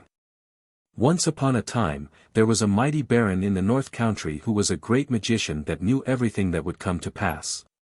So one day, when his little boy was 4 years old, he looked into the book of fate to see what would happen to him. And to his dismay, he found that his son would wed a lowly maid that had just been born in a house under the shadow of York Minster. Now the baron knew the father of the little girl was very, very poor, and he had 5 children already. So he called for his horse, and rode into York, and passed by the father's house, and saw him sitting by the door, sad and doleful. So he dismounted and went up to him and said, What is the matter, my good man? And the man said, Well, your honor, the fact is, I've 5 children already, and now a 6th's come, a little lass, and where to get the bread from to fill their mouths, that's more than I can say. Don't be downhearted, my man, said the baron. If that's your trouble, I can help you. I'll take away the last little one, and you won't have to bother about her. Thank you kindly, sir, said the man. And he went in and brought out the lass and gave her to the baron, who mounted his horse and rode away with her. And when he got by the bank of the river Ouse, he threw the little thing into the river, and rode off to his castle. But the little lass didn't sink, her clothes kept her up for a time, and she floated, till she was cast ashore just in front of a fisherman's hut. There the fisherman found her, and took pity on the poor little thing and took her into his house, and she lived there till she was 15 years old, and a fine handsome girl. One day it happened that the baron went out hunting with some companions along the banks of the river Ouse, and stopped at the fisherman's hut to get a drink, and the girl came out to give it to them. They all noticed her beauty, and one of them said to the baron, You can read fates, baron, whom will she marry, d'ye think? Oh. That's easy to guess, said the baron, some yokel or other. But I'll cast her horoscope. Come here girl, and tell me on what day you were born. I don't know, sir, said the girl, I was picked up just here after having been brought down by the river about 15 years ago. Then the baron knew who she was, and when they went away, he rode back and said to the girl, Hark ye, girl, I will make your fortune. Take this letter to my brother in Scarborough, and you will be settled for life. And the girl took the letter and said she would go. Now this was what he had written in the letter. Dear brother, take the bearer and put her to death immediately. Yours affectionately, Albert. So soon after the girl set out for Scarborough, and slept for the night at a little inn. Now that very night a band of robbers broke into the inn, and searched the girl, who had no money, and only the letter. So they opened this and read it, and thought it a shame. The captain of the robbers took a pen and paper and wrote this letter. Dear brother, take the bearer and marry her to my son immediately. Yours affectionately, Albert. And then he gave it to the girl, bidding her begone. So she went on to the baron's brother at Scarborough, a noble knight, with whom the baron's son was staying. When she gave the letter to his brother, he gave orders for the wedding to be prepared at once, and they were married that very day. Soon after, the baron himself came to his brother's castle, and what was his surprise to find that the very thing he had plotted against had come to pass. But he was not to be put off that way. And he took out the girl for a walk, as he said, along the cliffs. And when he got her all alone, he took her by the arms, and was going to throw her over. But she begged hard for her life. I have not done anything, she said, if you will only spare me, I will do whatever you wish. I will never see you or your son again till you desire it." Then the Baron took off his gold ring and threw it into the sea, saying, "Never let me see your face till you can show me that ring," and he let her go. The poor girl wandered on, till at last she came to a great noble's castle, and she asked to have some work given to her, and they made her the scullion girl of the castle, for she had been used to such work in the fisherman's hut. Now one day, who should she see coming up to the noble's house but the Baron and his brother and his son, her husband. She didn't know what to do, but thought they would not see her in the castle kitchen. So she went back to her work with a sigh, and set to cleaning a huge big fish that was to be boiled for their dinner.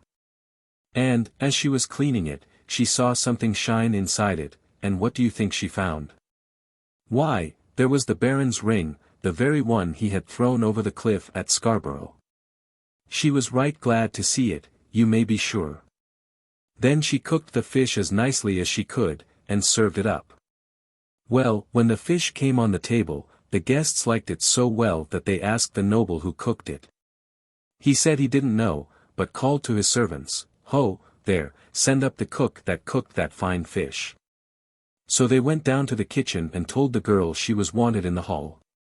Then she washed and tidied herself and put the Baron's gold ring on her thumb and went up into the hall. When the banquetiers saw such a young and beautiful cook they were surprised. But the Baron was in a tower of a temper, and started up as if he would do her some violence. So the girl went up to him with her hand before her with the ring on it. And she put it down before him on the table.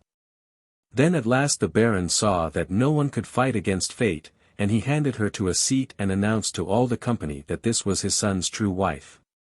And he took her and his son home to his castle, and they all lived as happy as could be ever afterwards. The Magpie's Nest.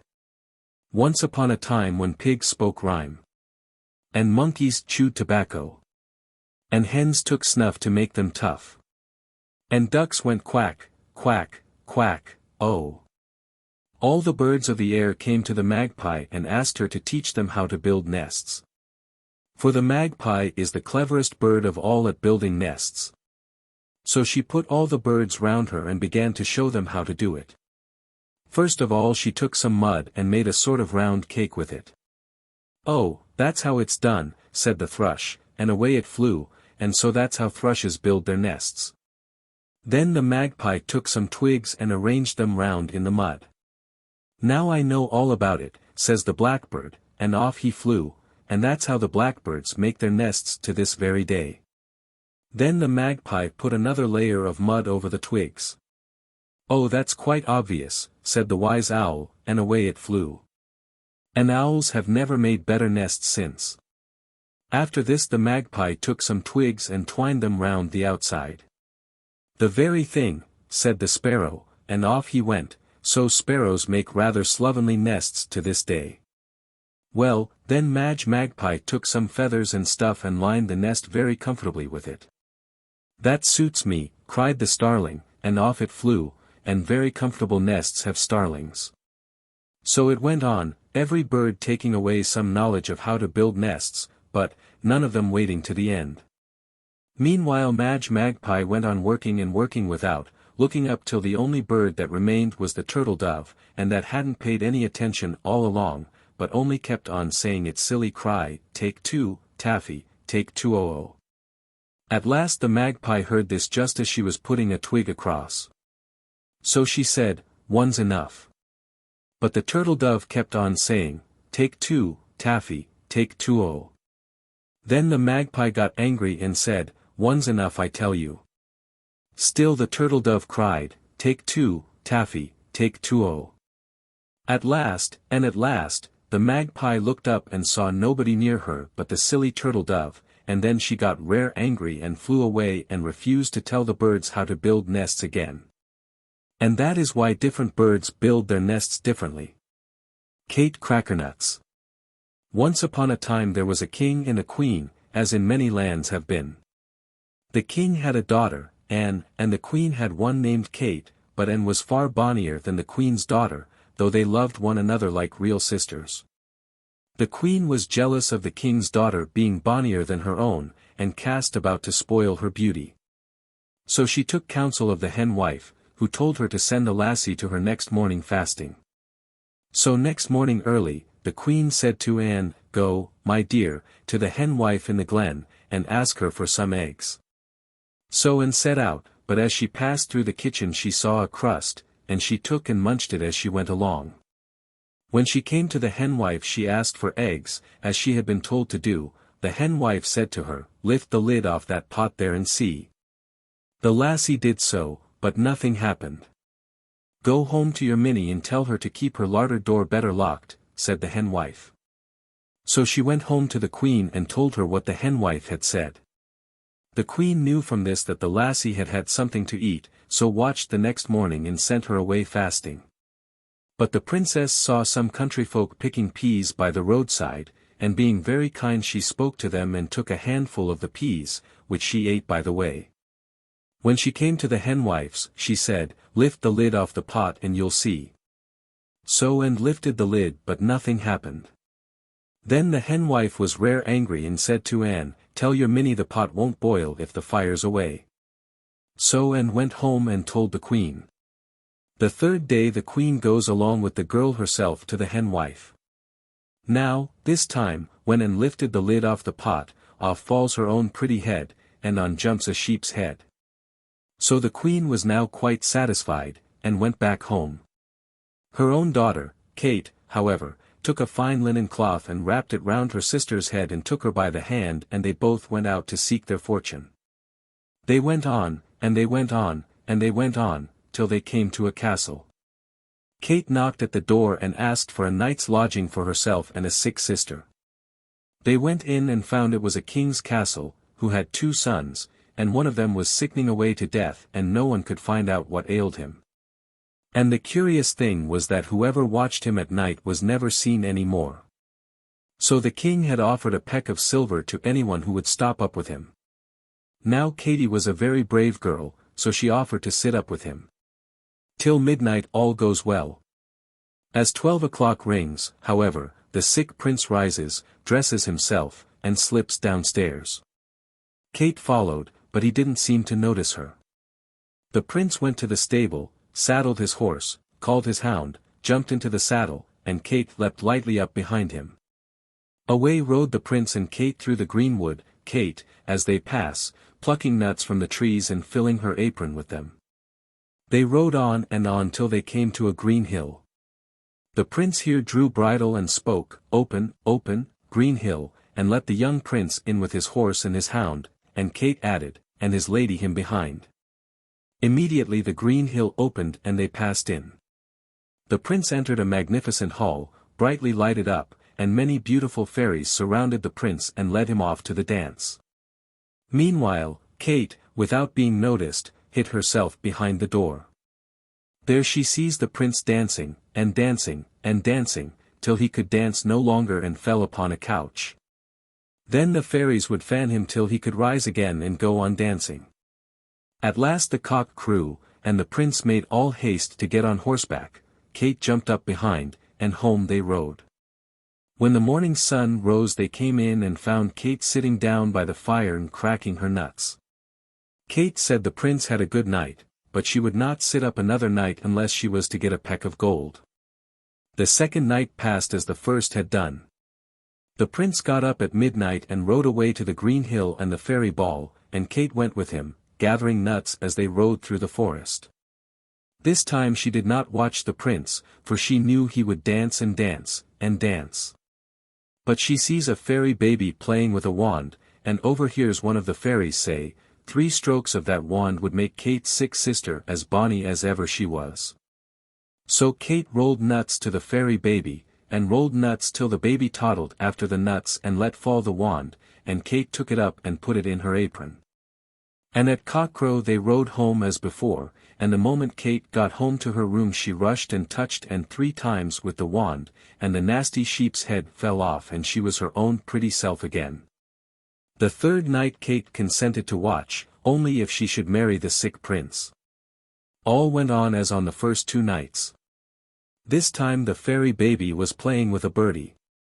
Kate heard one of the fairies say, 3 bites of that birdie would make the sick prince as well as ever he was. Kate rolled all the nuts she had to the fairy baby till the birdie was dropped, and Kate put it in her apron. At cockcrow they set off again, but instead of cracking her nuts as she used to do, this time Kate plucked the feathers off and cooked the birdie. Soon there arose a very savory smell. "Oh," said the sick prince, "I wish I had a bite of that birdie," so Kate gave him a bite of the birdie, and he rose up on his elbow. By and by he cried out again, "Oh, if I had another bite of that birdie."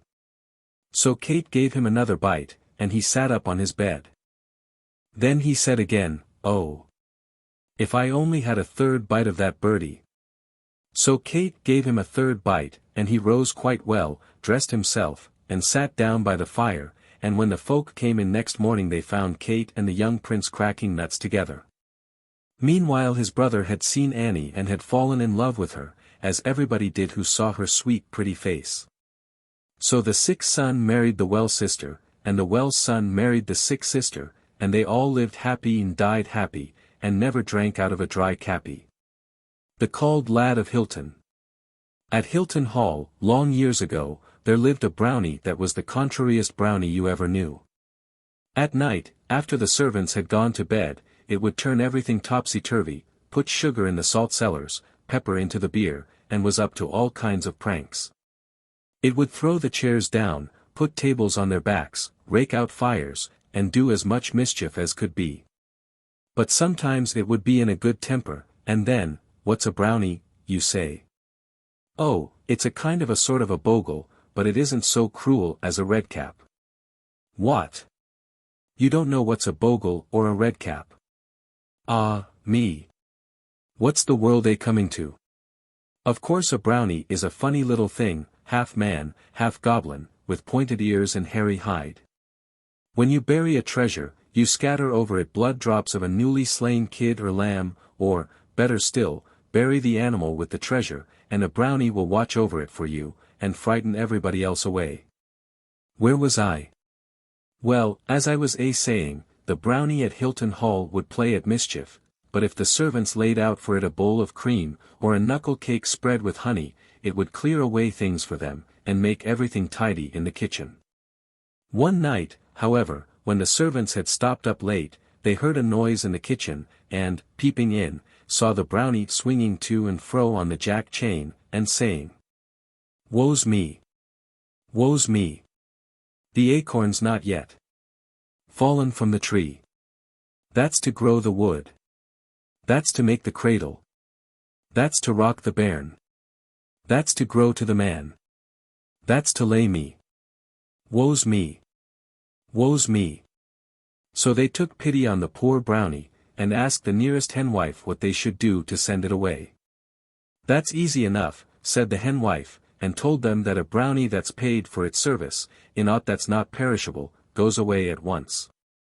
So they made a cloak of Lincoln green, with a hood to it, and put it by the hearth and watched. They saw the brownie come up, and seeing the hood and cloak, put them on, and frisk about, dancing on one leg and saying, "I've taken your cloak, I've taken your hood. The Called Lad of Hilton will do no more good." And with that it vanished, and was never seen or heard of afterwards. The Ass, the Table, and the Stick. A lad named Jack was once so unhappy at home through his father's ill treatment, that he made up his mind to run away and seek his fortune in the wide world. He ran, till he could run no longer, and then he ran right up against a little old woman who was gathering sticks. He was too much out of breath to beg pardon, but the woman was good-natured, and she said he seemed to be a likely lad, so she would take him to be her servant, and would pay him well. He agreed, for he was very hungry, and she brought him to her house in the wood, where he served her for 12 months and a day. When the year had passed, she called him to her, and said she had good wages for him. So she presented him with an ass out of the stable, and he had but to pull Nettie's ears to make him begin at once to ah. And when he brayed there dropped from his mouth silver sixpences, and half-crowns, and golden guineas. The lad was well pleased with the wage he had received, and away he rode till he reached an inn. There he ordered the best of everything, and when the innkeeper refused to serve him without being paid beforehand, the boy went off to the stable, pulled the ass's ears and obtained his pocket full of money. The host had watched all this through a crack in the door, and when night came on he put an ass of his own for the precious Neddy of the poor youth. So Jack, without knowing that any change had been made, rode away next morning to his father's house. Now, I must tell you that near his home dwelt a poor widow with an only daughter.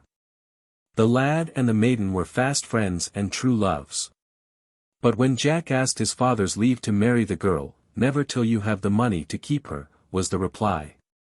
"I have that, father," said the lad, and going to the ass he pulled its long ears. Well, he pulled, and he pulled, till one of them came off in his hands, but Neddy, though he hee-hawed and he hee-hawed, let fall no half-crowns or guineas. The father picked up a hay-fork and beat his son out of the house. I promise you he ran. Ah! He ran and ran till he came bang against the door, and burst it open, and there he was in a joiner's shop. "You're a likely lad," said the joiner, "serve me for a 12 months and a day and I will pay you well." So he agreed, and served the carpenter for a year and a day. "Now," said the master, "I will give you your wage." And he presented him with a table, telling him he had but to say, "Table, be covered," and at once it would be spread with lots to eat and drink. Jack hitched the table on his back, and away he went with it till he came to the inn. "Well, host," shouted he, "my dinner today, and that of the best." "Very sorry, but there is nothing in the house but ham and eggs." "Ham and eggs for me," exclaimed Jack. "I can do better than that. Come, my table, be covered." At once the table was spread with turkey and sausages, roast mutton, potatoes, and greens. The publican opened his eyes, but he said nothing, not he. That night he fetched down from his attic a table very like that of Jack, and exchanged the two.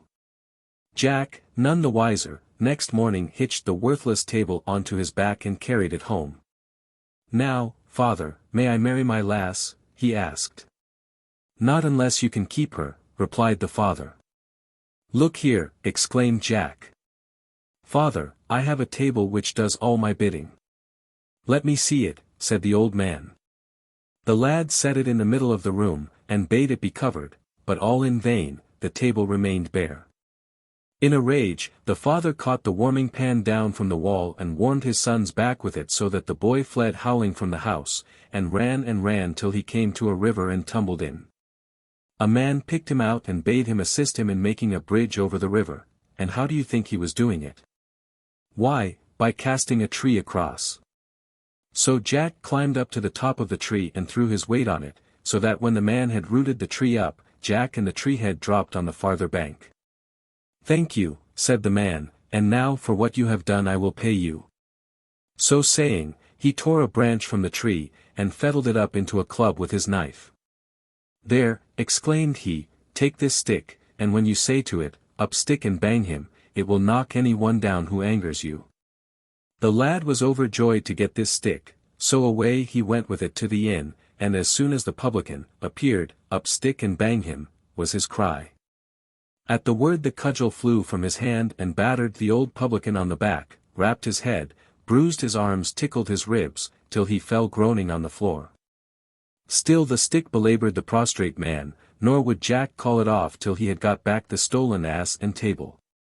Then he galloped home on the ass, with the table on his shoulders, and the stick in his hand. When he arrived there he found his father was dead, so he brought his ass into the stable, and pulled its ears till he had filled the manger with money. It was soon known through the town that Jack had returned rolling in wealth, and accordingly all the girls in the place set their caps at him. "Now," said Jack, "I shall marry the richest lass in the place. So tomorrow do you all come in front of my house with your money in your aprons." Next morning the street was full of girls with aprons held out, and gold and silver in them. But Jack's own sweetheart was among them, and she had neither gold nor silver, not but 2 copper pennies, that was all she had. "Stand aside, lass," said Jack to her, speaking roughly. "Thou hast no silver nor gold, stand off from the rest." She obeyed, and the tears ran down her cheeks, and filled her apron with diamonds. "Up stick and bang them," exclaimed Jack. Whereupon the cudgel leaped up, and running along the line of girls, knocked them all on the heads and left them senseless on the pavement. Jack took all their money and poured it into his true love's lap. "Now, lass," he exclaimed, "thou art the richest, and I shall marry thee." Fairy ointment. Dame Goody was a nurse that looked after sick people, and minded babies. One night she was woke up at midnight, and when she went downstairs, she saw a strange squinty-eyed, little ugly old fellow, who asked her to come to his wife who was too ill to mind her baby. Dame Goody didn't like the look of the old fellow, but business is business, so she popped on her things, and went down to him. And when she got down to him, he whisked her up on to a large coal-black horse with fiery eyes, that stood at the door. And soon they were going at a rare pace, Dame Goody holding on to the old fellow like grim death. They rode, till at last they stopped before a cottage door. So they got down and went in and found the good woman abed with the children playing about, and the babe, a fine bouncing boy, beside her. Dame Goody took the babe, which was as fine a baby boy as you'd wish to see. The mother, when she handed the baby to Dame Goody to mind, gave her a box of ointment, and told her to stroke the baby's eyes with it as soon as it opened them. After a while it began to open its eyes. Dame Goody saw that it had squinty eyes just like its father. So she took the box of ointment and stroked its 2 eyelids with it. But she couldn't help wondering what it was for, as she had never seen such a thing done before. So she looked to see if the others were looking, and, when they were not noticing, she stroked her own right eyelid with the ointment. No sooner had she done so, than everything seemed changed about her. The cottage became elegantly furnished. The mother in the bed was a beautiful lady, dressed up in white silk. The little baby was still more beautiful than before, and its clothes were made of a sort of silvery gauze. Its little brothers and sisters around the bed were flat-nosed imps with pointed ears, who made faces at one another, and scratched their poles. Sometimes they would pull the sick lady's ears with their long and hairy paws. In fact, they were up to all kinds of mischief, and Dame Goody knew that she had got into a house of pixies. But she said nothing to nobody, and as soon as the lady was well enough to mind the baby, she asked the old fellow to take her back home. So he came round to the door with the coal-black horse with eyes of fire, and off they went as fast as before, or perhaps a little faster, till they came to Dame Goody's cottage, where the squinty-eyed old fellow lifted her down and left her. Thanking her civilly enough, and paying her more than she had ever been paid before for such service. Now next day happened to be market day, and as Dame Goody had been away from home, she wanted many things in the house, and trudged off to get them at the market. As she was buying the things she wanted, who should she see but the squinty-eyed old fellow who had taken her on the coal-black horse.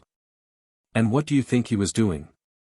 Why, he went about from stall to stall taking up things from each, here some fruit, and there some eggs, and so on, and no one seemed to take any notice.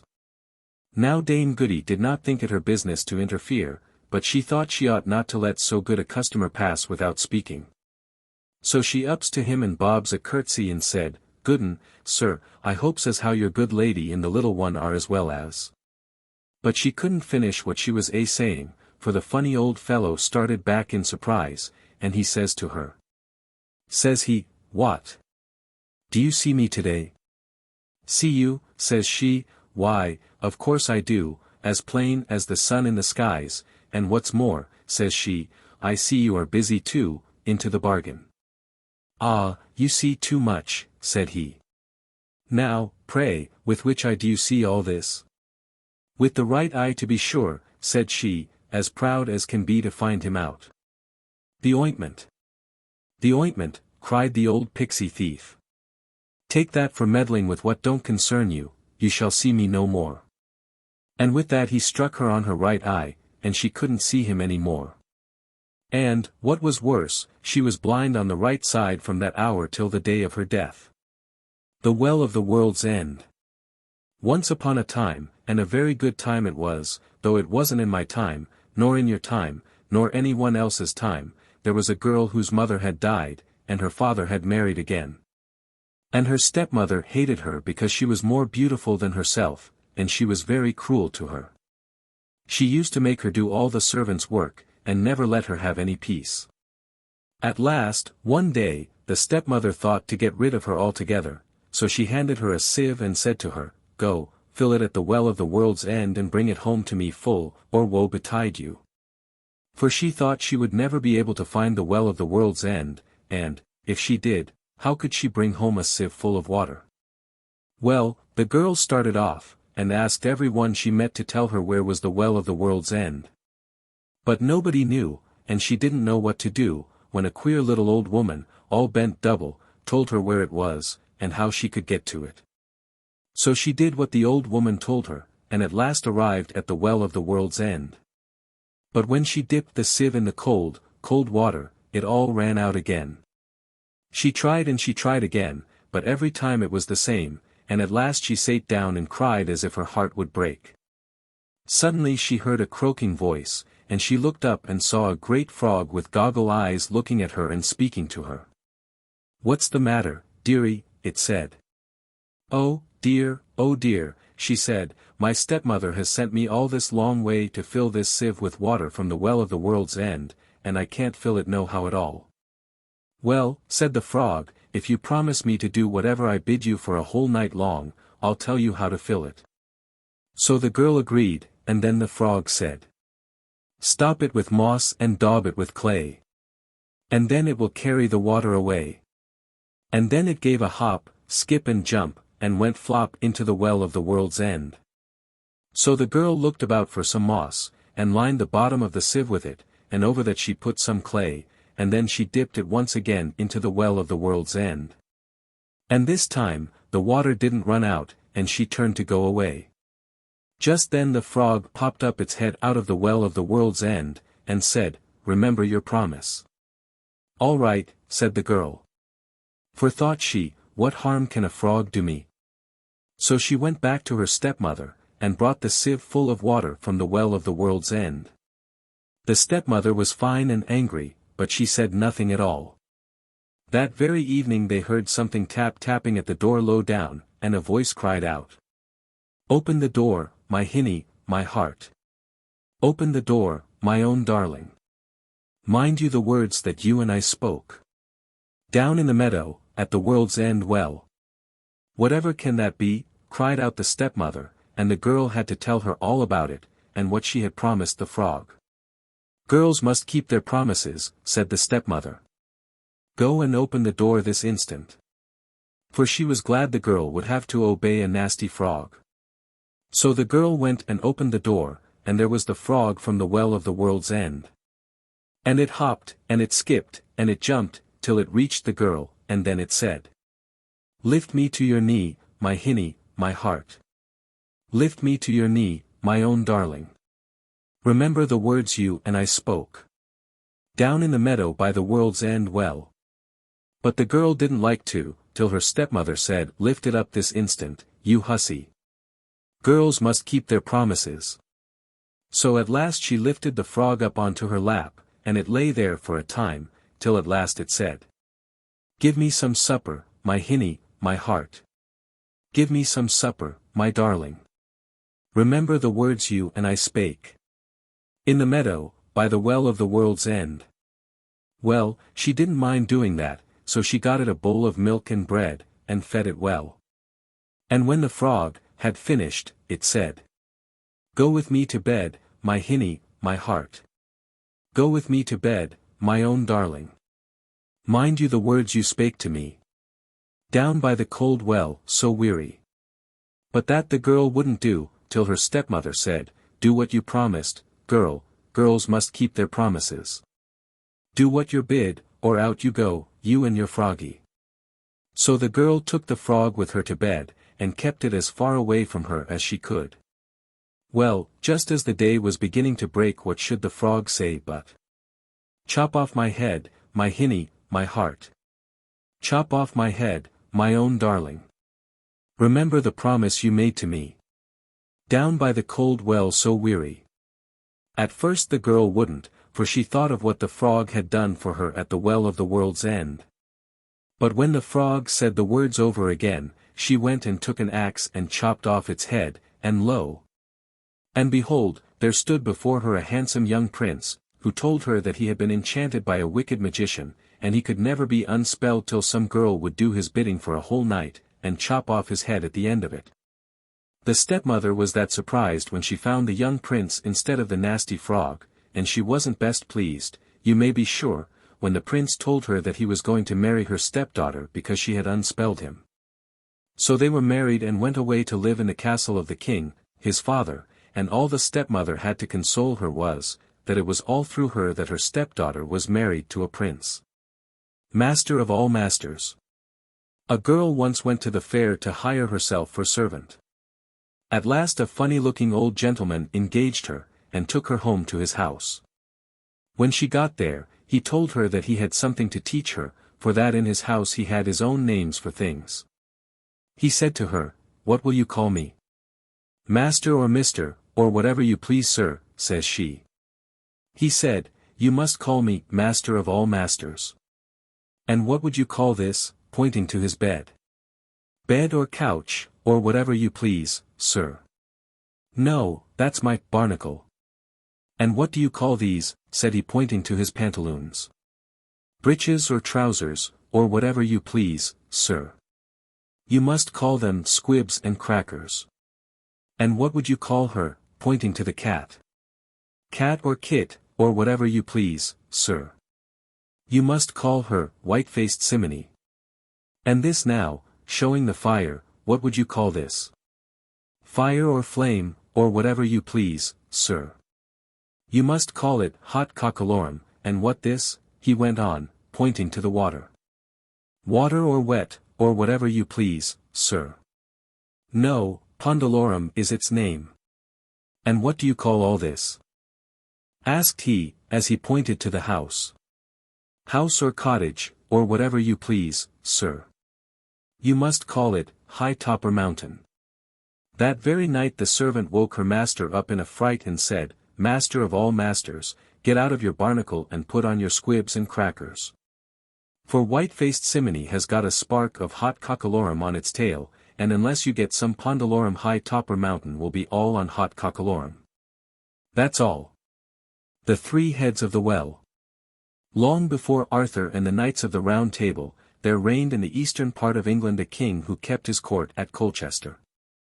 In the midst of all his glory, his queen died, leaving behind her an only daughter, about 15 years of age, who for her beauty and kindness was the wonder of all that knew her. But the king, hearing of a lady who had likewise an only daughter, had a mind to marry her for the sake of her riches, though she was old, ugly, hook-nosed, and hump-backed. Her daughter was a yellow dowdy, full of envy and ill nature. And, in short, was much of the same mould as her mother. But in a few weeks the king, attended by the nobility and gentry, brought his deformed bride to the palace, where the marriage rites were performed. They had not been long in the court before they set the king against his own beautiful daughter by false reports. The young princess, having lost her father's love, grew weary of the court, and one day, meeting with her father in the garden, she begged him, with tears in her eyes, to let her go and seek her fortune. To which the king consented, and ordered her mother-in-law to give her what she pleased. She went to the queen, who gave her a canvas bag of brown bread and hard cheese, with a bottle of beer. Though this was but a pitiful dowry for a king's daughter. She took it, with thanks, and proceeded on her journey, passing through groves, woods, and valleys, till at length she saw an old man sitting on a stone at the mouth of a cave, who said, "Good morrow, fair maiden, whither away so fast?" "Aged father," says she, "I am going to seek my fortune." "What have you got in your bag and bottle?" "In my bag I have got bread and cheese, and in my bottle good small beer. Would you like to have some?" "Yes," said he, "with all my heart." With that the lady pulled out her provisions, and bade him eat and welcome. He did so, and gave her many thanks, and said, "There is a thick thorny hedge before you, which you cannot get through, but take this wand in your hand, strike it 3 times, and say, 'Pray, hedge, let me come through.' And it will open immediately. Then, a little further, you will find a well, sit down on the brink of it, and there will come up 3 golden heads, which will speak, and whatever they require, that do. Promising she would, she took her leave of him. Coming to the hedge and using the old man's wand, it divided, and let her through. Then, coming to the well, she had no sooner sat down than a golden head came up singing. Wash me, and comb me. And lay me down softly. And lay me on a bank to dry. That I may look pretty when somebody passes by. Yes, said she, and taking it in her lap combed it with a silver comb, and then placed it upon a primrose bank. Then up came a second and a third head, saying the same as the former. So she did the same for them, and then, pulling out her provisions, sat down to eat her dinner. Then said the heads one to another, What shall we weird for this damsel who has used us so kindly? The first said, I weird her to be so beautiful that she shall charm the most powerful prince in the world. The second said, I weird her such a sweet voice as shall far exceed the nightingale. The third said, My gift shall be none of the least, as she is a king's daughter, I'll weird her so fortunate that she shall become queen to the greatest prince that reigns. She then let them down into the well again, and so went on her journey. She had not travelled long before she saw a king hunting in the park with his nobles. She would have avoided him, but the king, having caught a sight of her, approached, and what with her beauty and sweet voice, fell desperately in love with her, and soon induced her to marry him. This king, finding that she was the king of Colchester's daughter, ordered some chariots to be got ready, that he might pay the king, his father-in-law, a visit. The chariot in which the king and queen rode was adorned with rich gems of gold. The king, her father, was at first astonished that his daughter had been so fortunate, till the young king let him know of all that had happened. Great was the joy at court amongst all, with the exception of the queen and her club-footed daughter, who were ready to burst with envy. The rejoicings, with feasting and dancing, continued many days. Then at length they returned home with the dowry her father gave her. The humpbacked princess, perceiving that her sister had been so lucky in seeking her fortune, wanted to do the same. So she told her mother, and all preparations were made, and she was furnished with rich dresses, and with sugar, almonds, and sweetmeats, in great quantities, and a large bottle of Malaga sack. With these she went the same road as her sister. And coming near the cave, the old man said, Young woman, whither so fast? What's that to you? Said she. Then, said he, what have you in your bag and bottle? She answered, Good things, which you shall not be troubled with. Won't you give me some? Said he. No, not a bit, nor a drop, unless it would choke you. The old man frowned, saying, Evil fortune attend ye. Going on, she came to the hedge, through which she espied a gap, and thought to pass through it. But the hedge closed, and the thorns ran into her flesh, so that it was with great difficulty that she got through. Being now all over blood, she searched for water to wash herself, and, looking round, she saw the well. She sat down on the brink of it, and one of the heads came up, saying, Wash me, comb me, and lay me down softly, as before, but she banged it with her bottle, saying, Take that for your washing. So the second and third heads came up, and met with no better treatment than the first. Whereupon the heads consulted among themselves what evils to plague her with for such usage. The first said, Let her be struck with leprosy in her face. The second, Let her voice be as harsh as a corncrake's. The third said, Let her have for husband but a poor country cobbler. Well, she goes on till she came to a town, and it being market day, the people looked at her, and, seeing such a mangy face, and hearing such a squeaky voice, all fled but a poor country cobbler. Now he not long before had mended the shoes of an old hermit, who, having no money, gave him a box of ointment for the cure of the leprosy, and a bottle of spirits for a harsh voice. So the cobbler, having a mind to do an act of charity, was induced to go up to her and ask her who she was. I am, said she, the king of Colchester's daughter-in-law. Well, said the cobbler, if I restore you to your natural complexion, and make a sound cure both in face and voice, will you in reward take me for a husband? Yes, friend, replied she, with all my heart. With this the cobbler applied the remedies, and they made her well in a few weeks, after which they were married, and so set forward for the court at Colchester. When the queen found that her daughter had married nothing but a poor cobbler, she hanged herself in wrath. The death of the queen so pleased the king, who was glad to get rid of her so soon, that he gave the cobbler £100 to quit the court with his lady, and take to a remote part of the kingdom, where he lived many years mending shoes. His wife spinning the thread for him.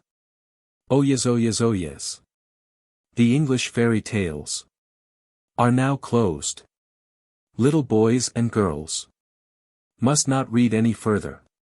Notes and references. In the following notes I give first the source whence I obtained the various tales. Then come parallels in some fullness for the United Kingdom, but only a single example for foreign countries, with a bibliographical reference where further variants can be found. Finally, a few remarks are sometimes added where the tale seems to need it. In two cases, numbers 16 and 21. I have been more full. I, Tom Tit Tot. Source. Unearthed by Mr. E.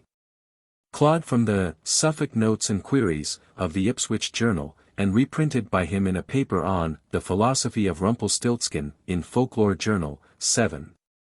138-43, I have reduced the Suffolk dialect. Parallels.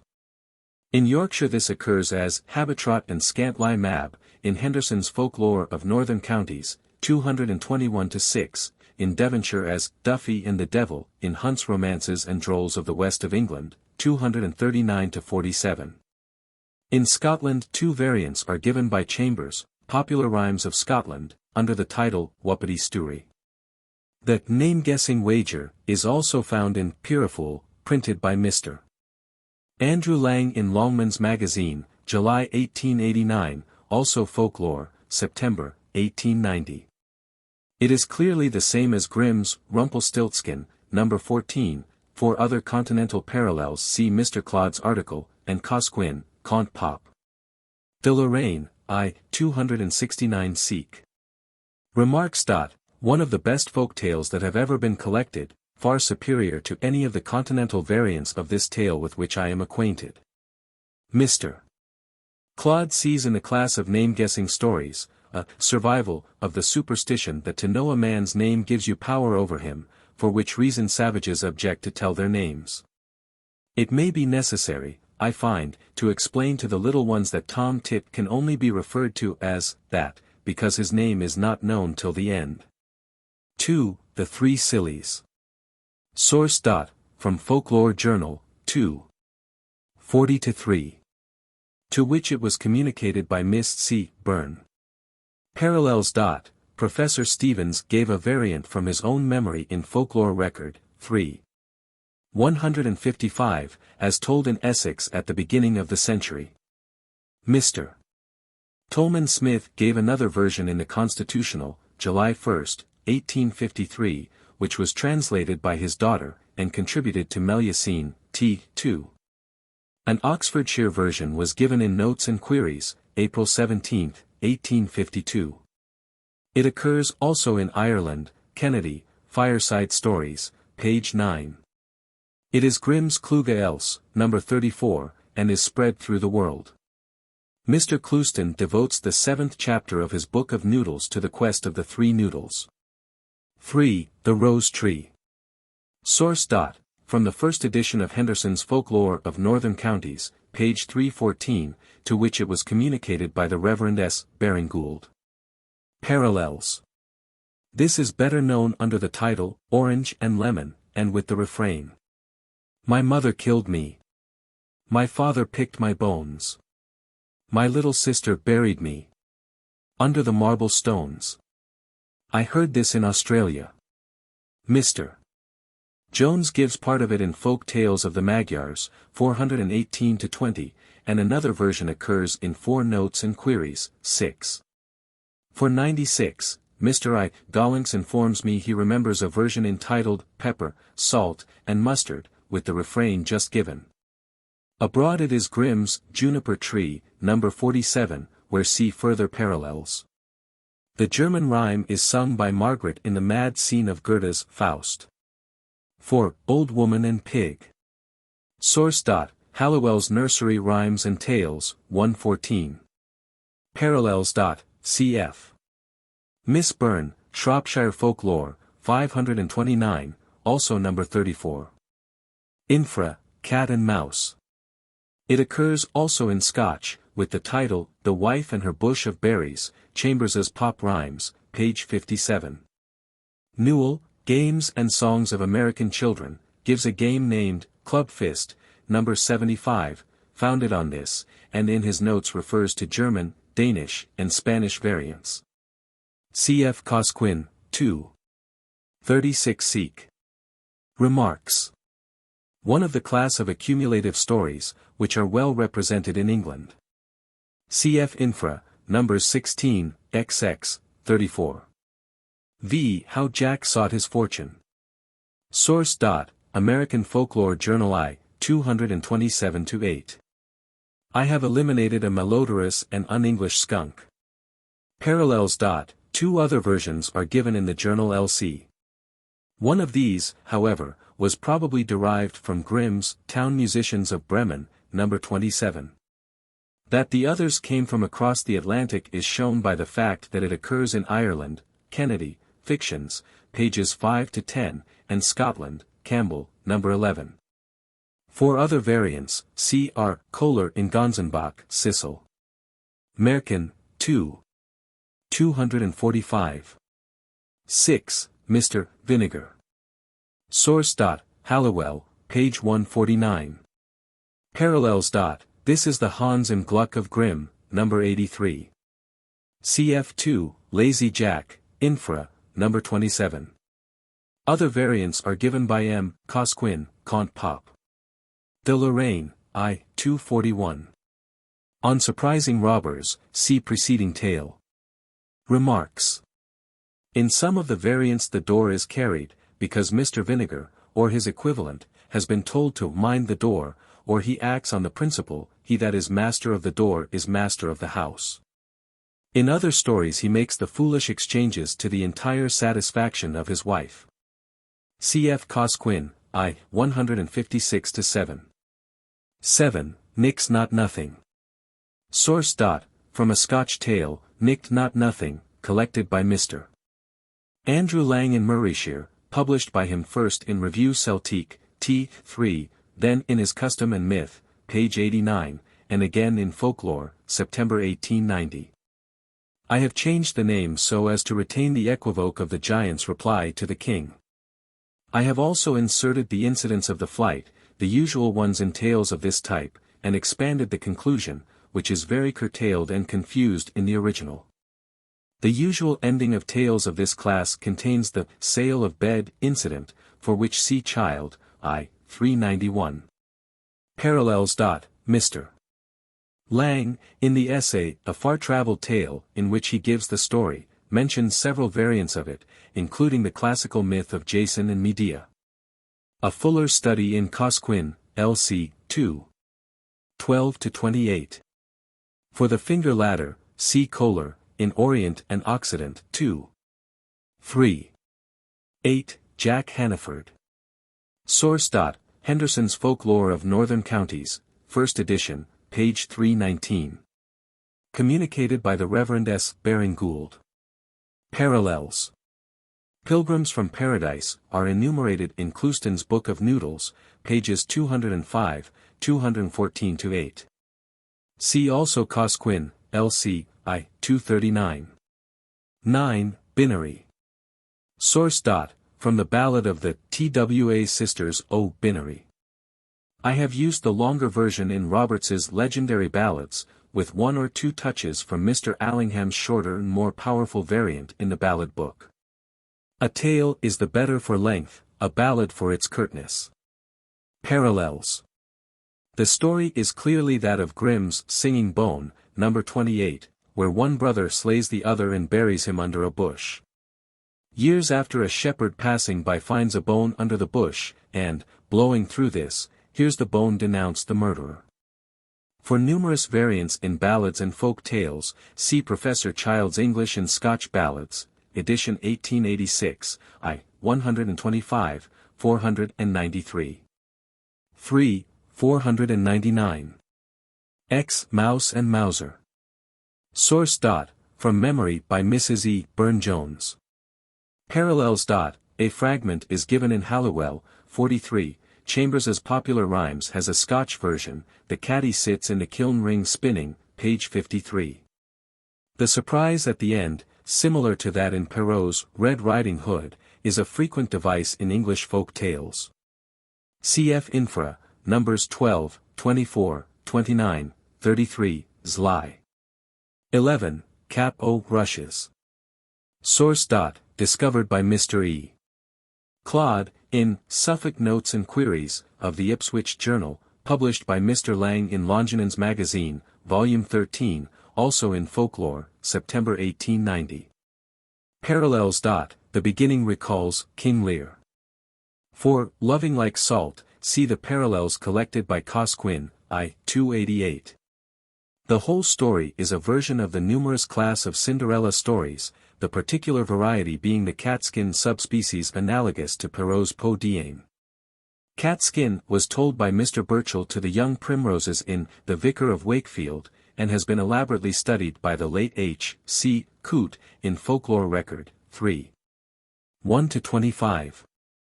It is only now extant in ballad form, of which Cap o' Rushes may be regarded as a prose version.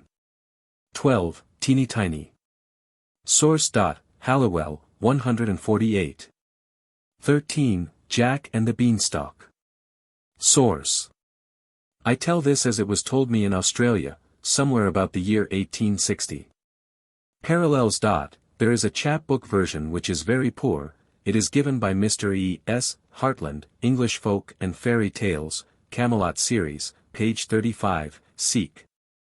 In this, when Jack arrives at the top of the beanstalk, he is met by a fairy, who gravely informs him that the ogre had stolen all his possessions from Jack's father. The object of this was to prevent the tale becoming an encouragement to theft. I have had greater confidence in my young friends, and have deleted the fairy who did not exist in the tale as told to me. For the beanstalk elsewhere, see Ralston, Russian Folk Tales, 293-8.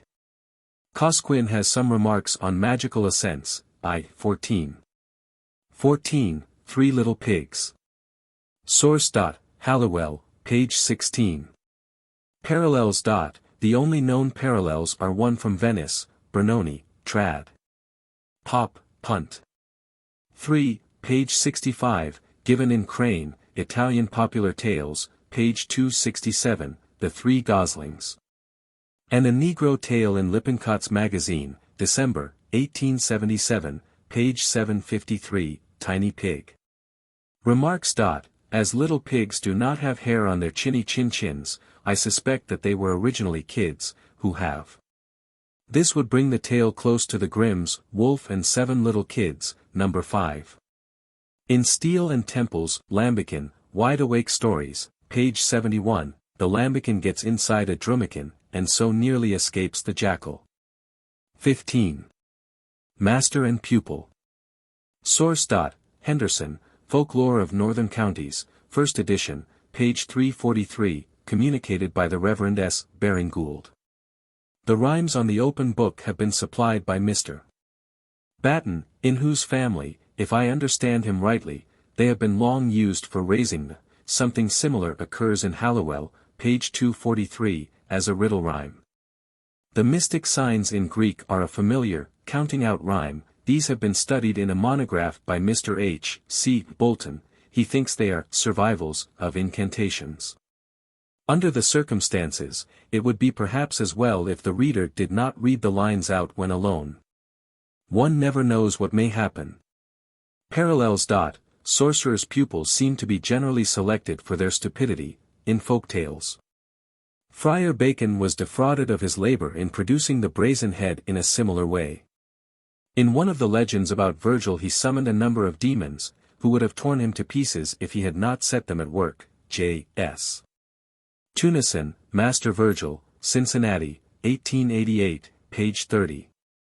16. Tatty Mouse and Tatty Mouse. Source. Halliwell, page 115. Parallels. This curious droll is extremely widespread, references are given in Cosquin, I. 204 seq. And Crane, Italian Popular Tales, 375-6. As a specimen I may indicate what is implied throughout these notes by such bibliographical references by drawing up a list of the variants of this tale noticed by these two authorities, adding one or two lately printed. Various versions have been discovered in England, Halliwell, Nursery Rhymes, page 115. Scotland, K. Blind, in Arch Rev 3. Fleekin and Lusican, in the Shetlands. France, Melusine, 1877, Colonel 424, Sebelot, Comte Pop. De la Haute Bretagne, No. 55, Littérature Orale, page 232, Magasin Picturesque, 1869, page 82, Cosquin, Comte Pop. De Lorraine, Numbers 18 and 74. Italy, Petra, Novelline Popolari Sicilian, No. 134, translated in Crane, Ital Pop Tales, page 257. Imbriani, La Novellaggia Fiorentina, page 244, Bernoni, Tradizione Popolare Venetian, Punt. 3, page 81, Gianandrea, Biblioteca del Tradizioni Popolari Marchigian, p. 11, Papantai, Novelline Popolari Livornisi, page 19, Bezzino e Madonna Salsiccia. Finamore, trad. Pop. Abruzzese, page 244, Morosi, Studi sui dialetti greci della terra di Otranto, page 75, Giam. Basile, 1884, page 37. Germany, Grimm, Kinderjugend Hausmarken, No. 30, Kuhn and Schwartz, Norddeutsche Sagen, No. 16. Norway, Asbjornsen, No. 103, translated in Sir G. Dasent's Tales from the Field, page 30, Death of Chanticleer. Spain, Maspons, Cuentos Populars Catalans, page 12, Fernan Caballero, Cuentos y Refranes Populars, page 3, La Hormiguita. Portugal, Qualo, Conte Populares Portugueses, No. 1. Romania, Kremnitz, Romanisch Marchen, No. 15. Asia Minor, Von Hahn, Griechisch und Albanesisch Märchen, No. 56. India, Steel and Temple, Wide Awake Stories, p. 157, The Death and Burial of Poor Hen Sparrow. Remarks. These 25 variants of the same jingle scattered over the world from India to Spain, present the problem of the diffusion of folktales in its simplest form. No one is likely to contend with Professor Muller and Sir George Cox, that we have here the detritus of archaic Aryan mythology, a parody of a sun myth. There is little that is savage and archaic to attract the school of Dr. Tyler, beyond the speaking powers of animals and inanimates. Yet even Mr. Lang is not likely to hold that these variants arose by coincidence and independently in the various parts of the world where they have been found. The only solution is that the curious succession of incidents was invented once for all at some definite place and time by some definite entertainer for children, and spread thence through all the old world. In a few instances we can actually trace the passage, e.g., the Shetland version was certainly brought over from Hamburg. Whether the center of dispersion was India or not, it is impossible to say, as it might have spread east from Smyrna, Han, no. 56, Ben Fay, Einleitung zu Panska Tantra, I, 190-91, suggests that this class of accumulative story may be a sort of parody on the Indian stories, illustrating the moral, what great events from small occasions rise. Thus, a drop of honey falls on the ground. A fly goes after it, a bird snaps at the fly, a dog goes for the bird, another dog goes for the first, the masters of the two dogs, who happen to be kings, quarrel and go to war, whole provinces are devastated, and all for a drop of honey. Titty Mouse and Tatty Mouse also ends in a universal calamity which seems to arise from a cause of no great importance. Benfey's suggestion is certainly ingenious, but perhaps too ingenious to be true. 17. Jack and his Snuff-Box. Source: Mr. F. Hin's Groom, in Gypsy Tense, page 201 seq. I have eliminated a superfluous gypsy who makes her appearance towards the end of the tale à propos de bolts. but otherwise have left the tale unaltered as one of the few English folk tales that have been taken down from the mouths of the peasantry. This applies also to I. 2:11. Parallels. There is a magic snuff-box with a friendly power in it in Kennedy's Fictions of the Irish Celts, page 49. The choice between a small cake with a blessing, and is frequent, cf. number 23. But the closest parallel to the whole story, including the mice, is afforded by a tale in Carnoy and Nicolad's Traditions populaires de Lac Minier, which is translated as the first tale in Mr. Lang's Blue Fairy Book. There is much in both that is similar to Aladdin, I beg his pardon, Aladdin. 18. The Three Bears. Source. Verbatim et literatum from Southey, the Doctor, and Quarto edition, page 327. Parallels. None, as the story was invented by Southey. There is an Italian translation, I Tre Orsi, Turin, 1868, and it would be curious to see if the tale ever acclimatizes itself in Italy. Remarks. The Three Bears is the only example I know of where a tale that can be definitely traced to a specific author has become a folk tale. Not alone is this so, but the folk has developed the tale in a curious and instructive way, by substituting a pretty little girl with golden locks for the naughty old woman. In Southey's version there is nothing of little silver hair as the heroine. She seems to have been introduced in a metrical version by G.N., much be praised by Southey. Silver hair seems to have become a favorite, and in Mrs.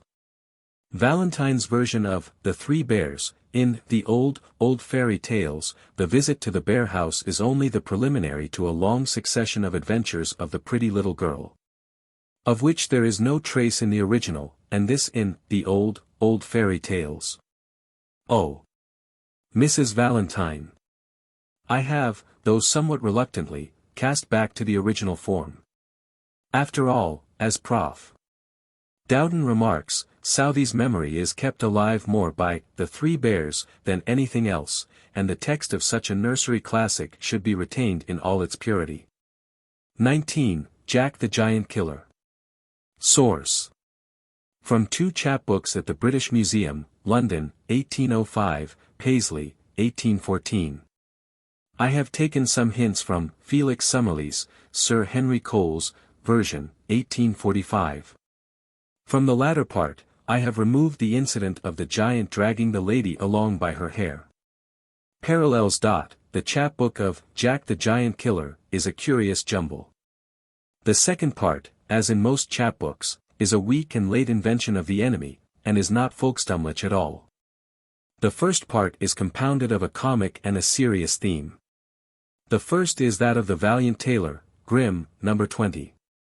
To this belong the incidents of the flea-bite blows, for variants of which see Kohler in Jarb. Rom. Ing. Phil, 8.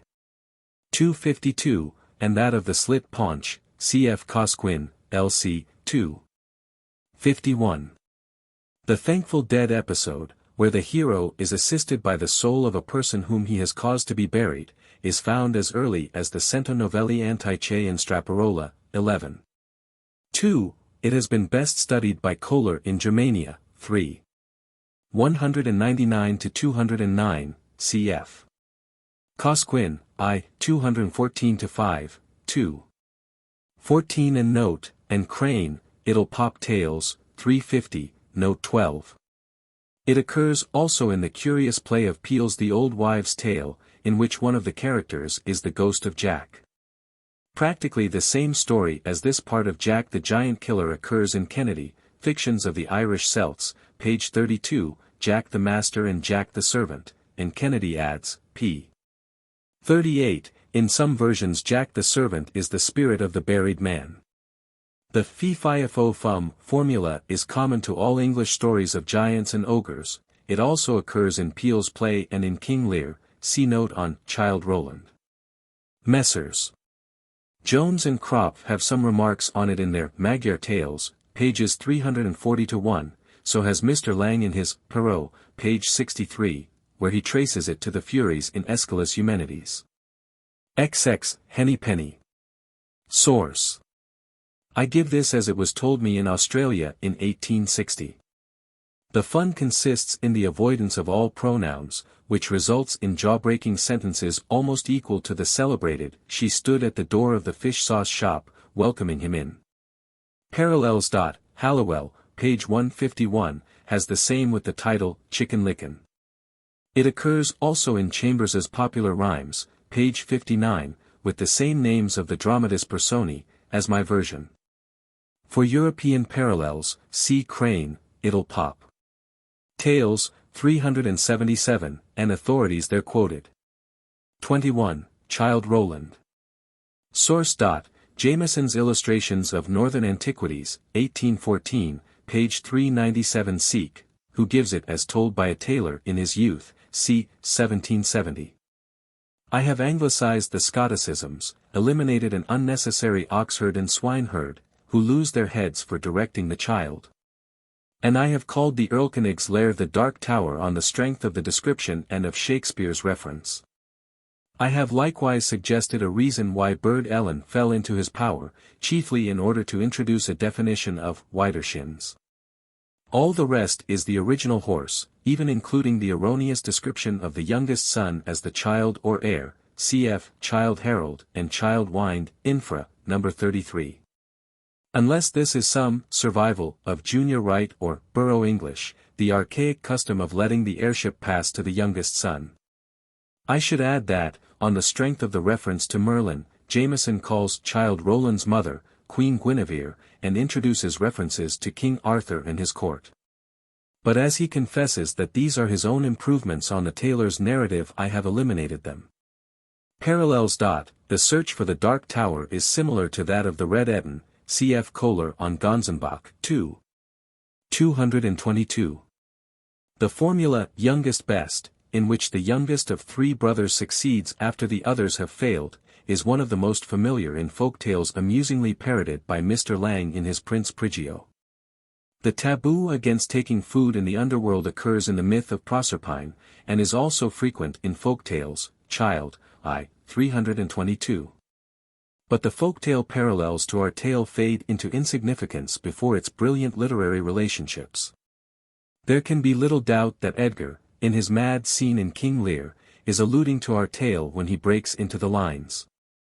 Childe Roland to the Dark Tower came. His word was still, fie, faw and fum, I smell the blood of a British man. King Lear, Act 3. SC 4, Ad Fin. Footnote, British, Fork English. This is one of the points that settles the date of the play. James I was declared King of Great Britain, October 1604. I may add that Motherwell in his Minstrelsy, page 14. Note, testifies that the story was still extant in the nursery at the time he wrote, 1828. The latter reference is to the cry of the King of Elfland. That some such story was current in England in Shakespeare's time, is proved by that curious mélange of nursery tales, Peele's The Old Wives' Tale. The main plot of this is the search of two brothers, Califa and Delia, for a lost sister, Delia, who has been bespelled by a sorcerer, Sacripant. The names are taken from the Orlando Furioso. They are instructed by an old man, like Merlin in Childe Roland, how to rescue their sister, and ultimately succeed. The play has besides this the themes of the thankful dead, the three heads of the well, which see, the life index, and a transformation, so that it is not to be wondered at if some of the traits of Childe Roland are observed in it. But a still closer parallel is afforded by Milton's Comus. Here again we have two brothers in search of a sister, who has got into the power of an enchanter. But besides this, there is the refusal of the heroine to touch the enchanted food, just as Childe Roland finally refuses. And ultimately the bespelled heroine is liberated by a liquid, which is applied to her lips and fingertips, just as Childe Roland's brothers are unspelled. Such a minute resemblance as this cannot be accidental, and it is therefore probable that Milton used the original form of Childe Roland, or some variant of it, as heard in his youth, and adapted it to the purposes of the masque at Ludlow Castle. And of his allegory. Certainly no other folk tale in the world can claim so distinguished an offspring. Remarks. Distinguished as Childe Roland will be henceforth as the origin of Comus. If my affiliation be accepted, it has even more remarkable points of interest, both in form and matter, for the folklorist, unless I am much mistaken. I will therefore touch upon these points, reserving a more detailed examination for another occasion. First, as to the form of the narrative. This begins with verse, then turns to prose, and throughout drops again at intervals into poetry in a friendly way like Mr. Weg. Now this is a form of writing not unknown in other branches of literature, the conte fable, of which Aucassin et Nicolette is the most distinguished example. Nor is the conte fable confined to France. Many of the heroic verses of the Arabs contained in the Hamasa would be unintelligible without accompanying narrative, which is nowadays preserved in the commentary. The verses embedded in the Arabian Nights give them something of the character of a conte fable, and the same may be said of the Indian and Persian storybooks, though the verse is usually of a sententious and moral kind. As in the Gathas of the Buddhist Jatakas. Even as remote as Zanzibar, Mr. Lang notes, the folktales are told as conte fables. There are even traces in the Old Testament of such screeds of verse amid the prose narrative, as in the story of Lamech or that of Balaam. All this suggests that this is a very early and common form of narrative. Among folktales there are still many traces of the conte fable. Thus, in Grimm's collection, verses occur in Nos. 1, 5, 11, 12, 13, 15, 19, 21, 24, 28, 30, 36, 38a, b, 39a, 40, 45, 46, 47, out of the first 50 tales, 36%. Of Chambers' 21 folk tales, in the popular rhymes of Scotland only 5 are without interspersed verses. Of the 43 tales contained in this volume, 3, 9, 29, 33 are derived from ballads and do not therefore count in the present connection. Of the remaining 40, 3, 7, 16, 19, 21, 23, 25, 31, 35. 38, lie. Made up from verses, 43, contain rhymed lines, while 14, 22, 26, and 37, contain survivals of rhymes, let me come in, chinny chin chin, once again, come to Spain, it is not so, should be so. And his lady, him behind, and X and 32. Are rhythmical if not rhyming. As most of the remainder are drolls, which have probably a different origin, there seems to be great probability that originally all folk tales of a serious character were interspersed with rhyme, and took therefore the form of the conte fable. It is indeed unlikely that the ballad itself began as continuous verse, and the conte fable is probably the protoplasm out of which both ballad and folk tale have been differentiated, the ballad by omitting the narrative prose, the folk tale by expanding it. In Childe Roland, we have the nearest example to such protoplasm, and it is not difficult to see how it could have been shortened into a ballad or reduced to a prose folk tale pure and simple. The subject matter of Childe Roland has also claims on our attention, especially with regard to recent views on the true nature and origin of elves, trolls, and fairies. I refer to the recently published work of Mr. D. MacRitchie, The Testimony of Tradition, Kegan Paul, Trench, Trubner and Company. i.e., of tradition about the fairies and the rest. Briefly put, Mr. MacRitchie's view is that the elves, trolls, and fairies represented in popular tradition are really the mound dwellers, whose remains have been discovered in some abundance in the form of green hillocks, which have been artificially raised over a long and low passage leading to a central chamber open to the sky. Mr. MacRitchie shows that in several instances traditions about trolls or good people have attached themselves to mounds, which have afterwards on investigation turned out to be evidently the former residence of men of smaller build than the mortals of today. He goes on further to identify these with the Picts. Fairies are called Peshas in Scotland, and other early races, but with these ethnological equations we need not much concern ourselves. It is otherwise with the mound traditions and their relation, if not to fairy tales in general, to tales about fairies, trolls, elves, etc. These are very few in number, and generally bear the character of anecdotes. The fairies, etc. Steal a child, they help a wanderer to a drink and then disappear into a green hill, they help cottagers with their work at night but disappear if their presence is noticed. Human midwives are asked to help fairy mothers, fairy maidens marry ordinary men or girls marry and live with fairy husbands. All such things may have happened and bear no such a priori marks of impossibility as speaking animals, flying through the air, and similar incidents of the folktale pure and simple. If, as archaeologists tell us, there was once a race of men in northern Europe, very short and hairy, that dwelt in underground chambers artificially concealed by green hillocks. It does not seem unlikely that odd survivors of the race should have lived on after they had been conquered and nearly exterminated by Aryan invaders and should occasionally have performed something like the pranks told of fairies and trolls.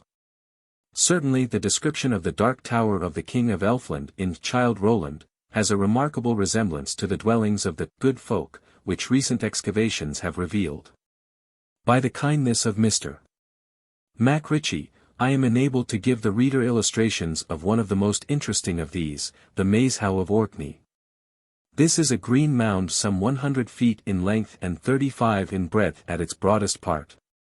Tradition had long located a goblin in its center, but it was not till 1861 that it was discovered to be pierced by a long passage 53 feet in length, and only 2 feet 4 inches high, for half of its length. This led into a central chamber 15 feet square and open to the sky.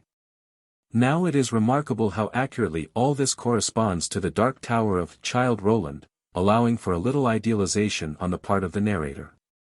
We have the long dark passage leading into the well-lit central chamber, and all enclosed in a green hill or mound. It is of course curious to contrast Mr. Batten's frontispiece with the central chamber of the How, but the essential features are the same. Even such a minute touch as the terraces on the hill have their bearing, I believe, on Mr. MacRitchie's realistic views of fairy. For in quite another connection Mr. G. L. Gom, in his recent Village Community, W. Scott, pp. 75-98, has given reasons and examples for believing that terrace cultivation along the sides of hills was a practice of the non-Aryan and pre-Aryan inhabitants of these isles. Footnote, to these may be added Iona, cf. Duke of Argyll, Iona, p. 109. Here then from a quarter quite unexpected by Mr. MacRitchie, we have evidence of the association of the King of Elfland with a non-Aryan mode of cultivation of the soil. By Mr. Gom's kindness I am enabled to give an illustration of this. Altogether it seems not improbable that in such a tale as Childe Roland, we have an idealized picture of a marriage by capture, of one of the diminutive non-Aryan dwellers of the Green Hills with an Aryan maiden. And her recapture by her brothers. It is otherwise difficult to account for such a circumstantial description of the interior of these mounds, and especially of such a detail as the terrace cultivation on them. At the same time it must not be thought that Mr. MacRitchie's views explain all fairy tales, or that his identifications of Finns equals Fenians equals fairies equals Sidhi equals Peshas equals Picts, will necessarily be accepted. His interesting book, so far as it goes, seems to throw light on tales about mermaids, Finnish women in their kayaks, and trolls, but not necessarily, on fairy tales in general. Thus, in the present volume, besides Childe Roland, there is only Tom Tit Tot in his hollow, the Green Hill Inn, Kate Crackernuts, the Called Lad of Hilton, and perhaps the Fairy Ointment, that are affected by his views. Finally, there are a couple of words in the narrative that deserve a couple of words of explanation. Wider shins is probably, as Mr. Batten suggests, analogous to the German wider Schein, against the appearance of the sun, counterclockwise, as the mathematicians say, i.e., W, S, E, N, instead of with the sun and the hands of a clock. Why it should have an unspelling influence is hard to say. Bogle is a provincial word for spectre, and is analogous to the Welsh bwg, goblin, and to the English insect of similar name, and still more curiously to the Russian bog, god, after which so many Russian rivers are named. I may add that bird is etymologically the same as bride, and is frequently used in the early romances for lady. 22, Molly WHUPPIE. Source. Folklore Journal, 2. Page 68, forwarded by Reverend Walter Greger. I have modified the dialect and changed Mally into Molly. Parallels. The first part is clearly the theme of Hop O' My Thumb, which Mr. Lang has studied in his Perrault, pages Civ. Xi. Cf. Kohler, Occident, 2. 301. The change of night dresses occurs in Greek myths. The latter part wanders off into Rob Giant of Three Things, a familiar incident in folktales, Cosquin, I. 46-7, and finally winds up with the out-of-sack trick, for which see Cosquin, I. 113. 2. 209, and Kohler on Campbell, in Occident and Orient, 2. 489-506. 23. Red Ettin. Source. The Red Ettin, in Chambers's Pop Rhymes of Scotland, page 89. I have reduced the adventurers from 3 to 2, and cut down the herds and their answers. I have substituted riddles from the first English collection of riddles, the Demands Joyous of Wynkynd de Ward, for the poor ones of the original, which are besides not solved. Ettin is the English spelling of the word, as it is thus spelt in a passage of Beaumont and Fletcher, Knight of Burning Pestle, I. 1, which may refer to this very story, which, as we shall see, is quite as old as their time. Parallels. The Red Ettin is referred to in the Complaint of Scotland, about 1548. It has some resemblance to Childe Rowland, which see. The death index, as we may call tokens that tell the state of health of a parted partner, is a usual incident in the theme of the two brothers, and has been studied by the Grimms, I. 421, 453, 2. 403, by Kohler on Campbell, OCCU or, 2. 119-20, on Gonzenbach, 2.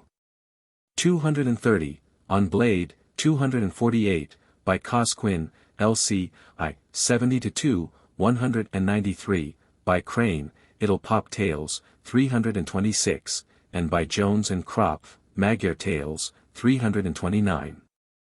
Riddles generally come in the form of the Riddlebride Wager, cf. Childe, Ballads, I. 415-9. 2. 519, when the hero or heroine wins a spouse by guessing a riddle or riddles. Here it is the simpler Sphinx form of the riddle task, on which see Kohler in Jarb. Rom. Phil, 7. 273, and on Gonzenbach, 215. 24, Golden Arm. Source. Henderson, L.C., page 338, collected by the Reverend S. Baring Gould, in Devonshire. Mr. Burne-Jones remembers hearing it in his youth in Warwickshire. Parallels. The first fragment at the end of Grimm, 2. 467, of Mrs. Hunt's translation, tells of an innkeeper's wife who had used the liver of a man hanging on the gallows, whose ghost comes to her and tells her what has become of his hair, and his eyes, and the dialogue concludes. Esche, where is thy liver? It, thou hast devoured it. For similar, surprise packets see Cosquin, 2. 77. Remarks. It is doubtful how far such gruesome topics should be introduced into a book for children, but as a matter of fact the catharsis of pity and terror among the little ones is as effective as among the spectators of a drama. And they take the same kind of pleasant thrill from such stories.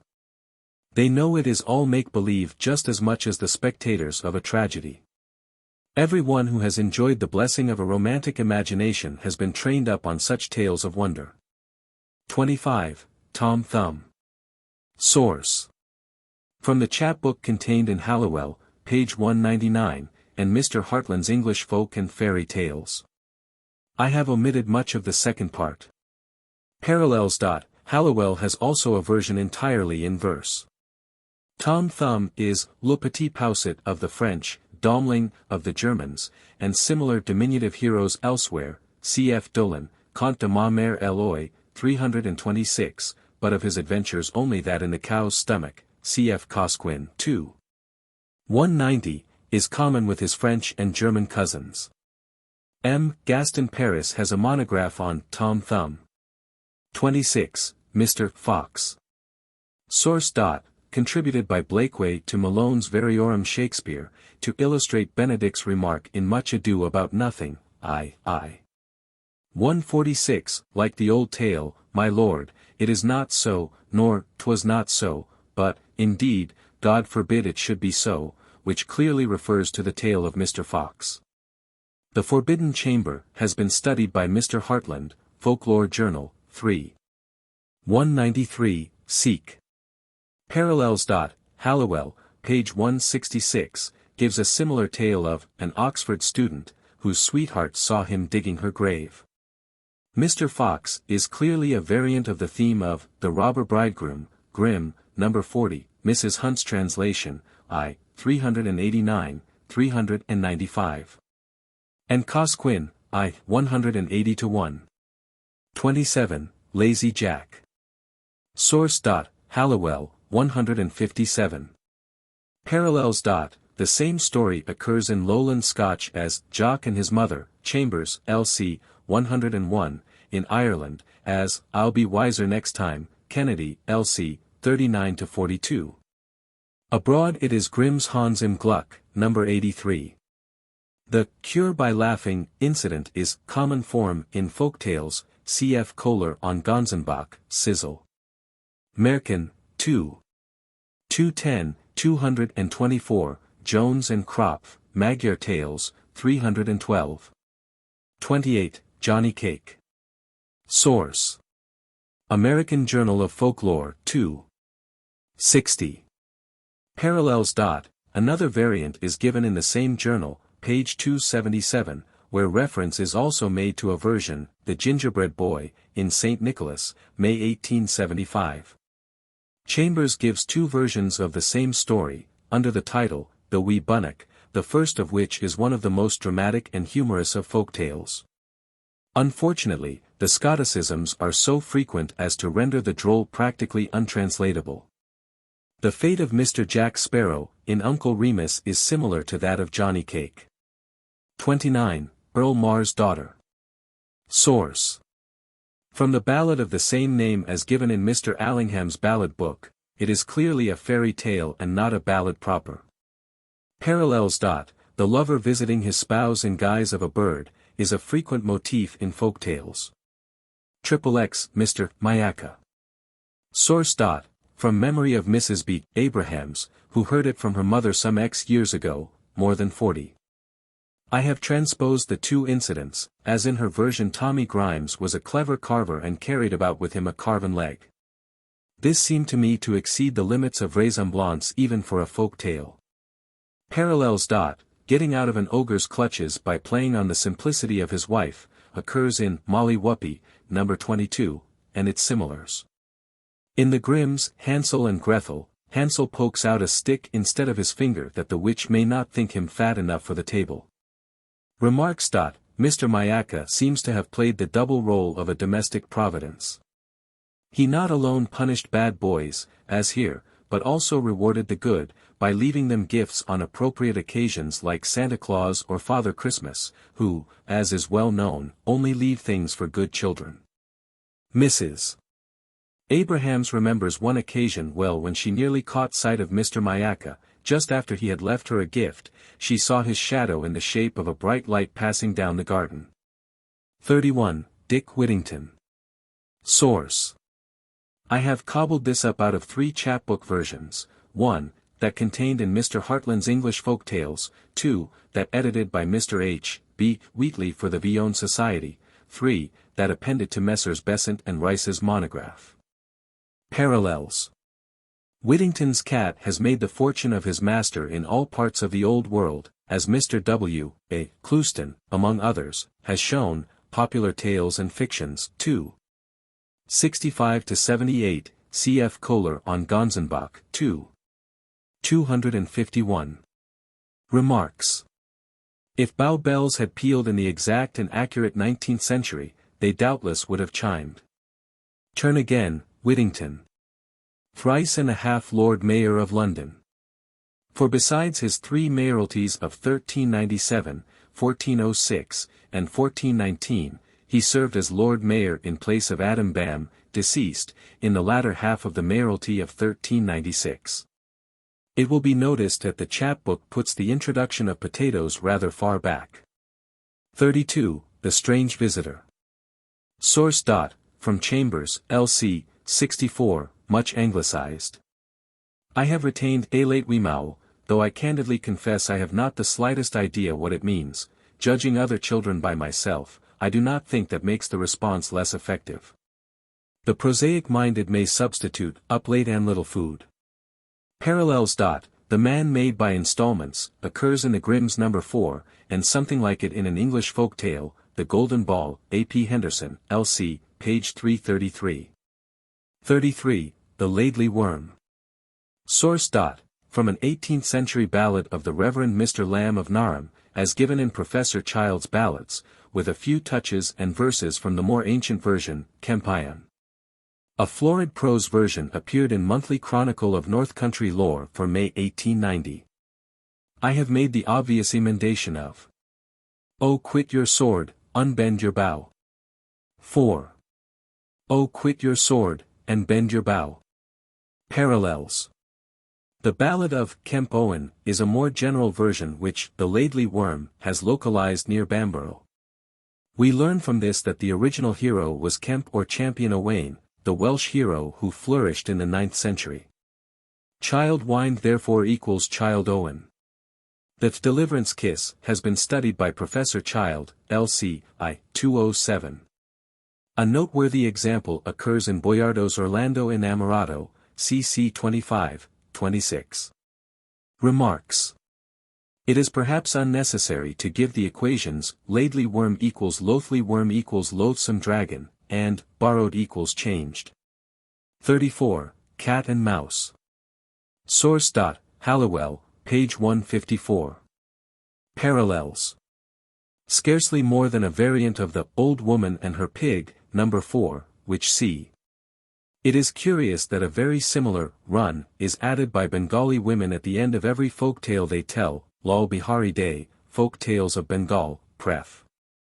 Ad Fin. 35. The Fish and the Ring. Source.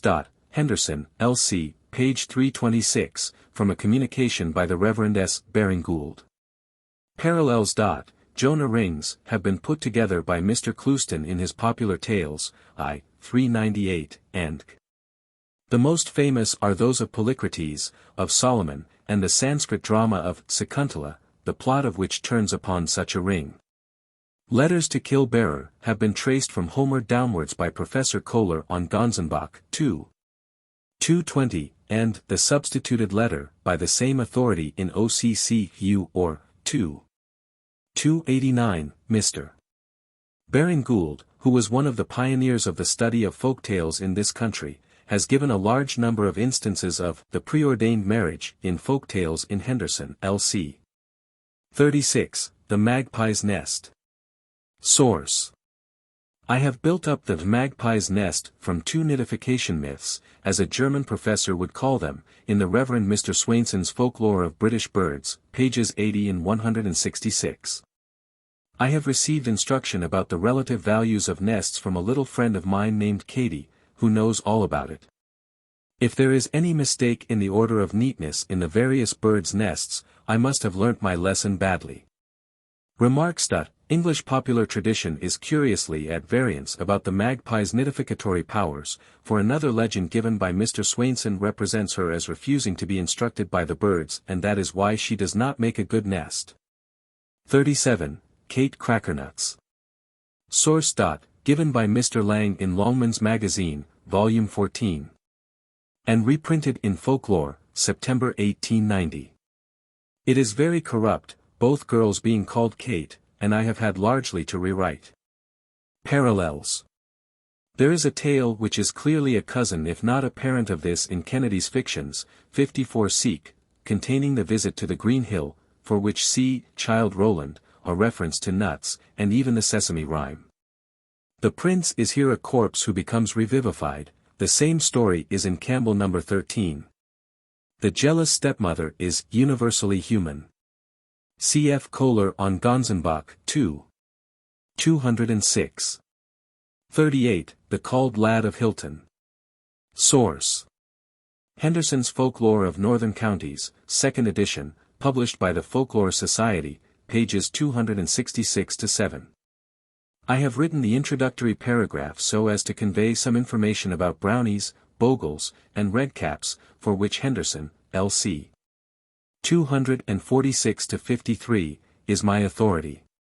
Mr. Batten's portrait renders this somewhat superfluous. Parallels. The Grimms, Elves, number 39, behave in like manner on being rewarded for their services. Milton's Lubber Fiend, in l'Allegro has all the characteristics of a brownie. 39, Ass, Table and Stick. Source. Henderson, L.C., 1st edition, pages 327-9, by the Reverend S. Baring-Gould. Parallels. Mr. Baring-Gould gives another version from the East Riding, L.C., 329, in which there are 3 brothers who go through the adventures. He also refers to European variants, page 311, which could now be largely supplemented from Cosquin, I. 53-4, 2. 66, 171. Remarks. As an example of the Sun-myth explanation of folk tales, I will quote the same authority, page 314, the Master, who gives the 3 precious gifts, is the All-Father, the Supreme Spirit. The gold and jewel-dropping ass, is the spring cloud, hanging in the sky and shedding the bright productive vernal showers. The table which covers itself is the earth becoming covered with flowers and fruit at the bidding of the new year. But there is a check, rain is withheld, the process of vegetation is stayed by some evil influence. Then comes the thundercloud, out of which leaps the bolt. The rains pour down, the earth receives them, and is covered with abundance, all that was lost is recovered. Mr. Baring-Gould, it is well known, has since become a distinguished writer of fiction. XL, Fairy Ointment. Source. Mrs. Bray, The Tamar and the Tavy, I. 174, Letters to Southey, as quoted by Mr. Hartland in Folklore, I. 207-8. I have christened the anonymous midwife and euphemized her profession. Parallels. Mr. Hartland has studied human midwives in the Archeol. Review, 4, and parallels to our story in Folklore, I. 209, seek, the most interesting of these is from Gervas of Tilbury, 13. Cent, Osha Imper, 3. 85, and 3 Breton tales given by M. Sebelat, Comte 2. 42, lit. Orale, 23, trad. Eat Supperst, I. 109. Cf. Professor Childe, I. 339, 2. 505. XLI The Well of the World's End. Source.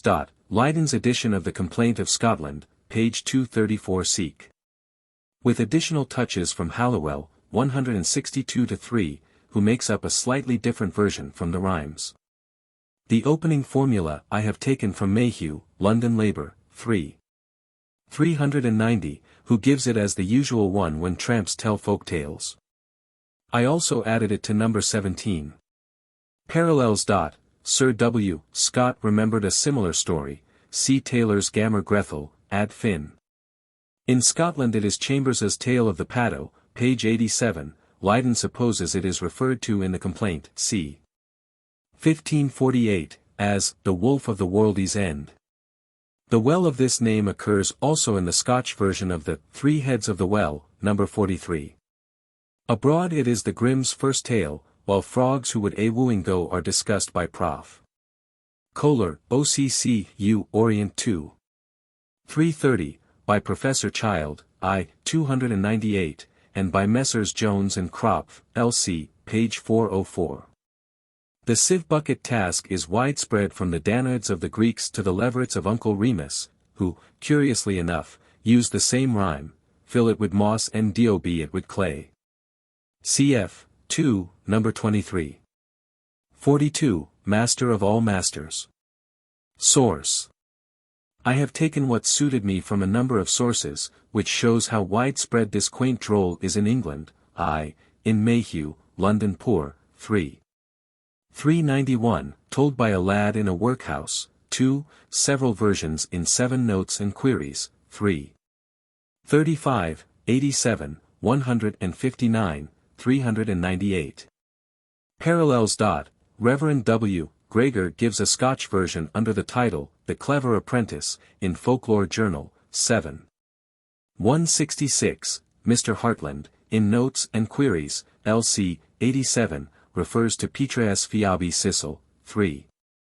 120, for a variant. Remarks. According to Mr. Hartland, the story is designed as a satire on pedantry, and is as old in Italy as Straparola, 16th century. In passionate Sicily, a wife disgusted with her husband's pedantry sets the house on fire, and informs her husband of the fact in this unintelligible gibberish. He, not understanding his own lingo, falls a victim to the flames, and she marries the servant who had taken the message. 43. The Three Heads of the Well. Source. Halliwell, page 158. The second wish has been somewhat euphemized. Parallels. The story forms part of Peele's Old Wives' Tale, where the rhyme was: a head rises in the well. Fair maiden, white and red, stroke me smooth and comb my head, and thou shalt have some cockle bread. It is also in Chambers, LC 105, where the well is at the world's end, cf. Nose Lie. The contrasted fates of two stepsisters, is the Frau Holly, Grimm, number 24, type of folktale studied by Cosquin, I. 250, seek. Kate Crackernuts, number 37, is a pleasant contrast to this.